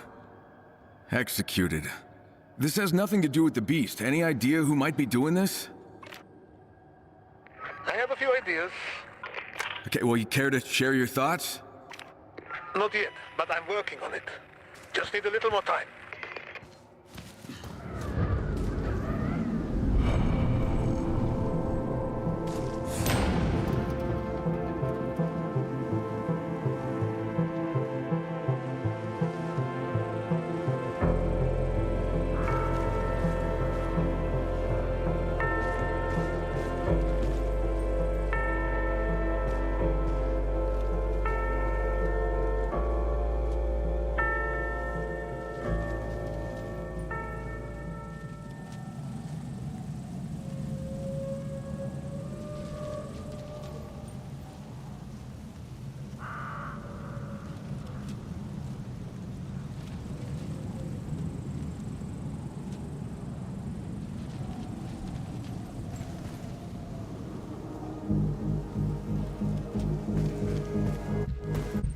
Okay.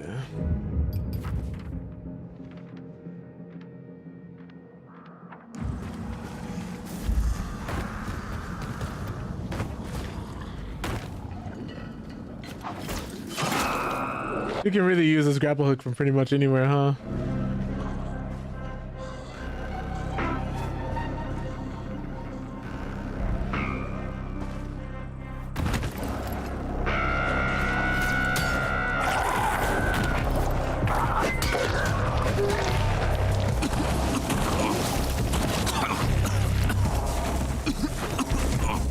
Hey, yo.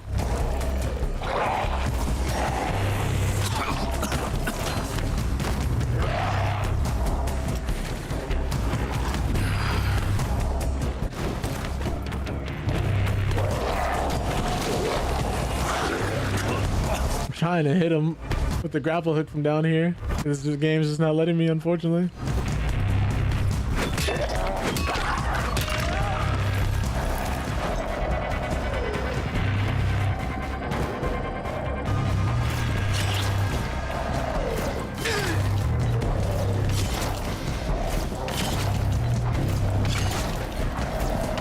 I wonder how effective this is.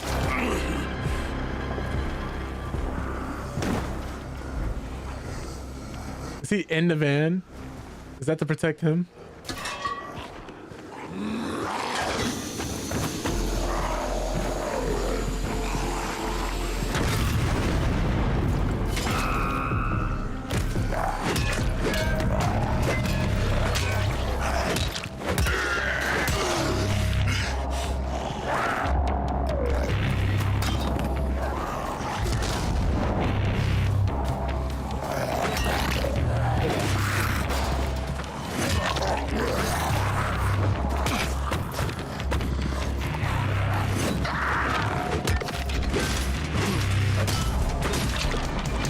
Cool.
I wonder if we get to a safe house and we don't restore the power in a region, like will that have an effect on whether or not we can actually restore the safe house?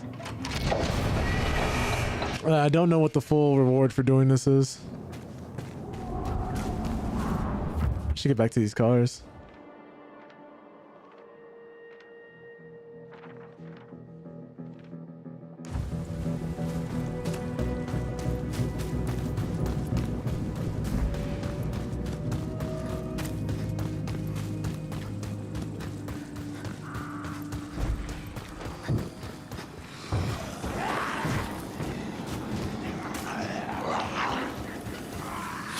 All right, Pietro, I got 3 more substations up and running. That deserves a bonus. It'll be here when you get here.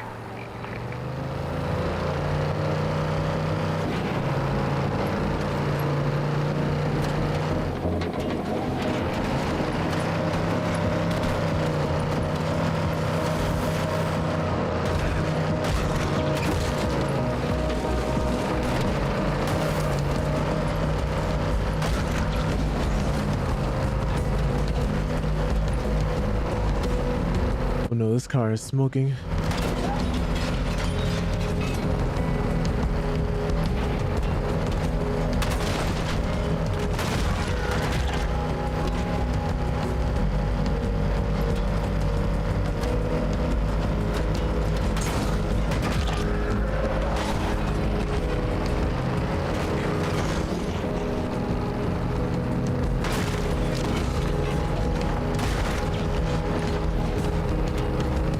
She really tried it.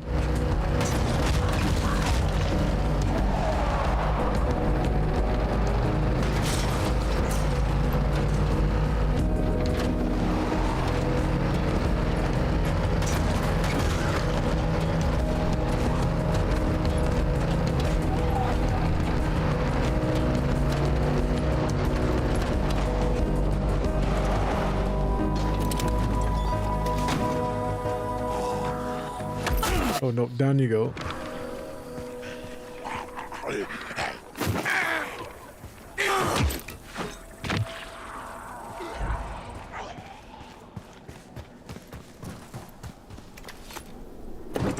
Olivia. Kyle, finally. Do you have the data? Yep. Wow, this is big. I can't wait to dig into it. Great. Wait, why are we meeting here again? I found a lead on another chimera. According to my information, you should find it somewhere in this factory. Be careful. It could be a trap. I'll be at the monastery. And don't forget to bring me a sample. Got it. See you there.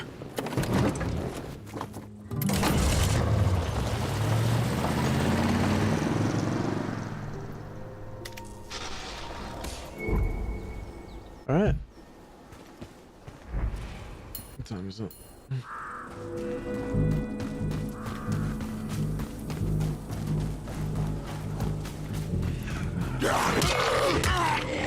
Half of his head is missing immediately.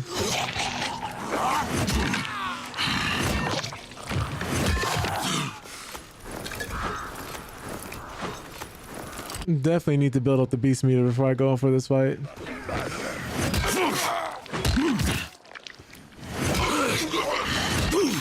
Nope, nope. Wow, they immediately stopped fighting any zombie they were fighting to come after me. That's crazy. Well, while you two are fighting. You want a piece of me? Hope his friend is dead.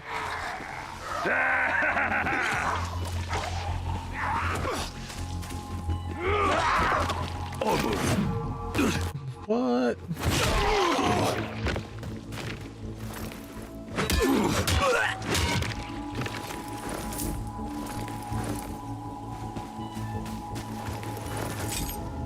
That's crazy. His friend got electrocuted.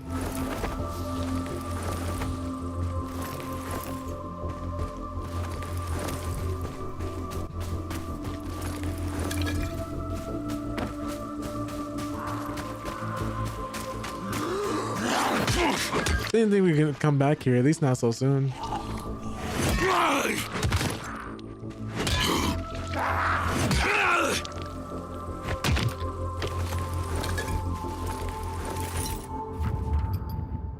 How much more durability does this weapon have?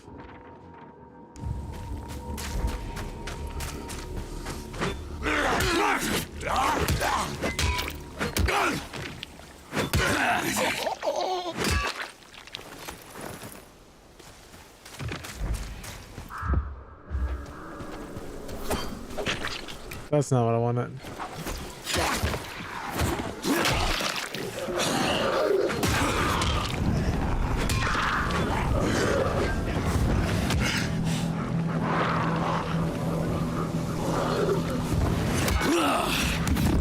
No, no, now they're on fire and they want me dead.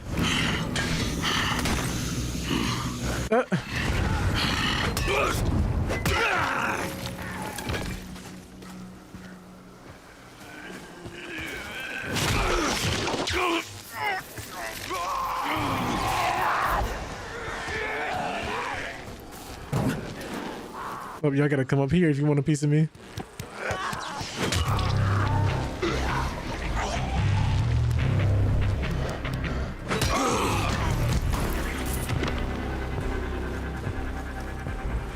Where's the other ones?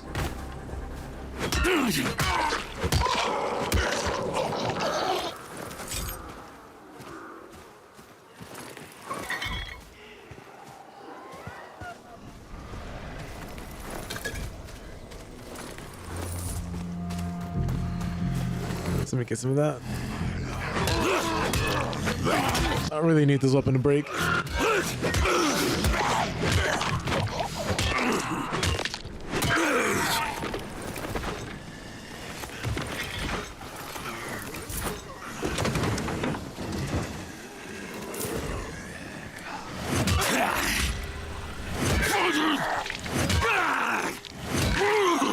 His hard hat is actually helping him.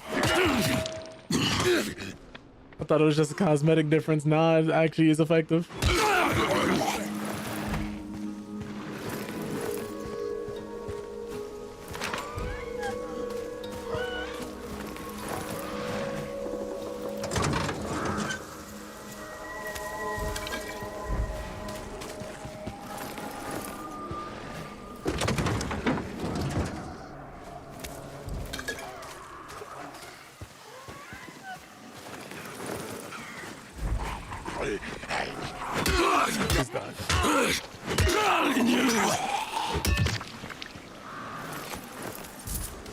Alright, now we just need to get in there. Why is it using... Okay. I didn't want to waste the throwing knife there, unfortunately.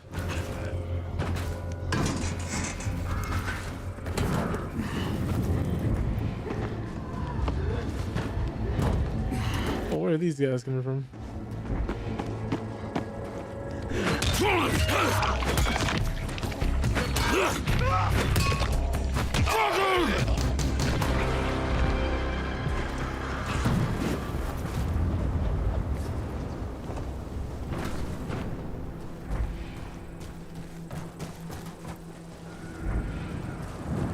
There was another way in here. I'm trying to remember where it was.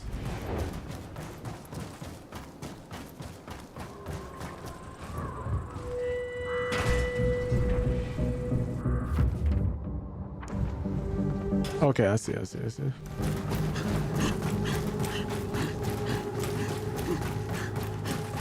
I really wish they would let us just smash through the ceiling here.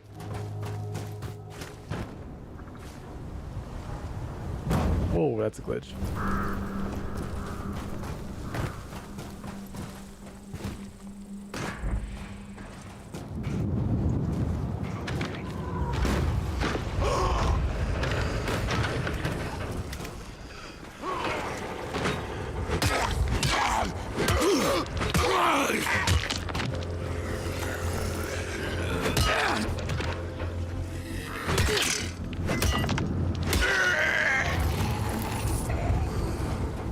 We're over here losing the gravity.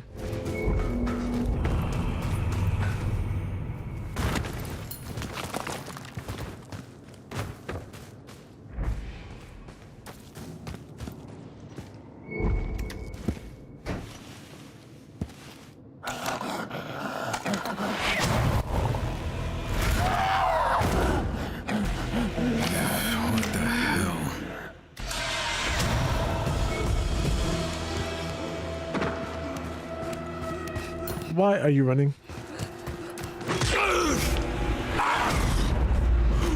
No, don't make me chase you.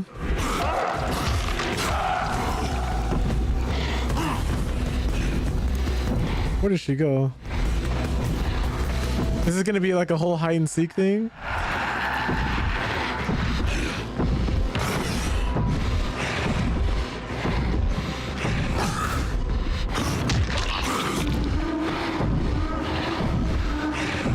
I use this for nothing.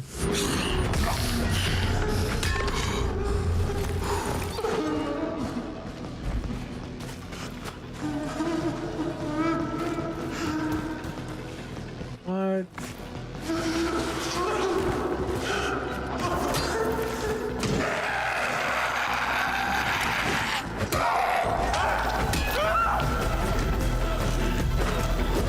Oh my god, we're playing hide and seek with a zombie.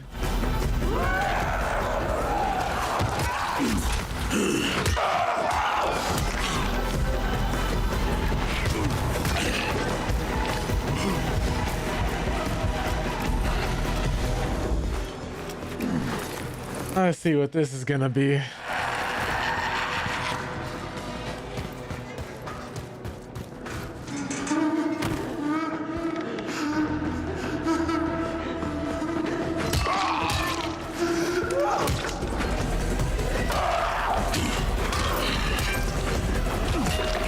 Oh, this is annoying.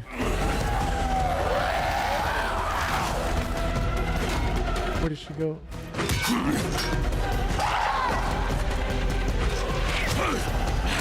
She's trying to hit me with the hidden smoke bomb.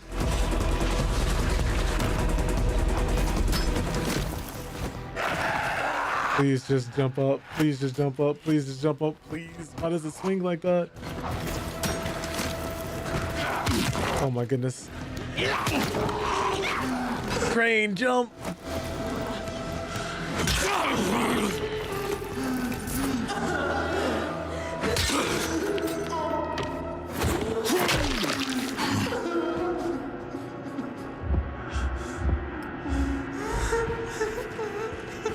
She's above me.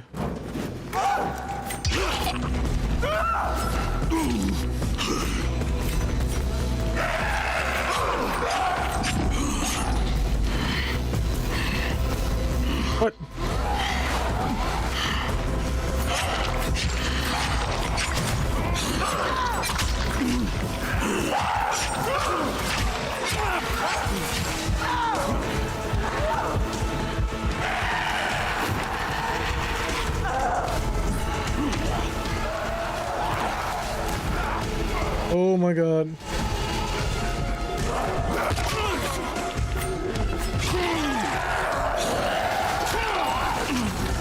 What?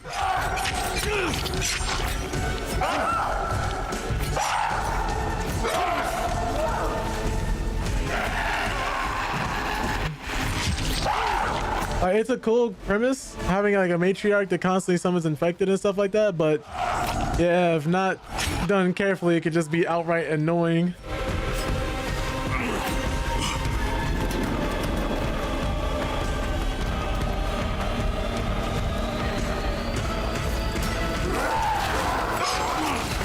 Ow. Don't run. Oh my god. Oh my god.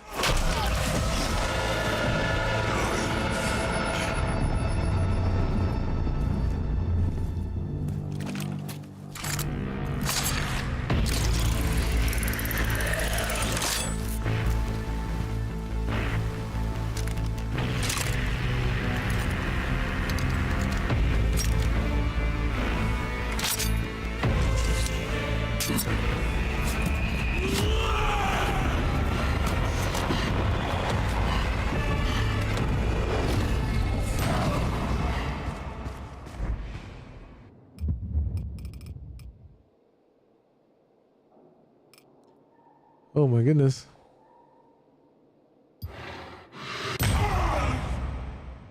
When attacking in beast mode, regain a greater amount of health. I'll take that. Oh, we gotta be like closer to the end of the game then.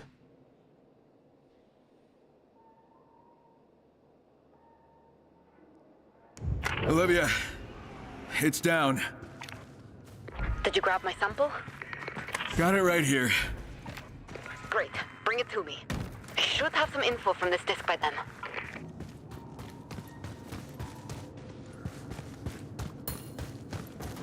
Definitely need to be let out of here. And that was bothersome.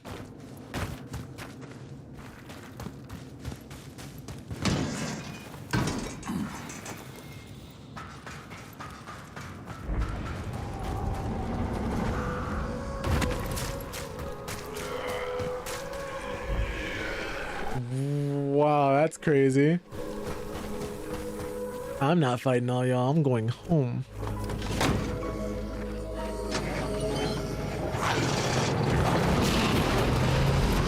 I guess I'm walking. I guess I'm walking.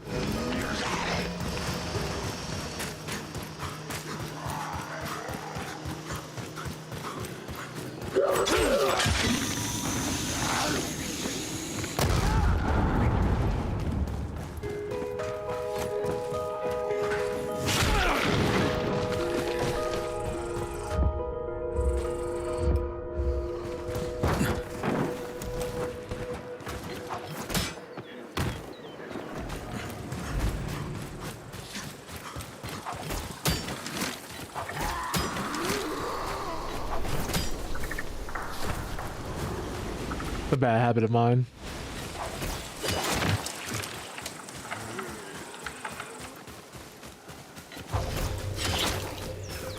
What?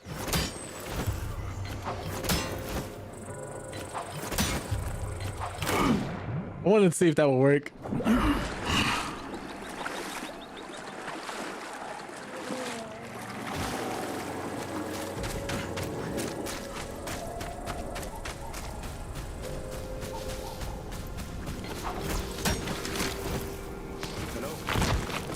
Don't mess with me. I thought y'all were friendly. Y'all are anything but.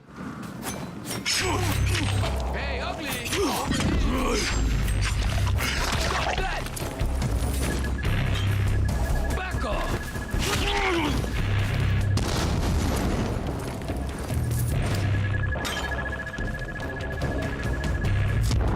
Got you now!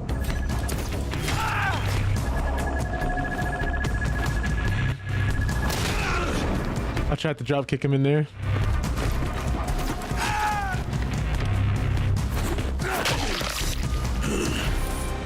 I guess even they can't withstand the force of a grappling hook. That's good to know.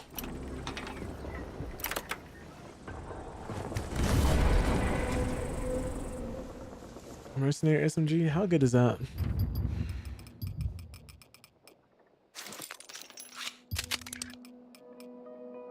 That was about the same.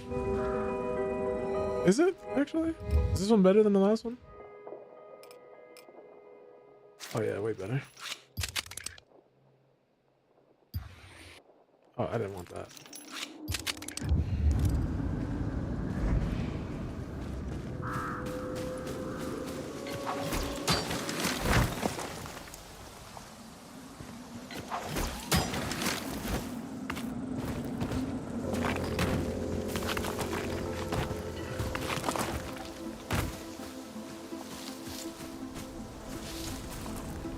Nope, I just wanted to see if I could make it that way, but no.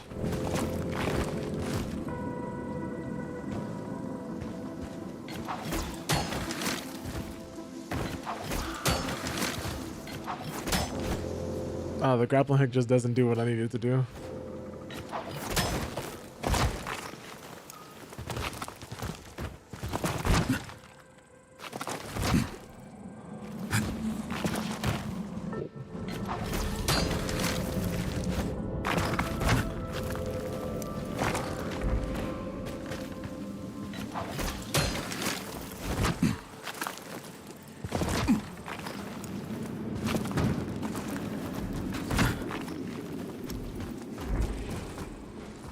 Where are we going? Okay.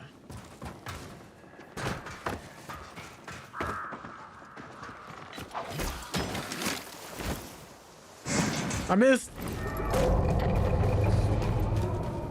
the hive in here. I guess I would need a flamethrower for this.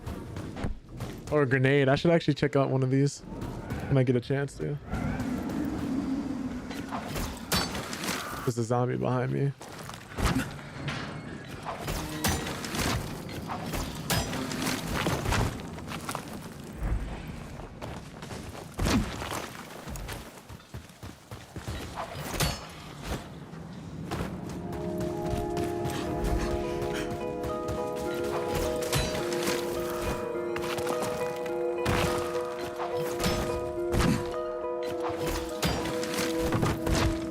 This is so weird. What they just let me get away with. What?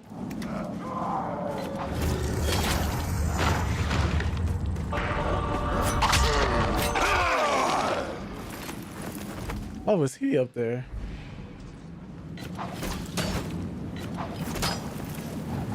Is there anything special up here?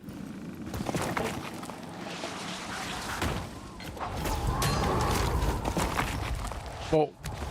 Whoa. Whoa.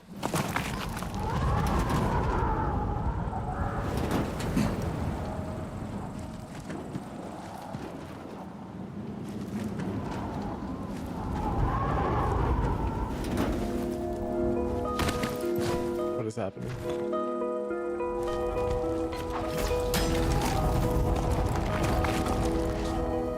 Whoa. What is happening?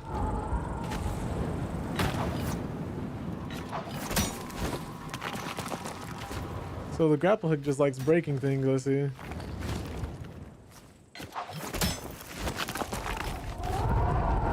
The game doesn't know what to do, apparently. What? How did I end up over here? Crazy.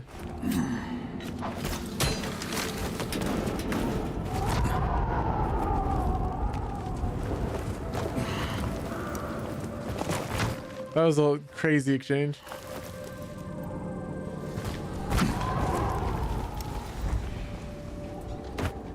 This is a safe house, ain't it? Like, this is the town hall? Yeah, okay, we're not even supposed to be here.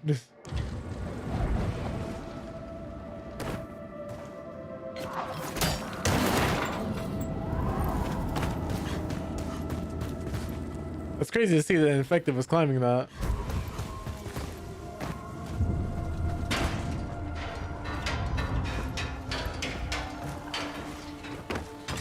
I just want to bully the zombie.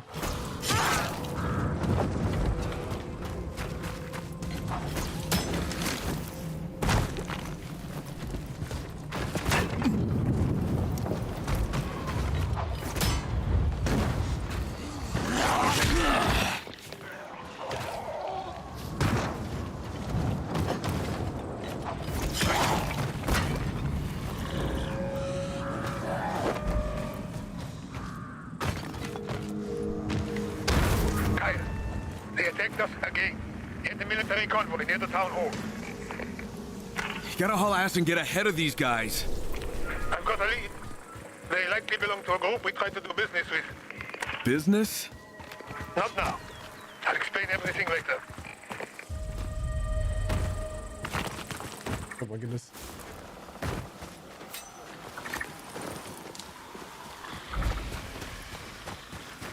I'll help them out later. I'm on a time crunch.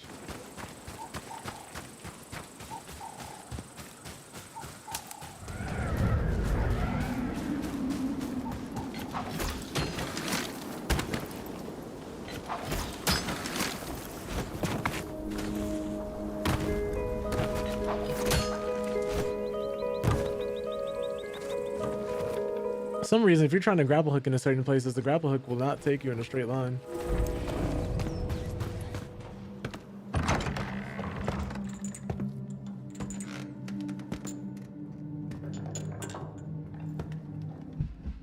Olivia, I'm back. Hey, Kyle. You've got to see this. You won't believe what I found. What? I've been combing through historical data, and it looks like the military used gas against the infected before. One was called Blue Mist, and it worked like a sedative. I think I remember that from back in Haran. There was this cult there that the infected wouldn't attack, and turned out they were using some kind of military-grade gas. The Baron has since made some advancements. He developed a red gas that provokes unbridled fury. Like waving a red cape in front of a bull. Exactly. That's how you lured that chimera from the forest to the scrapyard.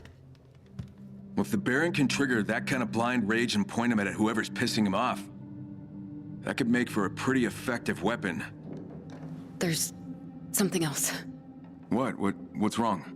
I discovered the identity of the scientist who did that initial research. It was my father. What? He was in Haran, right at the start of the outbreak. Yeah, so was I. I know. You're kind of famous. Where's your dad now? Oh, was he one of the ones who helped start it? I didn't mean to... He's with the Baron. Oh. So he works for him? Not voluntarily. Slave labor. Same as me. He brought me with him when Haran fell. I lost a lot of good people I cared about there. So many good people. When you said you wanted me to get you out of here, were you talking about your father, too? I was hoping. But to do that... We have to kill the Baron. Let's just hope Camilo comes through with something we can use to take that bastard down. Let's hope so. Good luck, Kyle. I'll let you know if I find anything else.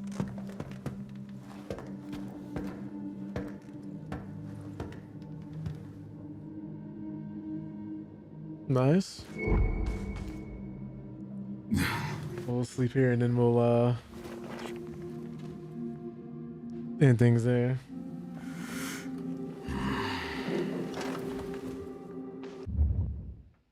Okay, well, that was interesting. We did manage to make some progress. Got a little caught up with the gaming news today, but wanted to say thank you to everybody who showed up. Really, really appreciate that.